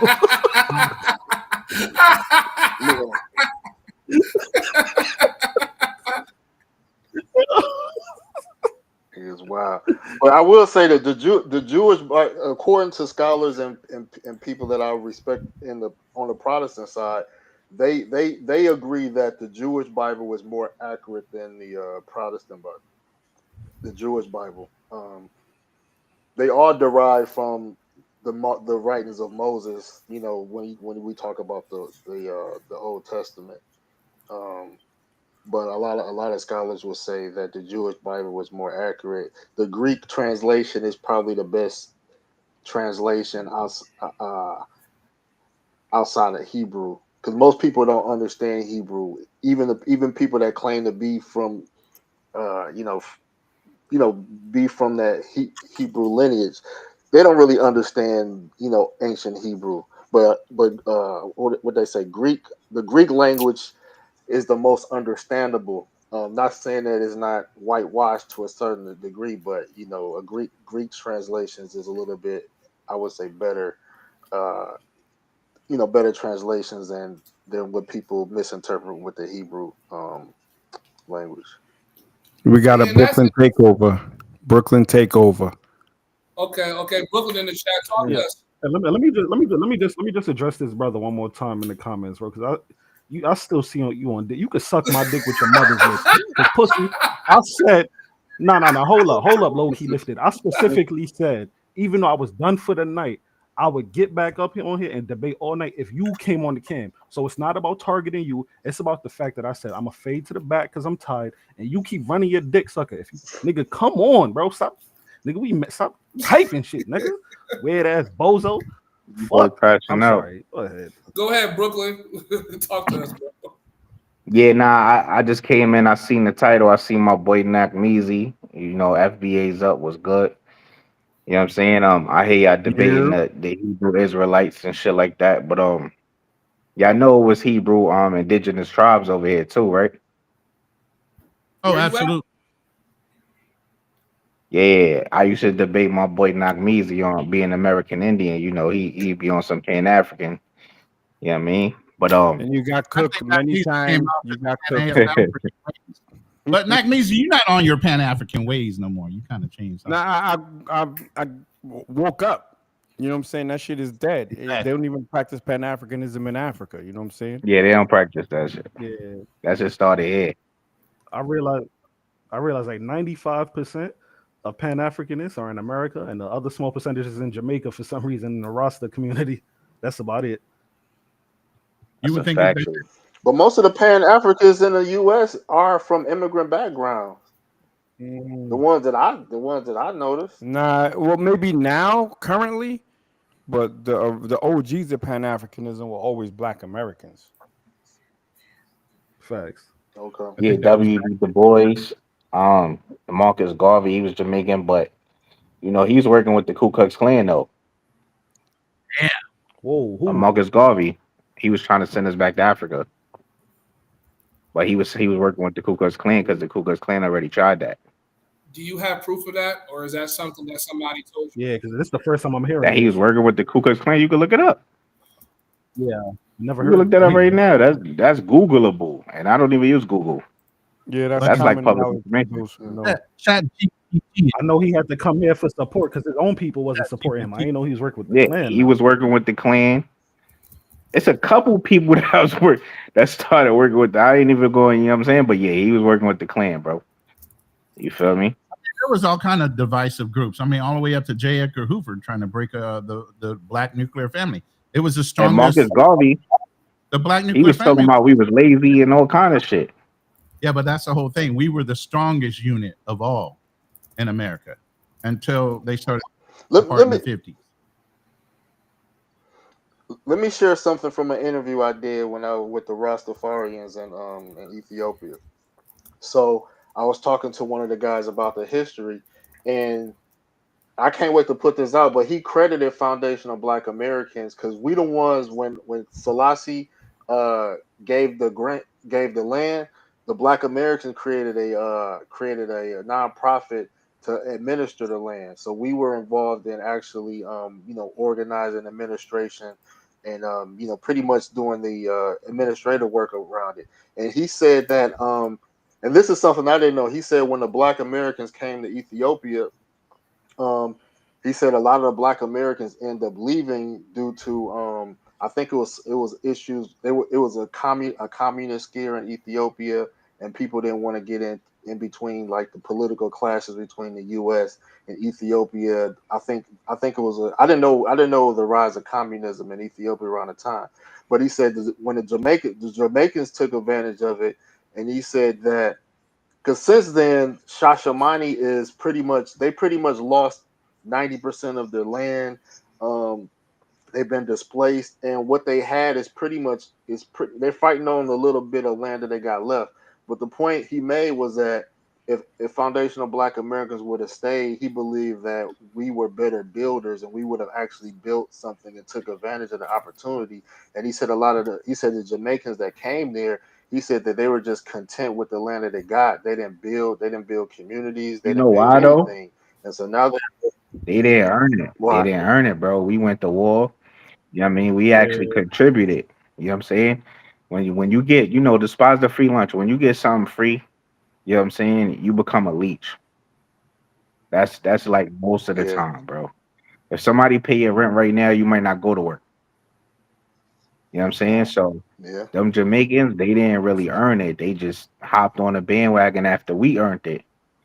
And you know, rest is history. That's a fact. And Lazy that's a good point you coconuts. made. Though. I didn't even know about the rise of communism in Ethiopia at the time, but that does make sense when you take into consideration the Italian influence. While they were never fully colonized, Italy did, they was really controlling Ethiopia all the way, even Yeah, without but fully my big colonizing them. thing So is yeah, is that's a good point. communism bad when it comes to your mentality? Is it hurting you as a Black person? Because a lot of Black people, when World War II or World War I was over, they went to go live in Russia. Mm. That's That's a fact, but here's the thing: did they necessarily go to Russia because they thought communism was so great, or did it have to do with the treatment they were getting over in Russia? Because even at the height of Don't we racism say and Jim Crow over and all you're that shit in America, appreciated? absolutely. But no, you're absolutely right. But I'm just trying to make the point though, it wasn't necessarily because of the communism though. Oh, You I feel me? understand, but I'm just saying. I mean, people say the word like Yeah. it's maybe a negative connotation to be a communist. It's just your life beliefs. I mean, hell, I can tell you this: most military guys, we have to live in a communism type of environment in order to fight against communism. You got to live like your enemy. Got, You know what I'm saying? got you. I made this point. I made this point to a brother of mine recently. Now, I personally feel like capitalism is just the most, I don't know, it's just the most natural thing to attain, to just strive for as a man naturally. But what I will say is I don't think communism itself is inherently evil. No, I'm sorry, not communism, capitalism. I don't think capitalism itself is inherently evil. I just think that you have wicked people in position in our capitalistic system, which makes communism look more appealing. But I think capitalism is the most natural system for us. You know what I mean? Nah, bro. They bought capitalism over here, as indigenous people. We just bought it, bro. Apples for oranges. I think that's Well, you don't get freedom of speech is one of the problems when you see in a lot of communist societies. You know, the 70s, the 60s, the 70s was an interesting period. You had the Cuba issue, the Cuban Missile Crisis. You had with Ethiopia, and Black Americans. We trying to figure out. Do we want to fight our fight in the U.S. or do we want to go elsewhere and try to build? Right. There's a lot of things going on in that period. In the same breath, communism itself is social. It allows that all monies and things are supposed to be given out on equal terms. So you would think that type of society would flourish in a Black community or within Black people. Don't we go by tribalism? Don't we go by community? the problem. Is Yeah, I don't think the problem. Yeah, but at the same time, that should. I'm sorry. Go My ahead. fault. Now, I just wanted to say, like, the problem with these systems is money itself. Money itself. As long as you have money, the question is who's going to be producing the money, and whoever's producing the money, they're going to be the masses, and whoever's receiving the money is always going to be the slaves. Like right now, we in debt-based slavery. You know what I'm saying? So anytime you have money, you always going to have slavery. You know what I'm saying? And we didn't really deal with that before we had money. We good for well, that's what capitalism is. yeah, exactly. And ever since capitalism, we lost our way. You know what I'm saying? Ever since we started using money, we could blame white people, but accountability, we actually allowed ourselves to be led down this path by going off natural means. Well, you know what I'm saying? if you looked at capitalism, if it wasn't for capitalism, you wouldn't be able to sit on here talking to me on your phone, on your computer, which you are right now. Honestly, if it wasn't for capitalism, the likeliness. What do you mean by that? I'm gonna break it down, but depending on what would have happened inside of history, you would have either still been in a hut somewhere, content with whatever you were growing in the patch of land that you had or may not have had, or you would have been somewhere inside of the Americas living in a brick slough somewhere, probably still under slavery terms. So, can I give you some information on that, bro? On what you just said. Hold on. Yeah, my fault. Phil, let me just land the plane real quick. But capitalism, as much as a lot of people with communist mindsets despise it, it is the biggest and sole heart of the reason why we have progressed. Whether you want to call this, like progression, the way we have, and even if you look outside of just the technology part when it comes to entertainment, let's look at healthcare and look what niggas was dying from in the 40s and the 30s versus what niggas die from now. You know what I'm saying? Like, it's way different. Now, it does have its flaws, very strong apparent flaws. The poisoning of foods out of like the U.S. Like big pharma, all those things that have emerged because of capitalism that have proved to be devils to us is absolutely terrible, yes. But the ability for you to be able to see your grandma that lives in a completely other state versus you dying on the way because the horse's leg broke and then you're in the middle of the way. Capitalism did that. It's the corrupted government from capitalism that allows that to happen. Because when the checks and balances were in place, it was survival of the fittest. When it came to capitalism, they would let a company fall to be replaced by a stronger upper coming company. Now it's all about bailing out people and allowing those capitalists or the ones that pay the most money to the politicians to be bailed out instead of failing. How many companies did we save in 2008? How many banks did we save that could have fell by the wayside and a stronger, newer bank could have came up? But nope, we bailed them out. And what they did with the money, they fucked it over. Well, yeah, so that's even more of my point. That's not the capitalism incentive that the government gave them is what I'm saying. It's not capitalism that's bad. It's the government supporting the nature of capitalism that makes it. Yeah, and that's what I was saying. I get your point. That's a fact. I get your point, yeah. And that's why I think capitalism is the best system. We just have wicked men in power in our system of capitalism. Well, the cruelty of capitalism is that capitalism needs to have a rich and poor system. Exactly. Somebody has to be poor.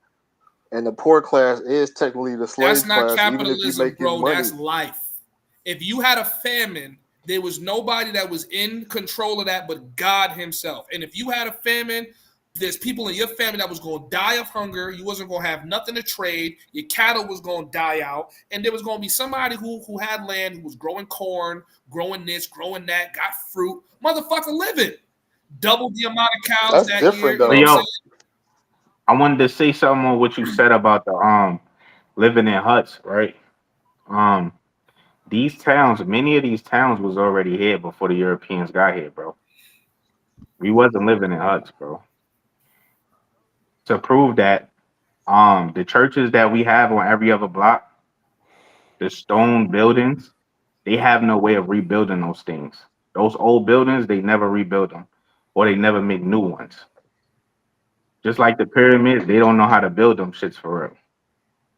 We already had these buildings before they came over here, bro. But you could look up it's a lot of old world research that'll show you like many different towns was already here, not just here, but You're all over talking the about world. Tartarians. They Supposed to call be it Tartaria, but it's not Tartaria. Tartaria is in Asia. You know what I'm Hey, saying? bro, but I'm So not arguing that with you, bro. When I said huts, I was just using like a point of reference, like that we have advanced from this to this. but But we didn't advance though. That's the right, thing. and yet I kind of I'm knew a, you was gonna point inside of that direction where you think that we haven't really truly advanced, which yeah, and let me say this, like let's say airplanes, right? We have Indian tribes with airplane artifacts. And I forgot the name of the tribe. I'm gonna get the name of the tribe where they had golden airplane artifacts. We had airplanes on the motherfucking thing in Egypt, on the hieroglyphs in Egypt. You know what I'm saying? So, it we had tanks on the hieroglyphs in Egypt. We had a real old world where a lot of this technology was already here. how You long? know what I'm saying? Bro, How long ago? all you have to do is read the book of Enoch and you'll understand what he's talking about. Trust me, I've read the book of Enoch. If there's one thing you gonna do as an Israelite, you gonna read that book of Enoch. Well, then if Trust you read that book, you already know there are multi-dimensional areas where you can go into. Just like the planet itself is on an 18-hour clock, but they added extra hours. You get what Yes. I'm saying? So It's like the months were stretched out from a regular 10 month schedule Yeah, to a 12. yeah, so when you He said, read the book of Enoch, the way time and calendar is set up, everything is supposed to be equally divided by 7. You have Right. 364 days in a year. You got some, like amount of months, in a year. Time is easily divisible by 7, and you see that, that like reappears often because it was within 6 days that God made the earth, but He rested on the 7th day. Things like that. All of it is completely divisible by 7. Now, what I pull from the book, because like I said, I pull what I can prove and I throw away the rest. I can't prove international, like dimensional airplane technology. I feel like the proof is in the pudding. I shouldn't have to go into a book to find what's going to be obvious. Like you can't hide the pyramids. You can't hide the pyramids. You can't hide the fact that people cannot rebuild the pyramids. So to say that, okay, there was probably a level of, architecture thousands of years ago that we've never gotten to, that's absolutely okay, great. For pyramids. That doesn't mean that it applied for everything else. That I'm not really buying that. Yeah, nah, but there was actually speaking of airplane artifacts though. Like real shit though. Like, you know what I'm saying? It's ancient artifacts. I'm gonna Uh, find the trial for you so I can give you the speak, source. You feel me? But and speaking of time, then you got the hieroglyphs. But y'all, I wanted to ask Flatbush one question, bro. It's a lot of people on our head top in Brooklyn saying we've been ran out by the Caribbeans. And they always mention Flatbush. I'm from Crown Heights, so I know what the deal is. Yeah. So I'm gonna ask you a question since you from Flatbush. Is Flatbush mostly Caribbean, or is it mostly Black American? All right. So, well, first things first, they say that shit to be cute, but if we being real, we all getting ran out with this gentrification shit. Let's just keep it a bean. Yo, I did the Now, math on that, right? Um, yeah. Before gentrification, we was the number one ethnicity in New York City. So what they do is, they group up different ethnicities into one, like Hispanic. Mm-hmm. Like you got Puerto Ricans, Dominicans, Mexicans, and they group it into one as Hispanics. But they only do that so they can raise the numbers to make it seem like it's more than us. If you break it down by ethnicity, I think before gentrification, I did the math. I looked it up. We had about 1.6, 1.7 million Black Americans in New York City. That's with no Caribbeans involved. You know what I'm saying? And the other highest group was Jews. You feel me? Jews had like 1 million. So we was the highest. Now, after gentrification, I think we got almost 900,000 now. And Jews have 1.2 million. And the third highest group, I believe, is the Dominicans, and they got 700,000. So we the second highest group. You know what I'm saying? But they'll give you the illusion that we might be low because they'll group all the Caribbeans, Jamaicans, Haitians, Trinis, all of them together with the Dominicans. You feel me? And then they give you a high number. You know what I'm saying? And they do that with the household income studies too. They'll be like, yo, the Hispanic households have this much income. But that don't make sense. It's different cultures, different ethnicities. You know what I'm saying? And they do that with white people.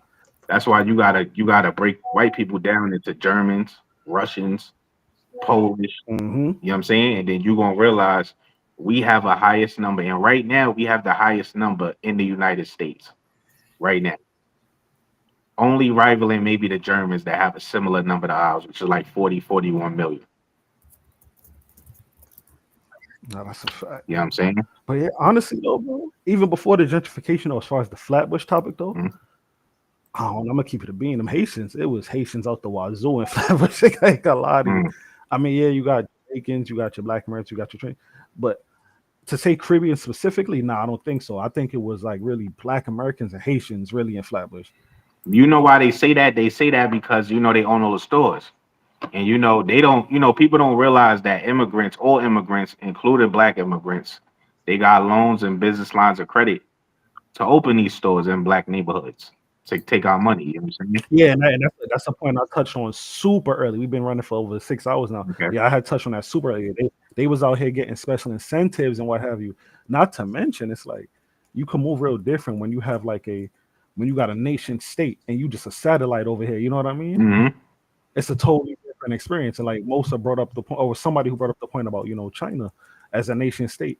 Every other Chinese community spread throughout is just a satellite state, but they still got that motherland. They still get the benefit to that on top of the incentives that they get from our government over here. Yeah, they was poor though. They was poor. They got rich off the Black community. People don't know that though. China got rich off of the Black community because they was poor in the 70s and the 60s. You know what I'm saying? They was like third. Guys, give me 1 second. Let me just read super chat. Shout out to No Excuse ENT. Says Jesus was born a Jew. He wasn't a Christian because it did not exist. When Jesus died, he gave us the church. We are Christians because of him. Shout out to him. Yeah, my bad. Go ahead. No, you're Christians because the white slave master made you Christians. That's why you're Agreed.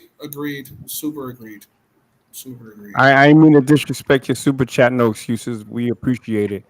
But you do. Let me put you on my thing like I don't subscribe to the white man version of Christianity. I only fuck with that's why I wanted to ask y'all though. We're in Christianity and Ethiopian buns one time, and now he's East Africa. You know what I'm saying? They wasn't colonized, brother. They wasn't colonized. Essentially, they were. Yes, they were. No, they wasn't evangelized. Christianity didn't get brought to Ethiopia. I'll tell you what, Italy exercised discrete power over Ethiopia, so they could say they wasn't colonized, but that influence is definitely all through that. Yo, I could argue, y'all. Who freed them, right? You know who freed them, right? Ooh. Oh no, it was the FBA support. I'm already Black American. Did you know that? No excuse. Yeah, I heard you say I could argue, and I'll probably piss a lot of y'all off, that even the Ethiopian Bible stems from some version of European doctrine. But y'all gonna kill me for that. I agree. I'll tell you. We're gonna say that for another day. We're gonna say that for another day. All I know is they women over there bad, and I appreciate them being bad, and that's all I'm gonna say about Ethiopia. That's because you got self-hate, brother. You like them. Oh my God! Have them non-black phenotypes. That's why y'all be running around chasing that third world dusty foot buns. I'm sitting over here What you mean? No, not you, brother. Not you. That's Asia. I'm talking about the dudes that be going to Colombia, getting scoped. Do you Yeah, know? you Do you know, I'm know in how Asia many right now. women? Do you know how many of these women Who inside in of Asia? Colombia look like they come I'm in fresh Asia. out of Ghana? Uncle. They look like they come fresh out of Ghana out here in Colombia. I'm And seeing y'all don't be messing with them. that's cap. Yeah, That's cap. hold on, Knack. Hold up, Knack. Hold on. I'm gonna tell you one thing, bro. In this space right here, in Homie Hub space, the significant majority of brothers that follow him prefer the Afro Latinas. Facts. Okay, all right. Yeah, them dark skin Latinas is it, bro. That's them. Well, That's why I don't looked really at a fuck with couple of his Colombia. thumbnails. He got a bunch of Dora the Explorer looking chicks on them. Nah, we got one dude in the group. We ain't gonna say his name, but he's a colorist. But there's only one of us. Oh shit! What? But yeah, I'm in Asia right now. I'm between Thailand and Cambodia, but I've been in Cambodia for the last year. I never wrong with that. I just Yo, brother, yeah. I don't know how hip you are to like the whole global capitalist mindset and all that. But if you in Cambodia right now, just looking to really doing some investing out there, you know, global South is really emerging. Cambodia is a sweet spot if you want to get your investing on, looking for second citizenship and all that. So yeah, just put that in the back of your mind. Yeah, good looks because they got a lot of condos for the low out here. That's You know a what I'm fact. saying? A lot they got $40,000-$50,000 condos. You know what I'm saying? Like But I'm they'll telling get you, you'll get Cambodia you could put will become a hub in that region. you could put a $6,000-$7,000 down payment. You know what I'm saying? So There you go. yeah, they got some condos out here. I seen one, they was like, yo, put 3,000-4,000 down. You know what I'm saying? So they got some shit out here. And I see what they trying to do with Southeast Asia in general. What they trying to do is they trying to really make, start that new world order digital currency shit throughout the whole Southeast Asia. That's a You know fact. what I'm saying? And trust me when I say Cambodia is at the forefront of Southeast Asian innovation and development. No, they're not. That's Chinese. No, That's they're not. China. Yo, and I Skipping right to I the wonder. Philippines, bro. And Now hold on, Knack. I said Southeast Asia, Oh. not Yeah, East Southeast Asia. I said Asia. No, I'm Southeast saying specifically. Yo, let me Southeast give you Asia, the Cambodia. All that is Chinese, bro. All of that shit is Chinese. the next what you growing mean is emerging. Chinese? What do you mean it's Listen, Chinese? listen. The All next that growing development, all that emerging new market development in Southeast Phnom Asia Penh is in the Philippines, and all bro. those other places is Chinese money, bro. I agree with you. Yeah. I agree with you. It's China and the United States that's No, that's a fact. That's a fact. they battling for Southeast Asia. But y'all want to give y'all the source that I was telling you about with the gold airplanes. It's called it's called the Kumbaya figurines. Kuimbaya. So the Kumbaya figurines. Kuimbaya figurines. And you'll see they got airplanes, they got other shit. And these are artifacts that was made, forever ago, before colonialization. But what that got to You do know what with I'm saying? you? Oh no! I was just mentioning how we had a lot of technology before colonialization. That's what I was mentioning You say before. we. What that got to do with you? I'm indigenous. Me and Nakmeezy, me and you had a discussion, bro. I don't know if you Yeah, I remember. cooked This was you. I'm about to cook you again. You look like a whole Liberian child soldier talking about you a goddamn. Nakmeezy. See, I violated Nakmeezy. I had him. I said, "Yo, Nakmeezy, bring me the proof." I said, "Yo, Nakmeezy, bring me the proof that you got records stating you that you got any ancestor from Africa." Right? He couldn't bring me no proof. I got records stating I'm Indian. No, I got ancestors that they got Show it records right claiming now. I'm Indian. Show it, Bro. We're gonna show it right now. Come on. yeah. We're gonna do Come on, my nigga. What you want me to put you on this? You want me to put you on my ancestry on the screen and shit? Listen, Of course, we're talking about it. until one of you ancient book searching niggas can come up with some cures for some of these incurable diseases, or Dr. build some Sebi. shit, What or you mean? You already did. build some Yeah. shit that ain't never been built before and bring it to market. I'm saving all that conspiracy. We used to have airplanes. Where are the airplanes, bro? Where are the airplanes, bro? And that's not to Where say are ask yourself this. Okay. Ask yourself this. Where are all the artifacts in North America? Who's in charge of the artifacts in North America? Yeah, Who's but in charge? bro, do you know how hard it would be to hide like what over 10,000 years of artifacts in a whole continent? Like you feel me? Like That shit is you know how not hard, bro. difficult that would be? Like it would be impossible for someone to, all right, let's you guys, you feel me, guys? Let's hide everything.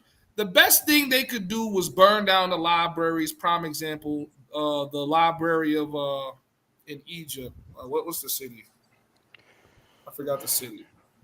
You know, when they burned that down, they were hiding information 100,000%. When they shot the noses off the Sphinx, they were hiding some information. Niggas can't hide everything. Y'all give these white people way too much credit for what they were able to hide. It's very Bro, it's a possible some Sphinx of in the this Grand shit did Canyon, bro. not exist. Yo, So, let's have a battle of Brooklyn. I'm tired of them throwing these little shots, man. You want to get in the ring, bro? What I little was, shot? bro, I was already in the ring with you, and I knocked you out in the. Nah, You know what I'm son. saying? All right. I had I had to get up out of Where's here, your bro. great grandfather from? My great Yo, grandfather in North Carolina. I got family right now. So was I got mine. family right. Specifically, Iredell County. Okay. We're Martin black. County. So Excuse me? look, I got Martin County. So look, I got family right now. They on their own reservation that my great grandfather bought. It's Indian territory. It was free Negro. It was no slaves there. Free It was no Negro. slaves there. Negro. They on land right now. I could point you to they got videos and all that. You know what I'm Wait, saying? free Negroes. You just said it. Free Negroes. Negroes are not Yeah, Indian. yes, they are. 1924 Racial Integrity Act. They reclassify Indians as Negroes. Yes, the fuck they are. facts. A yo, that's crazy. reclassification does not denote where these people are from ethnically. Just because You said what? they were not included in whiteness and they were dumped into Negroism does not make them true Negroes. True, there's no such thing as true Negroes. It's a Yeah, classification, the bro. true Negroes are descendants of Africans in America. Where's the documentation you got saying that? Okay, well, allow me to. Do you know? Can you pull up the slave schedule from the county you talking about? I told Remember, you we Iredell talked County, about this right? and I cooked you, bro. Indians, it was an Indian slave trade, bro. Just because you was a slave don't mean you was from Africa. The Indian slave trade was bigger than the African slave trade. All right. How about this? We'll do the mirror test. So when you say slave, you make it. You have to. You're All right. assuming that This is it means me, African. right? Brown arm and all of that, white hair like wool. I'm a black man. Okay.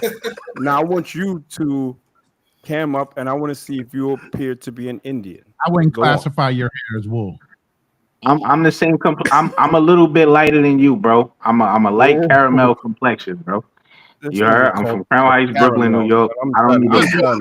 I'm Hey, done. look, Yeah, look at my light bright ass. I ain't afraid to cam up. I'm a little darker than you, bro. You heard? So cam Just a up, little bro. bit. Cam up.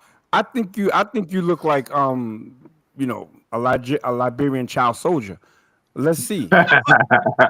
I bet you more African than everybody on this panel. Pull your shit up. There you go. Yo, you ain't no goddamn Native American, bro. That's a Native American right there, man. You said I'm not. No, you're right. I'm not Native American. I'm American Indian. No, right, nigga. you're not. You're You black right, bro. American, and you're my brother. And I don't want to do this to you. You're my brother. Nah, it's all good. You good? Keep going, bro. Do your thing. No. See, All I'm my saying best pastime is burning teepees, bro. I Listen, like You burning said what? there's a lot of ancestors in our days that used to lie about what they were. They used Thank to say, you. "Oh, we're American Indian," but you don't know. It was white zaddy that snuck in the slave quarters and slept with your great grandmama, and she wanted to hide the shit. You But gotta that's the get problem. Why get do a you think DNA they was test. lying about who they are, bro? Get a DNA Because test. Prove that shit because they're DNA lying. Yo, DNA let's test do it. can't Let's tell do you it live. ethnicity. Let's do it Oh, live And you can right look that up now. right now. Yo, look, let's do it live. Wait, hold on. I will So let show me ask- you. I will show you in whatever county you say, because you said North Carolina. That's where my people's from. We will go to the slave schedule of that town, and I will show you no matter what county in North Carolina on the official records, they're going to show a difference between African black, mulattoes, and Indians. Yep. There's a difference. So they'll There's call you no Negroes. there's no paperwork. There's no paperwork back then calling you an African black, bro. Oh, okay. You heard? It doesn't say on the slave schedules that you're an African. It'll say So Negro, let me pose a question. mulatto, colored, white. It doesn't. It won't say African. So you don't have. And here's the thing. There's ship records for every country that foreigners came here from the 16, 17, and 1800s, right? Every country in Europe. You know, if you came from England, you got ship records on that. If you came from Jamaica, you got ship records on that. If you came from Trinidad, Tobago, you got ship records on that. So there's records on everybody's entry into the United States of America. I haven't found one person with any African records. And I'm pretty sure you don't, because I asked you last time. You couldn't. Well, I don't. It's not like I asked you to produce it, but you don't have any. Your only thing is the slave schedules. But Indians were slaves too. And they're classified as Indians. There's a definite separation between Indians and Negroes on these slave schedules. No, bro. No, the only people who was classified as Indians was people who went on Indian reservations. You heard most of our people ain't go on Indian reservations. They stayed in the lands they was already in. Brooklyn, with your logic though, if you're saying that there's no delineation when they marked on the count for Indian, then why would they care to even mark a mulatto instead of just fucking property? Right. My fault. What you said? Say that again. My fault, bro. If you say they don't mark Indians down as Indians, but just slaves or whatever, then why did they worry about marking a mulatto versus a regular slave? I don't understand what you're trying to say. They're still property. They're either black, they're mulatto, and you said no, they don't delineate with Indians. They would still just be regular slaves. They were still property. They would be accounted for in some way, manner. Would be. I'm not saying they're not. So it would either be black, they were mulatto, included in the mulatto count, or they were delineated as something else on that marker. Yeah, they were. No, they were reclassified because using the word delineate, so I don't really understand what you're trying to say. Okay, well, they were divided, whatever you want to call it. Non-reservation Indians were reclassified as Negroes, colored, and mulattoes. There's a lot of paperwork on that. It's a lot of government. Because I don't believe that happened in the whole of United States. Are you speaking specifically about North Carolina? Yeah. No. It happened in North Carolina, South Carolina, Virginia. You know, it happened. It happened in a bunch of states.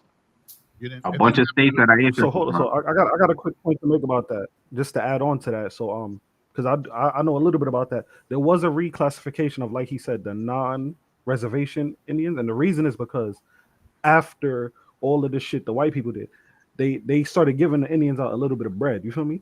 But they wanted to find a way to keep the black natives out of that, so they reclassified them. But then they also allowed white people to pay $5 to reclassify Indian. Exactly. So that shit ain't even real, because a lot of white people brought in just to get access to the money, and they really weren't Indians. Exactly. That's why they call them $5 Indians. But they also, so they let the white people buy into it, but then they reclassified the black natives so that they wouldn't get in on it. So it's a real I'm reading the slave schedule right now, and no cap, I'm seeing they broke it down to 1/7 part of a Negro for $87, and that was Richard Fortune sold to William Feimster 1/7 of a Negro for $87. They definitely broke down mulatto. Where's the mulatto? And so y'all don't think I'm capping. I'll show you one. So you got Negro boy, Negro woman, 6 Negroes, no name girl. They was definitely broke down by race, and I don't see any Indians on this goddamn thing, and it can't be all these people reclassified as goddamn Negroes. They were Negroes of African descent. That's what a Negro was. No, it wasn't. So on here, matter of fact, let me come up. Hold on. So on here, if you could look, you'll see IRD, right? Iredell. That's short for Iredell. So they got right here, mulatto girl, 13 months. So they showed mulattoes, Negroes, and Indians as separate entities, at least on the Iredell slave the slave schedule. And that's the county that my people are from. So I want to know what county you're from, and I'll research it right now. A matter of fact, I'll share a screen. I'll do it from my laptop. Tell me what county you're from. We'll find this slave schedule, and I guarantee you I'll show a difference between Negroes, mulattoes, and Indians on that slave schedule. Let's go. I can guarantee if you looked in Louisiana as a whole, there was a separation. Yep. Because there was all four of us in that. You talking about, in order to be considered Creole, you had to be some percentage of Latin, a percentage of American Indian or Creole Indian or whatever. You also had to be a descendant of African and some white in order to be considered Creole. That's four blends. The name of the town or county.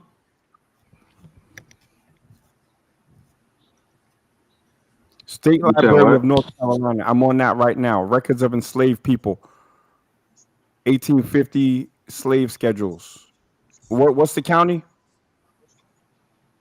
Oh, either Darlington, South Carolina, because I got family from Darlington, South Carolina, and if I remember correctly, the other county in North Carolina was Martins County. I would have to go into the. Yeah, you could start with Darlington. That don't matter. Okay. Y'all talking out, and I'll research this. Cook this dude nice and slow. Yeah, but see, that's the thing. You gotta assume that Negro means African. You know, you won't see African. That's exactly what it means. That's exactly what it means. Though. Yes, no, it does. Because there's all right. So why was Indians reclassified as Negroes from the 1924 Racial Integrity Act?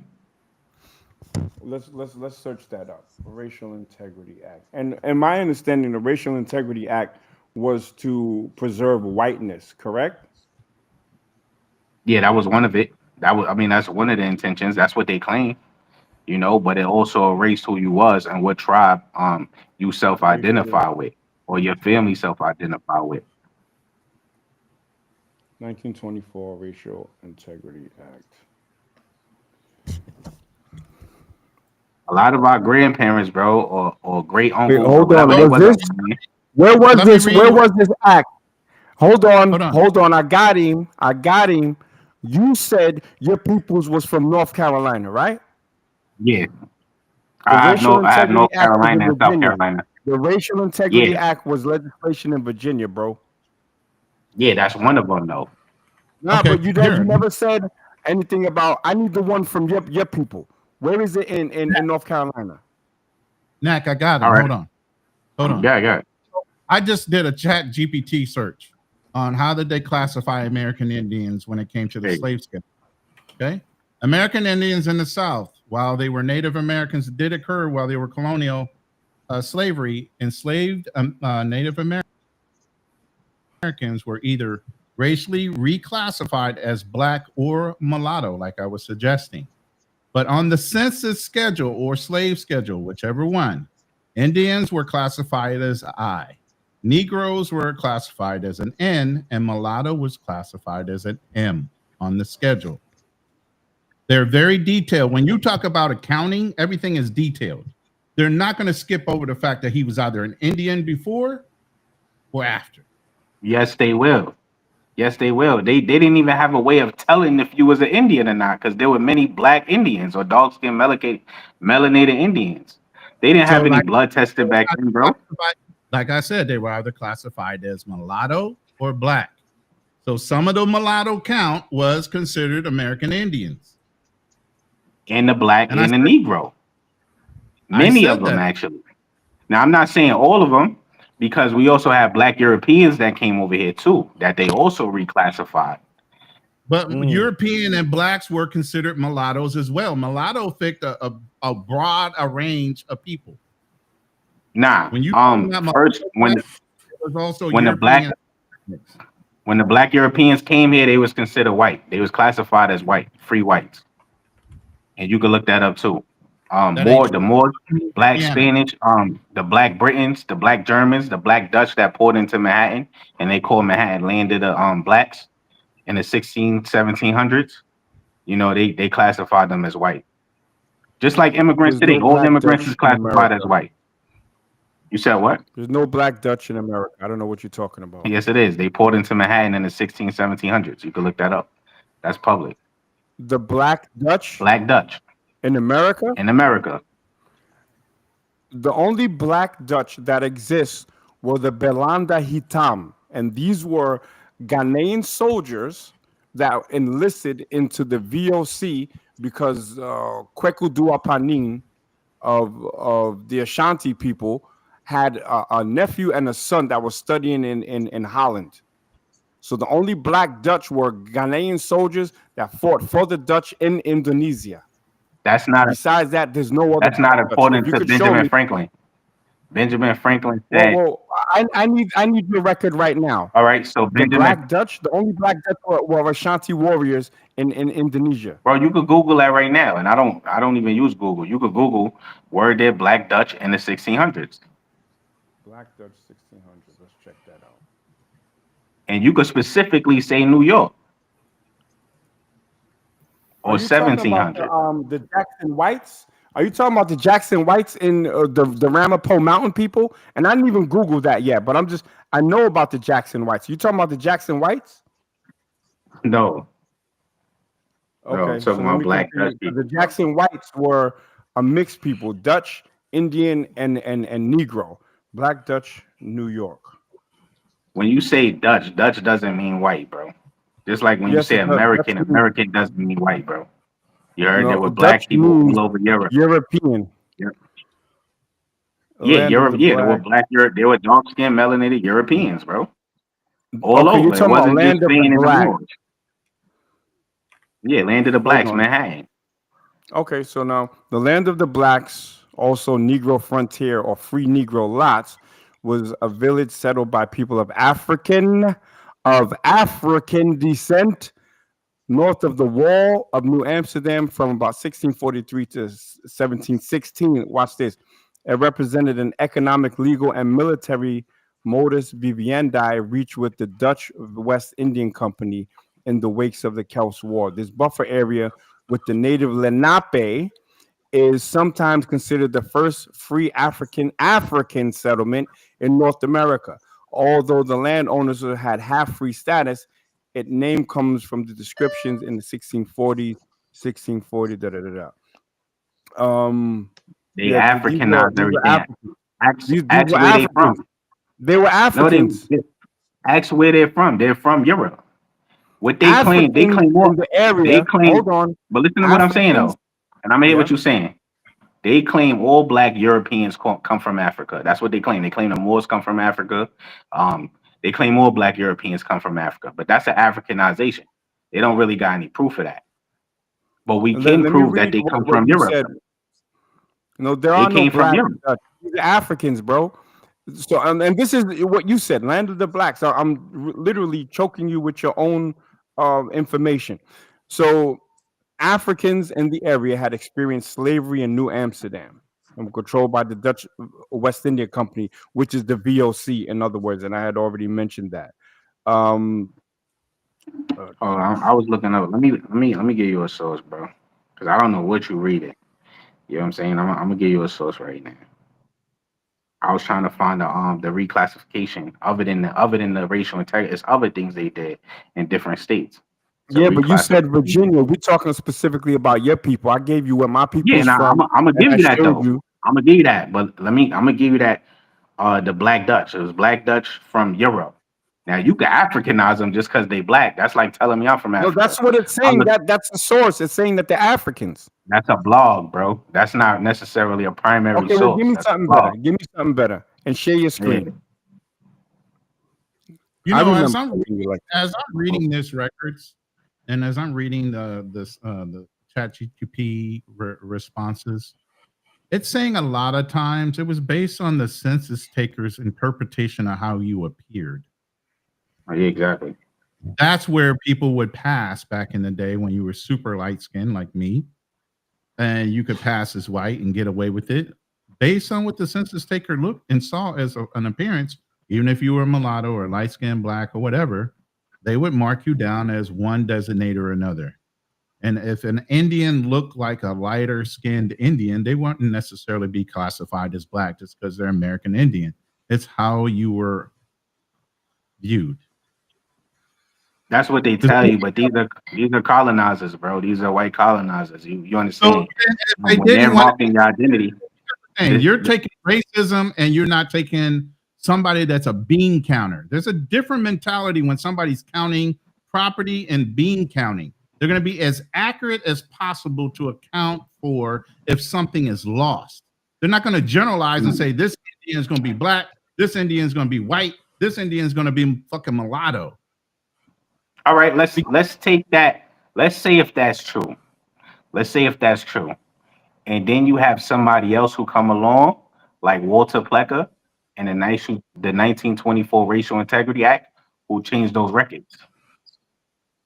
So let's say that's true. Let's say the counter was exact, and he put Indian, he put Negro, exactly like these people explained who they was to him when he appeared at their door for the U.S. Census in the 1790, 1818, 10, 18, 20, right? Let's say if that's true, right? You also have people who come along and change records. For example, Walter Plecker, 1924 Racial Integrity Act. There's another woman who did it in South Carolina, and I gotta remember her name. I'm gonna look for her name. Look, every generation, listen, every generation might have a Karen or whatever, but he wasn't so hard-nosed, or he didn't keep it. Government. This is an act, bro. This is a bill passed. Bro, I used to be a census taker. It doesn't matter. It's the person that shows up on the fucking farm that's going to either tick one thing or another. I don't give a fuck what that guy in Washington said. It's the guy that's on the goddamn farm taking account for the census that's either going to tick one way or another, or encourage that person that owns the property to tick one thing or another. And if one thing I know is if property has a higher value based on way it's appeared, I guarantee you they're not going to degrade the property by downgrading it to a dark-skinned black person versus a lighter-skinned mulatto that might bring a higher value. And those same sense, if he's gonna tap out on the black Dutch, you get insurance on the property, right? Now I'm trying to argue and look for. If you want to insure something, you want the highest known value you can possibly get for something. So if somebody's in the business, they're looking at how do I offset my losses if something was to happen. You're not going to devalue your fucking property because of some fucking law from Washington. Right. You get what I'm saying? You're going to try to get the maximize. What you're saying is conjecture, bro. We can confirm. We can confirm that. Hear what I'm saying, though. But let me finish. I just said what GP said. It said basically the person that was doing the census, whatever he saw that you looked like is what he counted you as. Didn't have nothing to do with the law. It was the census taker himself that would look and say, I'm going to put that person down as mulatto because they're closer to that than this. All right. Now, we can also confirm that many of them records were changed later on from Walter Plecker and other people around him. This was a bill passed in Congress, the 1924 Racial Integrity Act. So we can confirm that they also changed records. So but even if you tell me your people are from, bro, you're using something from Virginia. Let's keep it to South Virginia, and they also had another one in South Carolina. I'm gonna give you. Hold on. Well, no, but you're not from South Carolina. Your people are from North Carolina. No, listen, what I'm saying. I'm from North Carolina and South Carolina, right? Now, you have four great you started with North Carolina, brother. You got 16 great. Show me evidence from North Carolina. I showed you North Carolina in Iredell County. And when we go back to your, you showed me Negro. You didn't show me African. With Africans, they're Africans. No, it's no. Where's the research on that? Where's the source on that? You showed me Negro. I was just reading it. I just read Negro doesn't. The 1800 definition of Negro in Webster Dictionary means African. No, they specifically described as African. I already gave you proof that there were many Indians reclassified into Negroes. Bro, I want the proof from where your people are from. Yeah, that's fine. I'm gonna find that for you. I'm gonna find that for you. Get to find him, brother. But what I'm saying is, I've shared proofs though. You haven't shared any proof that you have even one family member that got off a boat from Africa. Yeah, I turned on my mirror. I mean my camera. If I got up here looking like a goddamn, you know the difference between a black person and a white person. Obviously, I'm not European descent. I'm of African descent, just like Hey, you. I'm curious. Hey, Night Owl, you said your great great grandfather was classified as Indian.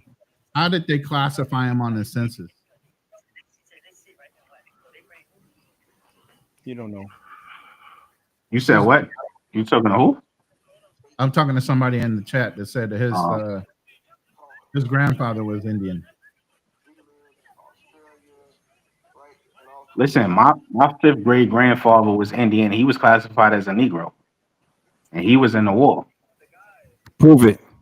I got, nigga. You want me to put my records on screen, bro? Well, then don't say anything that can't be verified. I want you to verify All right, that's cool. the slave schedule I agree with that. from North I agree Carolina, with that. where they don't make a distinction. I agree with that. You heard? Hold on. I could prove it too, what I just said, but I gotta go into my my shit. I'm We're on the not trying same to phone. get anyone doxxed on the internet, so let's keep Yeah, it that's what I'm to saying. general stuff. I'm trying to hold you to what you said.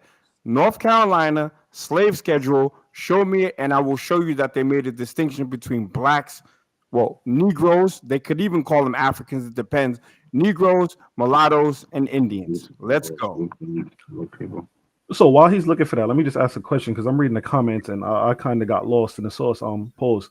So are y'all trying to refute that he's Native Indian? Is that what's going on here? Yeah, I'm saying he's just a watered down African. Okay. So my question is, what if he do got all his papers? Like for example, my big homie, he's fully FBA and he got papers dating back saying he's Native. Yeah, you saying that those are all Fugazi, or are you saying that this brother right here in particular is just not Native Indian? No, look, what I'm saying is there was definitely some alliances that held up in some places, some didn't. Just like the freedmen out of Oklahoma, I forget what nation, they just got a legal victory, granting them access to the nation. But their relation to that nation was always one of being enslaved by that nation. And just because you are the property of someone does not make you those people. That argument is as stupid as if I try to claim the European ancestry that I had to try to say that I was a European. I have European ancestry. They have Native American ancestry, but the Native Americans use blood quantum. So if you don't meet a certain blood quantum, you are not in that. What they use that for is to really exclude all the people with admixture. Okay. So the reason why they had something together anyway is because in some places they would fight against white people together. So it was like a marriage of misery. Fact. You know what I'm saying? And then if you get an Indian wife, your kids will be half black, half Indian, and then whatever. But at the end of the day, they are not 100% Indian. And the ones today have literally minute amounts of Native American ancestry. Okay. So my question is this: so, like for example, let's use John Horse for example, and I forgot which tribe, but his specific peoples. Would you classify them as fully Native Indian, or would you say they're African who linked up with Indians? What would you say about them? Who's John Horse? John Horse, I don't want to give you wrong information. John Horse. Okay, no, I say he was a man of mixed African and Seminole ancestry who fought along the Seminoles in the Second Seminole War in Florida.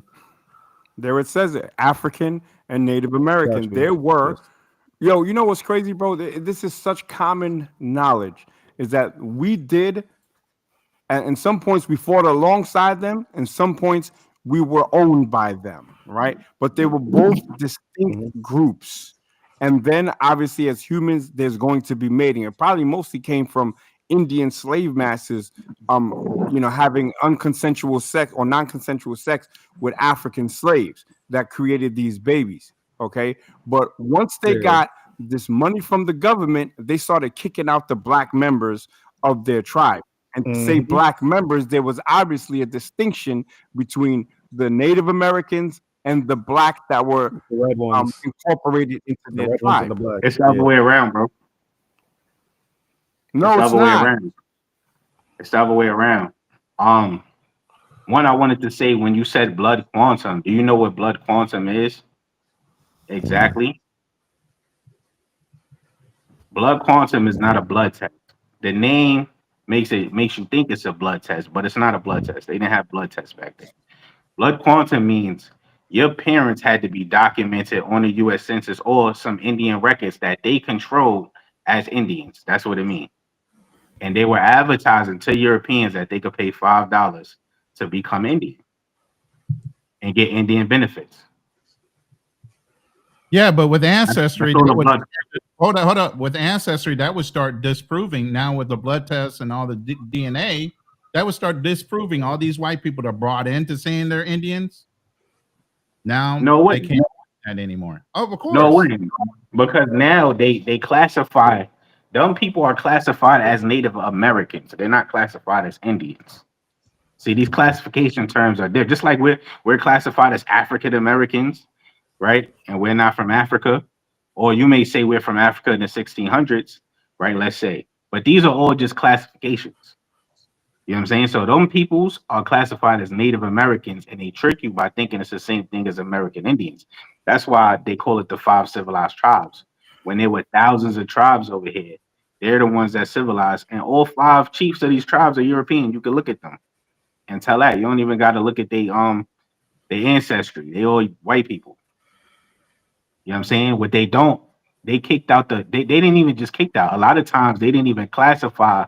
They would deny you if you was dark skinned or you was melanated from getting these benefits, because that was the whole purpose of reclassifying Indians to Negroes. That was the whole purpose. At the same time they was reclassifying Indians to Negroes, they was also advertising to white Europeans that they could pay $5 to become Native Americans. Here's the biggest thing I just want to say today. You can let a white man tell you what you are, or you can let your DNA actually prove who you are. That's you the can greatest. Google right now. Listen, what I just said. Let it sink in for a second before you respond.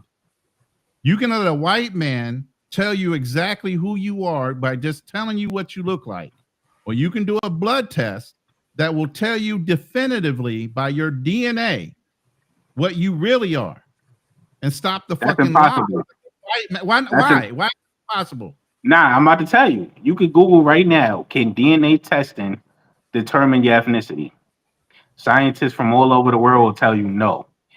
Ancestry.com and 23andMe is for entertainment purposes only. It is not for factual evidence. It's for entertainment only. You can Google right now, can DNA testing determine your ethnicity? See, these companies are private companies. This is not even government-owned or ran companies. You know what I'm saying? So these are private companies. They can tell you whatever they want to tell you. And as long as it's for entertainment purposes only, it don't have to be factual. You know, and they can't tell you culturally where your DNA is from. For example, let me say this. For example, us and Jamaicans have mostly the same DNA, right? If you take a Jamaican's DNA and take our DNA, you wouldn't be able to tell which one is from America and which one is from Jamaica. You can't determine ethnicity with DNA. Now, hold on. As far as Native American, right, there's a difference between Native American and Indian. So they'll give you the DNA test and they'll say, yo, this is Native American and this and that. But see, it's white people classified as Native American right now. So whose blood are you really testing? If you test mine with this white European and classify him as a Native American, then of course our DNA is definitely not going to match. But here's the thing. You can classify yourself by words, anything. The minute that test comes back, it's going to tell you exactly what you were. And why it's telling you what you are is because there's millions of other people that took the same fucking test. The more people that take the test, the more definitive they can tell you what genetic traits you have. A genome is a genome is a genome. It's science. You can't get around that with a lie. That's what I'm trying to make you understand. I can agree with that. I can agree with that. But a genome to be broken down a certain way, bro. That's all I'm saying. Stop believing. I can agree with that. And get into. I can agree with that, bro. is. The problem is it's not what you talking about from 23 and Ancestry. Determining your ethnicity is not science because they can't determine your ethnicity. If you take your genome, there's another website you can do. It's a national database for genome code. When you break down your genome, you actually get a code. You can either believe Ancestry 1, 2, 3 or whatever, or you can take your genome code, punch it into this other website. It's free because they want multiple people to get involved with it. And I forgot what it's called.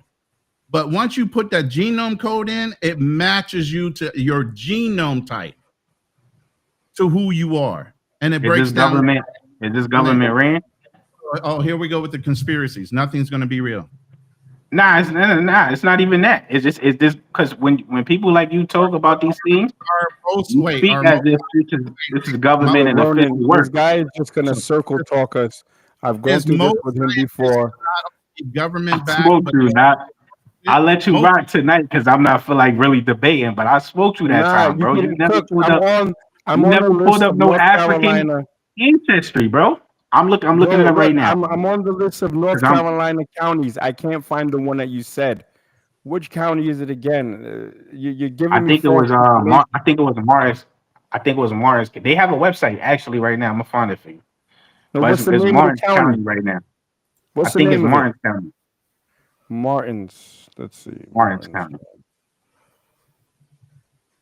But yeah, with the DNA testing, bro, it's not government ran where I could sue them if they're lying or get it wrong. Then what you talking about is for entertainment purposes. Ain't no Martins County in North Carolina, bro. All right, I'm gonna find it for you, bro. Yeah, let's get to that. Because now you're getting caught giving false information, so it can't be found. Look up Piney Woods, North Carolina. Which one? Piney Woods, North Carolina. Piney Woods is not a county. It's not a county. I think the county is Martins County, but Piney Woods is the neighborhood. Piney Woods. Piney Woods, North Carolina. Yeah.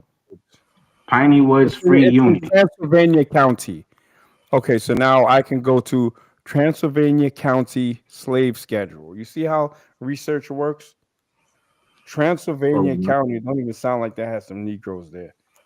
Transylvania. I don't know if that's the county. I gotta find a county. I could go. It's on my phone. Transylvania County. It's on my phone that I'm on right now on the stream shit. That's why I'm already typing, brother. I'm googling Transylvania. They got a website. It's a website right here. Piney Woods, North Carolina. The website is ejohap.com. ejohp.com. Piney Woods Free Union. You know what I'm saying? My 5th great grandfather, his name David Boston. He bought land about 1,500 acres, and I got cousins over there right now. His mother was Tuscarora Indian. African Americans in the Everett Farm property. Do you know what plantation they were on? I just told you. Piney Woods Free Union. My grandfather, my 5th great grandfather, David Boston. He bought land, about 1,500 acres of land. It was the land they was already on. You know what I mean? And yeah, it's called Piney Woods. I don't know what county. I gotta, like I said, my Ancestry.com app is in my phone. What was the last name? That's the phone over there. Piney Woods. No, the last name of your great grandfather? David Boston. Boston. So there should be. He was in the war. He fought in the war at that time. Boston. Osteen. Nope.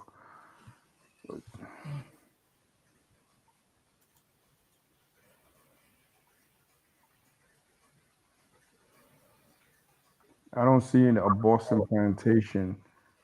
This is Transylvania County Library. Oh, it's Jamesville, I think. Jamesville, I think is the county, because that's what it say on the site. Oh, Transylvania is where Piney Woods is. Are you sending me on a wild goose chase, brother? I didn't say nothing about Transylvania. I don't even. You said that. I don't know where you got that. No, from. That's the county that For you to search the slave schedule, you got to search by county. So if you said Piney Woods, there is a Piney Woods in North Carolina, and it's in Transylvania County. I don't So now I'm see on that. Next Gen Web, slavery in Transylvania County. Let's click that. Yeah, what I see is say right now on the site, it's a Piney Woods Free Union. There's a Hungarian community located just outside of Jamesville, North Carolina. I would say just outside of James. I gotta actually go on the thing. I would have to leave here and go on the Ancestry and give you the All county right, from his so birthday. I'll give you a chance, maybe on the next stream, once you actually trace your own lineage, then you can maybe come up with teaching. Okay? Nah, my shit You don't even traced. know who you are. My shit, You no, don't my know shit who is you traced. are. Wait a minute. My shit is traced. You just said you I don't just believe did. it. How You said trace what? it? You just said, how did you trace it if you didn't do it by blood? How did you trace it?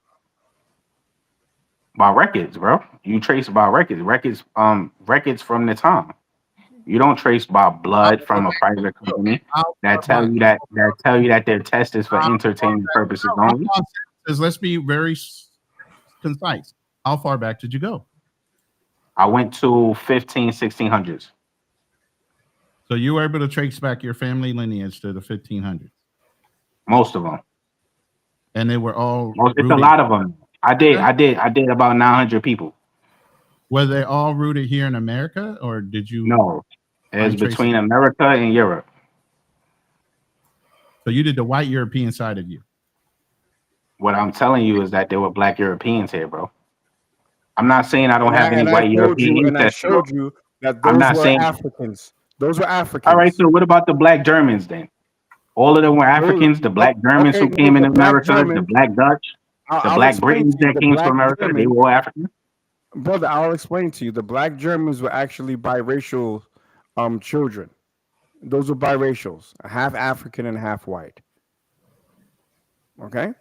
You see how easy it is to learn from me? I can teach you all. Nah, you didn't provide no source for that though. That's just you just Africanizing everything. That's like saying why don't you be the first one in YouTube history to prove me wrong and share a screen? But I'd like to start with your own ancestry because you can't find it. You know what I was talking about with your genome and everything else? The GED match is the national website I'm talking about.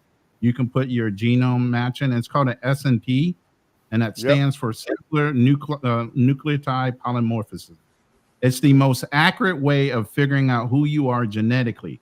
Once you have a DNA test, you don't have to necessarily believe Ancestry DNA, 23andMe, or whoever. If you take that genome script, which is, they can't lie about that part, and you punch it into these other sites that actually take that information and tell you exactly what you are, it will tell you.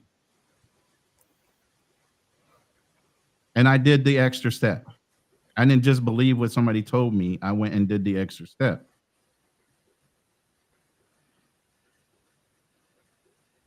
But you can't refute science. Fuck all lies that your great-great-great-grandparents want to tell you. Bro, science refutes itself, bro. Most of science is theoretical, and they refute themselves, bro. Scientists debunk themselves every other day. So when you say you can't refute science, that's cap. No, what you can every other day, it's a new theory that was found not to be true. Theory, and then I said, listen, you have a hypothesis in science, and then you have proven theory. You can come up with a hypothesis all day long until it's a proven theory. Now, you can discredit proven theories, or you can approve upon a proven theory. But it starts off with the hypothesis, and it becomes a proven theory. And yes, people can get little things wrong, but the majority of it is not effed up. So stop it. No, what I'm saying is that scientists right now, today, scientists are telling you that you cannot determine ethnicity by DNA. And that you can look that up. See, you just saying yes you can, but scientists, you just say you can't. You can't. You just said science and everything. Scientists themselves are saying that you can't determine ethnicity by DNA. What is the relevance of DNA when it comes to blood matching and sourcing for not only identity, but how healthy you can be or different diseases that might come up? Don't you even know when they actually do cancer treatment? Because I come from the medical industry. When they do cancer treatment, they now genetically make the medicine for your specific genome. That's why it's very specific when they do cancer treatments now. They spin off your genetics, they modify it, and they shoot it back in you for your fucking treatment. Pause. Well, you So don't you tell me jump in. science and DNA don't work. It does. No, I'm telling you what scientists are saying right now. That's what I'm telling you. You They're lost saying cause. you can't determine. That's what they're saying, bro. I've been on this You line could for go. 400. I'm busy looking up all this shit. I'm having like 3-4 different arguments. You heard? But yeah, that's what they're saying. You feel me? Like you could look that up. Can you determine ethnicity by DNA? You can Google that. Since you like to use, you can Google that. Can you determine ethnicity by DNA? Scientists will tell you no, you can't, and they'll tell you why.